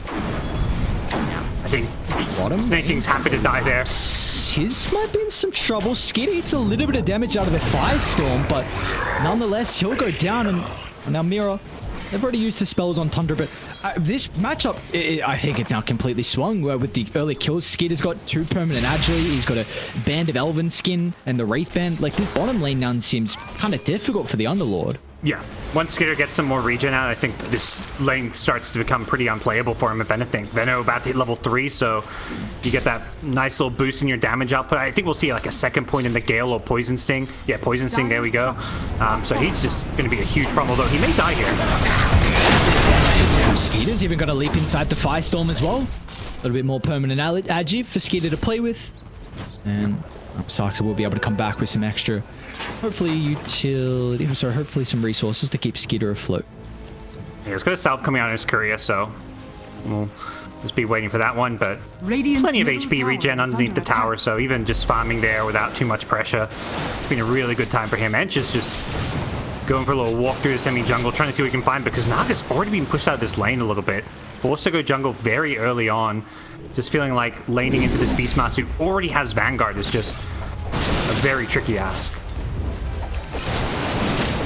So, yeah, I mean, so now that frees up Snake, right? Like, he can farm if he wants to, he can go bottom if he wants to, maybe he can even make stacks for the Alchemist. So, once again, this Vanguard offlane, it's just going to free up the supports early game. Yep. We'll see what Snaking opts to do with this one. He's got the early boot, so he's got a lot of mobility to kind of run around the map.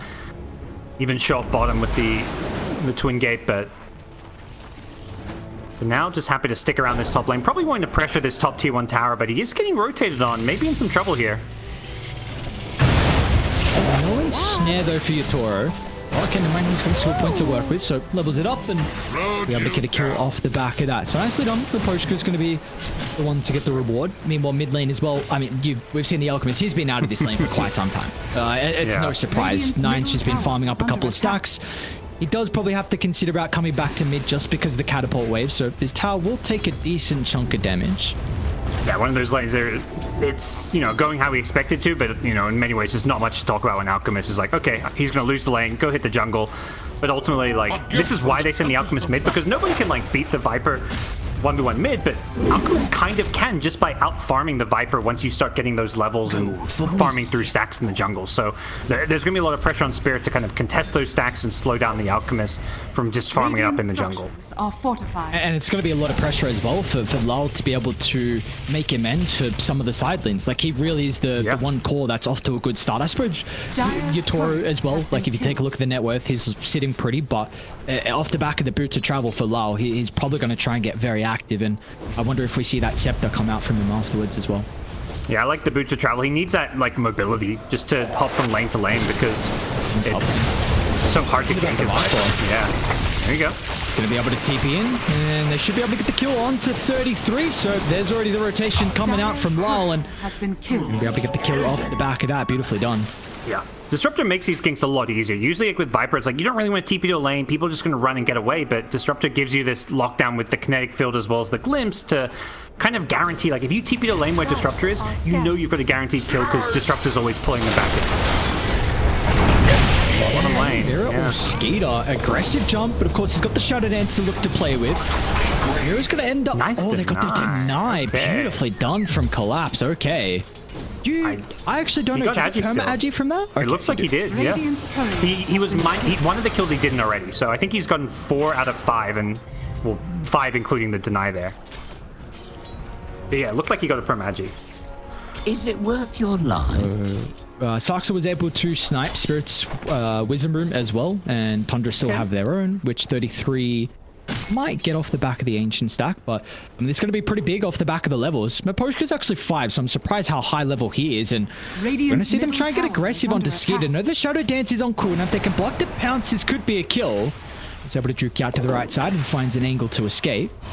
This is Salve too, so he may look to come back in, but probably a bit tricky to do so with how low Soxa is here on the Veno. He's full health now, so running in his Skitter. Skeeter. Mira here now as well. There's a bit of a numbers advantage for Spirit. They're going to try and bait underneath the Firestorm. Skeeter once again is going to be cautious. Shadow Dance is back up though. The ultimate there to work with, but Poshka's got some pretty good body blocks. Simultaneously, it's actually mid lane. Snaking and Knight. Oh, that's a big kill. Glimpse back. All right, Skeeter. It's a little bit of trouble. They might turn to Soxa though. Looks like the Venomancer is an easy kill for them to find. So Maposhka is going to be able to claim that one. But yeah, of course, I mean, Tundra, with everything happening bottom lane, all they need is 2 heroes to be able to bring down Lal's Viper. And... The pre-channel. He was hoping it'd lead to something, but rotates in with an Invis rune, but not exactly the best ganking here of the Alchemist. Dire's top on a mana as well, so he's going to have to pop out, maybe try and get some CS in the meantime. He's got some bottle charges there to work with. like what we're seeing from Spirit, you know, using these two supports in tandem to make these plays, pressure, they like play around the Underlord, who's kind of their strongest hero right now. The issue is heroes like Viper end up kind of vulnerable. Like you say, it just takes two heroes to gank and kill him. Viper would love to take this T1 mid tower though, and if nobody comes to stop him, that'd be a huge pickup for Spirit. But that death slows down the boots of travel, because now if he didn't die, he'd probably haven't, and he'd be able to join this fight that's going on bottom lane. Nine, he's finally going to be able to find an angle for the concoction. Collapse is pretty taken with the Vanguard, but it looks like it is not going to be enough. Once again, Saxa is rewarded with the kill. And so they're going to be able to hit back with Nine sticking around bottom for a little bit of time. It looks like he's not quite sure if he wants the armlet or not. Has 2,100 gold in the bank. Yeah, does he consider the Radiance, or what's the call going to be?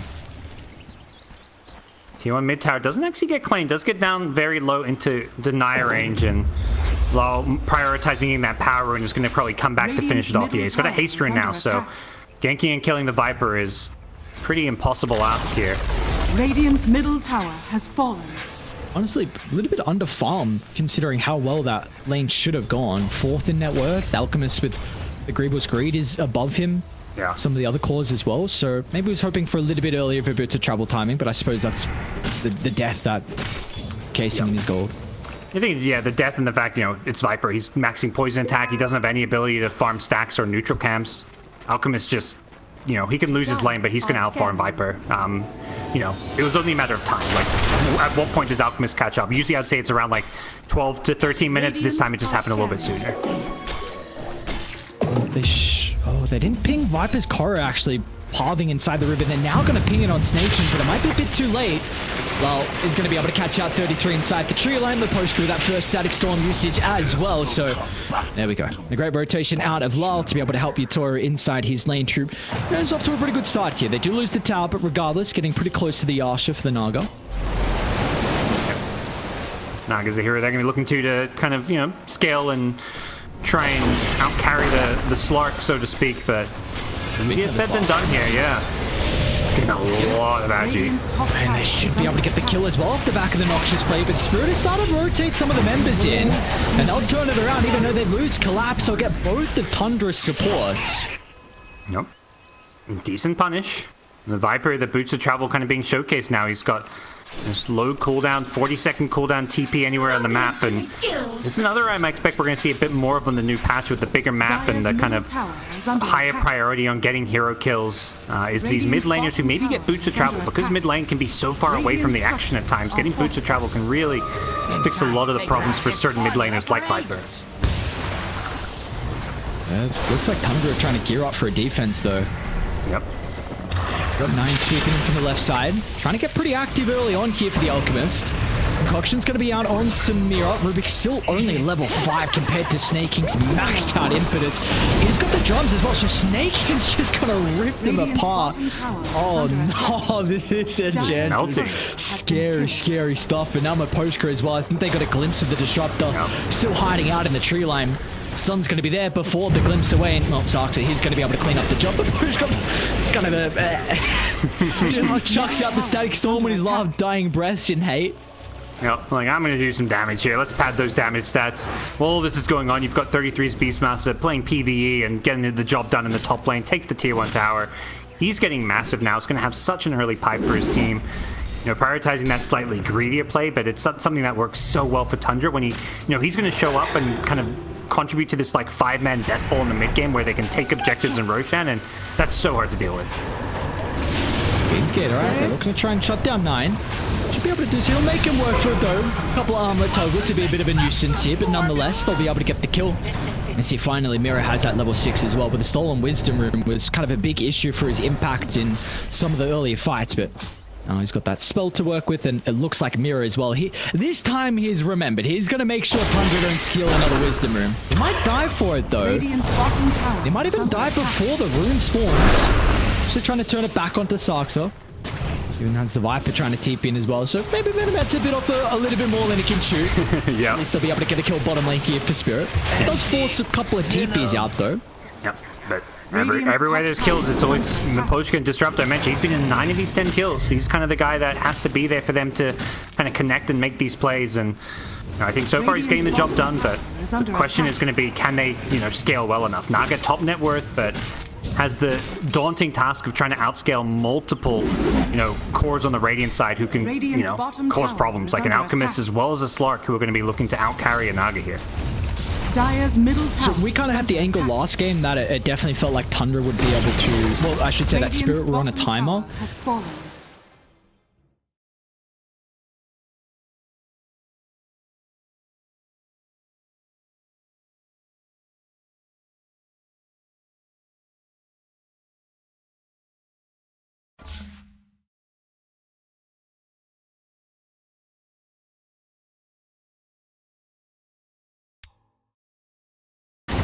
Rubik.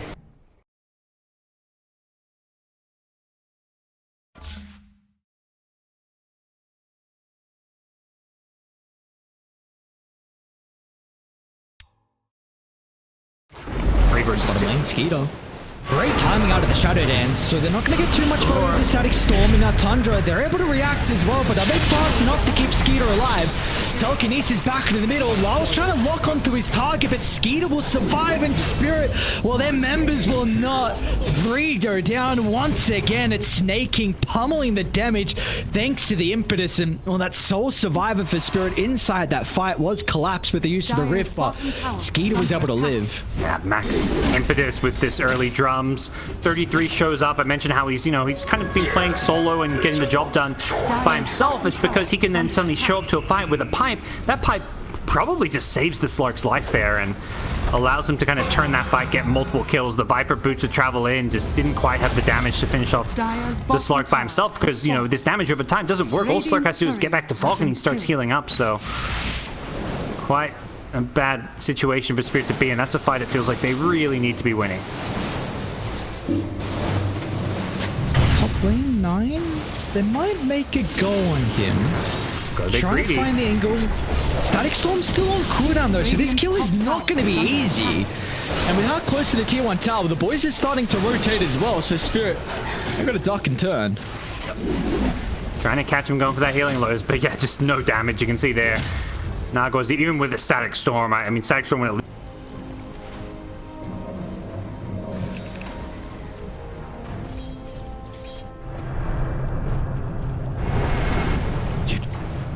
the Sox has got Solar Crest now as well. But I don't know. People are continuing. I'm still hold that thought bottom lane. Nice block of the pound. Skitter's just going to be able to run away, so he's chilling. But it seems like a lot of people have this interesting read that Solar Crest is quite the item. As top Sox are going to end up going down. 33 is playing off in the true line, waiting to see if there's an opportunity for him to enter. But he's going to be thrown to sleep, and Yatoro. Now they've got Collapse as well to be able to join. Even Mira's like, alright, why not? I'll come as well. So sleep from Yatoro, easy way to set up. Night goes to Beastmaster.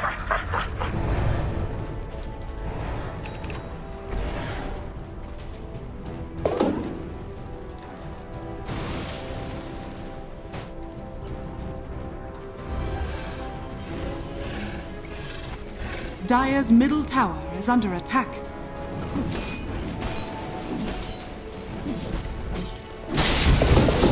Have they done that enough so far, or are we wanting Spirit to get a little bit more active still? Radiant's top tower is under attack. Wait up! Radiant are scanning. Mine!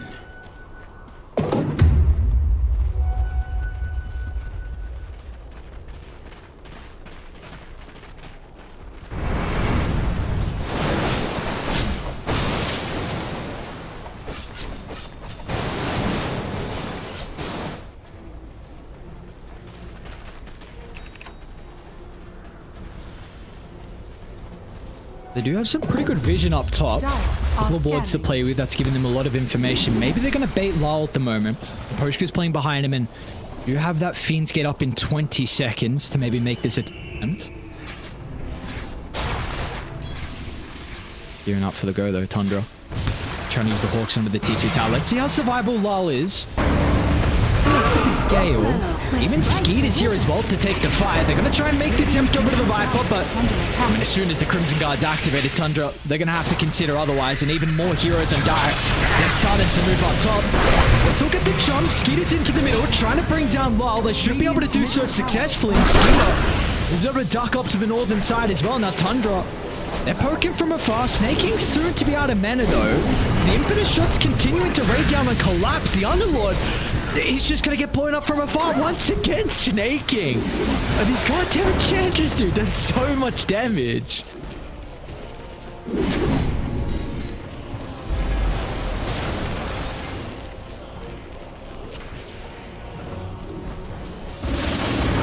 Nature attend It should end up going down though.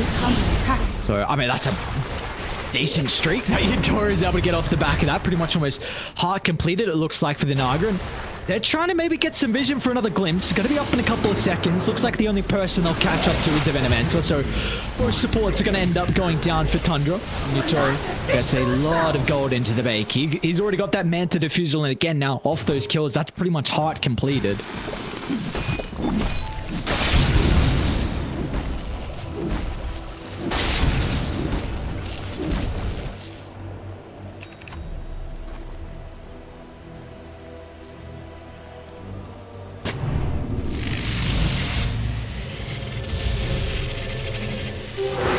invisibility.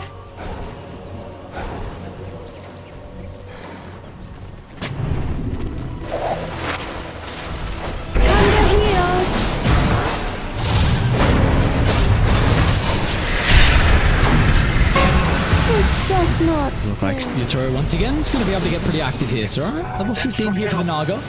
Extra mirror image damage, so able to help out with the kill.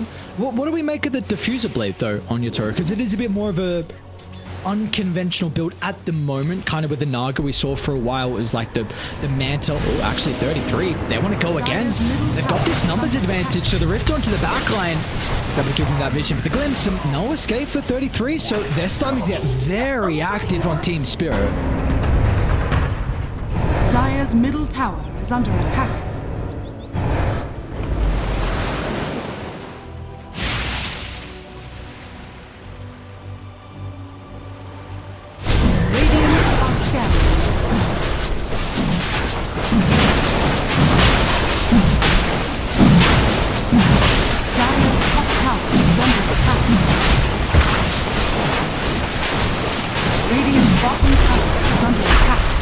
Is there a preference of who gets the Aegis off the back of this first Roche?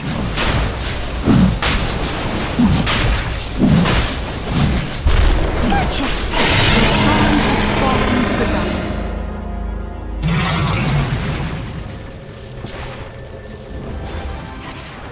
Oh, top lane.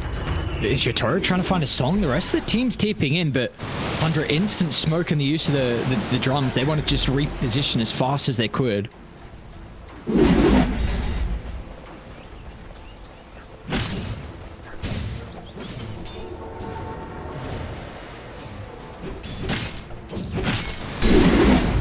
Radiant's top tower is under attack.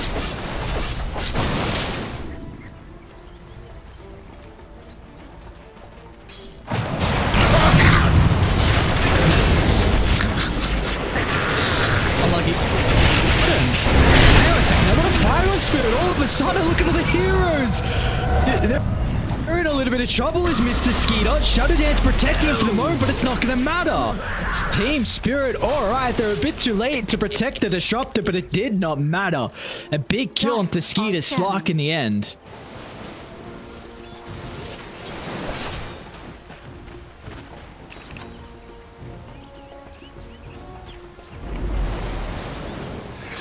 Radiant's bottom tower is under attack.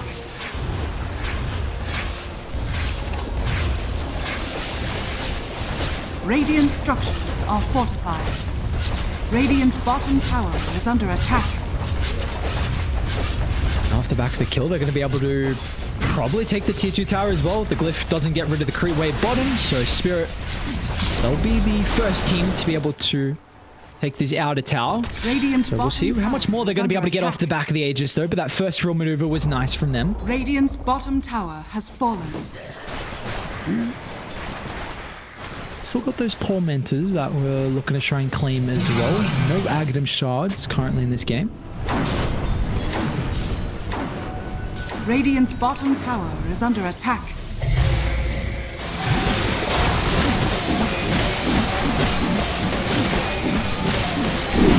Radiant's middle tower is under attack. Okay.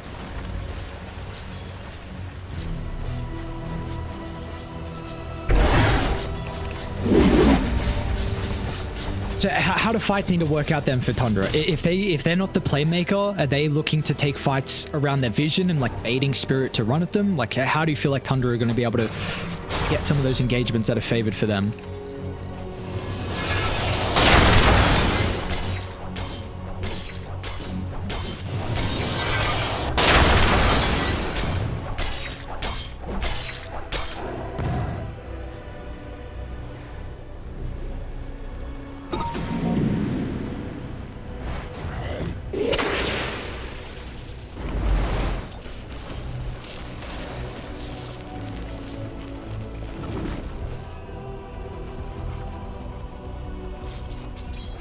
Dire's top tower is under attack.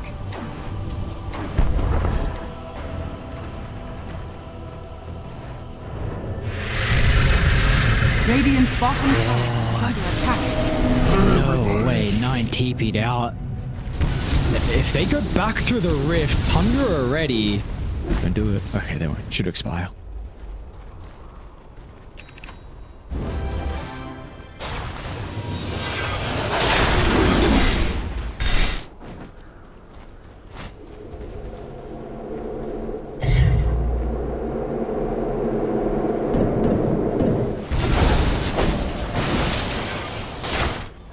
Seems like a big timing though for Spirit. You just got Butterfly completed along with a double damage rune for your Toro, so he is definitely in fighting shape right now as Spirit. They're going to run in the high ground, but Tundra, they're set up. Great reactions out of the BKB from Skeeter. He's going to be able to stand strong and continue to pummel in the damage onto the Viper. La will go down, but of course it's just round one. Toro looking to try and get themselves set up. Song's going to be able to control them inside the middle, and there's no escape in the kinetic field. Down goes Skeeter, and it looks like Snaking soon will follow him as well.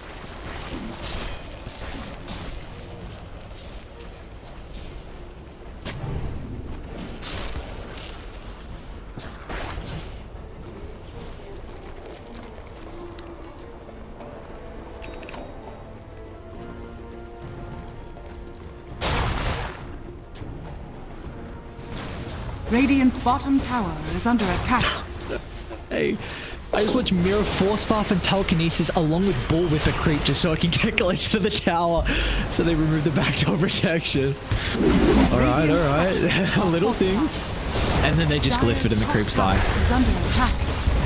Radiant's bottom tower is under attack. That counts. This is really the big timing here for Spirit. Again, this Butterfly and Toro, they're going to have a lot of issues with dealing with the Naga Siren. So Spirit, they want to try and get as much out of the map as they possibly can currently. Unfortunately, it's not going to be a tier 3 tower. And meanwhile, you still have 9 as well, getting a lot of farm. He actually bought a Scepter. I did not see who he gave it to. Slark, it looks like. Okay. Looks like Skeeter's now playing with the extra bonus, so the double pounce. Radiant's middle tower is under attack.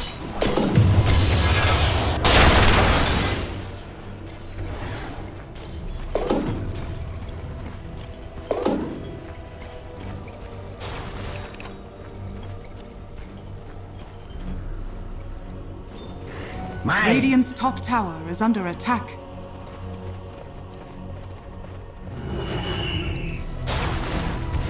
See, maybe this is the fight. Collapse is going to walk underneath the Watcher.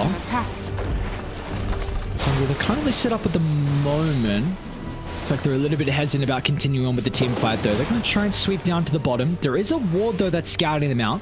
Skeeter's aware of it, though, so they're going to try and reposition out. They don't want to stick around where Spirit have this vision.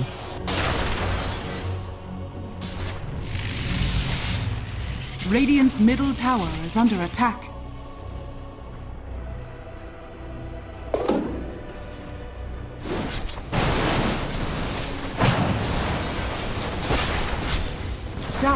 scanning.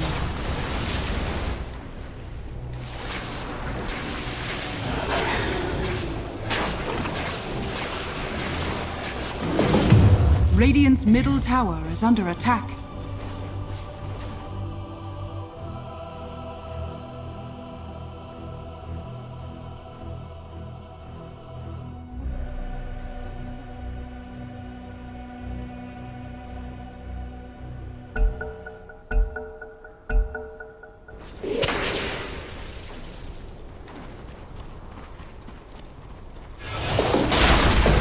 Radiant's middle tower has fallen. Radiant's bottom tower is under attack.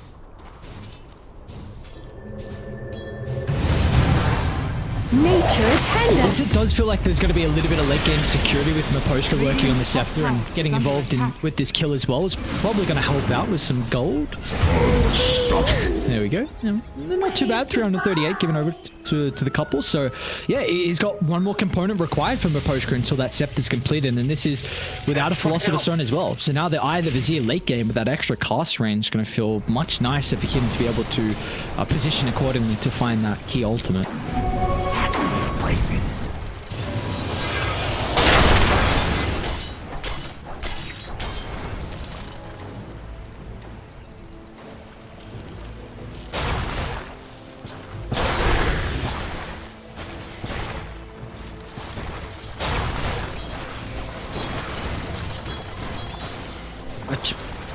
I mean, it's a stage in Dota though where the supports are getting so much gold. Like, it feels weird. Like, take back a couple years, Parker, when like there was the classic position 6s, right? And now I'm seeing Disruptor with the lowest hero with 7,200 net worth. He's gonna have a couple items. Well, what happened in the days on when the 5s had 0 items? I'm not saying that was a good thing. I'm just saying, like, this is it's a good day to be a support player now. You get to kind of play late game Dota.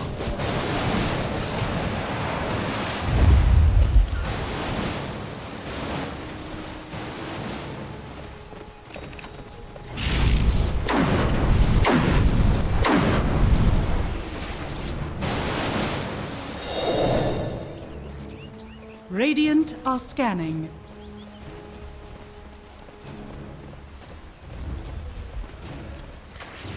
Yes, both sides ready to go for this potential second Roche spawn. Snaking is going to be able to control the rift though, so a lot of vision for them to play with inside this team fight. The southern tree line, they're looking to try and hide out. Victoria's trying to find the opening. They're going to start on the Naga Siren first, forcing out a defensive force stuff along with the song.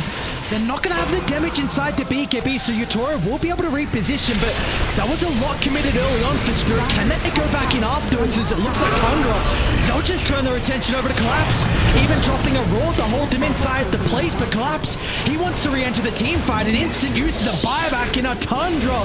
It's an all-out retreat, but can they cut their losses as Spirit? They've caught up to the El Casmiro.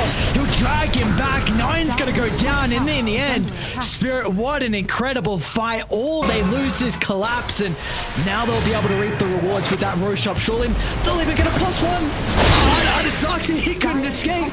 Still hiding inside the tree line, so another member of Tundra will go down.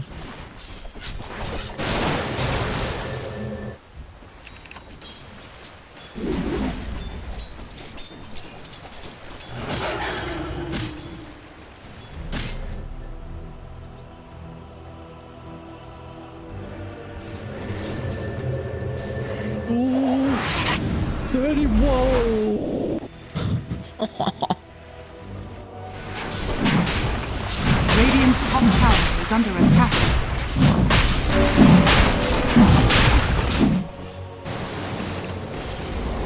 Radiant's top tower has fallen. Not fast. Can they fight this? They're coming down. They'll be -9.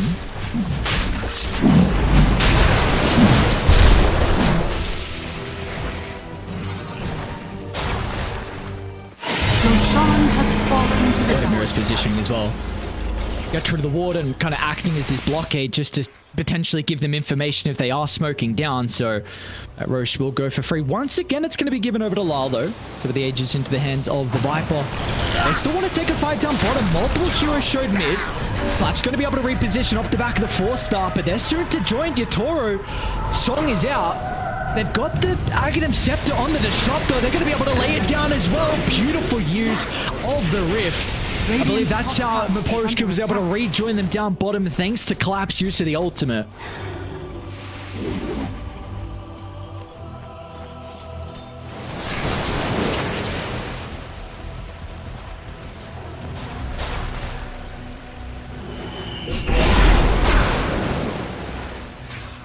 Radiant's bottom tower is under attack. Radiant structures are fortified.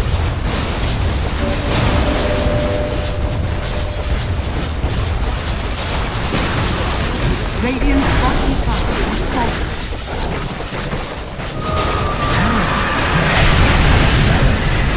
Snaking. He's able to glimpse it back inside the Firestorm. Snaking, he'll go down, but he's going to buy back at least. You've got to be cautious though, because these cooldowns are coming back up. Song's ready for Postcard. He's almost got the Static Storm in 15 as well, so Tundra, you've got to position ever so perfectly for the defense. They're going to try and poke from afar though. They'll start on low. Of course, here's the Aegis carried. You really want to put all your attention to the Viper. Well, that puts 33 out of position. Meanwhile, Skeeter, though, he's trying to hump the backline. An early use of the BKB. He wants to take away the Static Storm threat, but he just doesn't have the damage by himself. And now with the BKB expiring, there is going to be no escape for Skeeter. The rest of the team, they want to fondle the area. Finally, 9. All right, hang on. Look at the damage for the Alchemist. Finally, 9. Starting, get the right clicks going. It's collapsed. Forced out to the left side, but the Chief's going to be eating with the Underlord. A fresh health pool to be able to work with. They're going to hold him in place with the Roar as well, but they're not addressing Lau and Yatoro. So both the cores, they're starting to hit back as Tundra need to retreat. They're going to Delta split away his Saxel. They'll stop his TP just short. Yatoro's going to be there up on the higher ground. That's 2 down without a buyback. And Spirit, they should be able to get some objectives now off the back of this fight. Has fallen.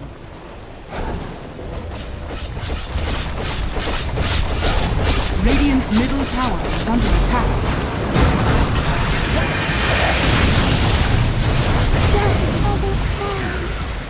No school like the old school. Radiant's middle tower has fallen.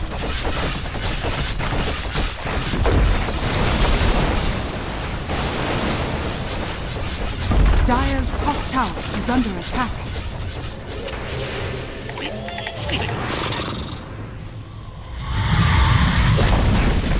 Dire's top tower has fallen.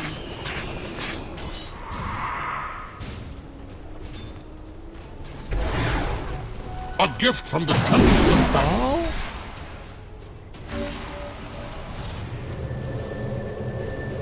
Mass. Oh, Skeeter. They're actually going to continue to jump and try and get the goal into 33. Telekinesis on forward. I hear a BKB off to the right side. Skeeter. He should be able to get the kill, but can he escape? Oh, is he not even going to get the kill? Oh, Skeeter, not like this. Oh my lord. This is the disruptor we're speaking about, man. Like, if inside the draft, he's in a great edge to the Slark, and he is popping everything to try and kill Maposhka, and he can't even get him. Radiant's top tower is under attack.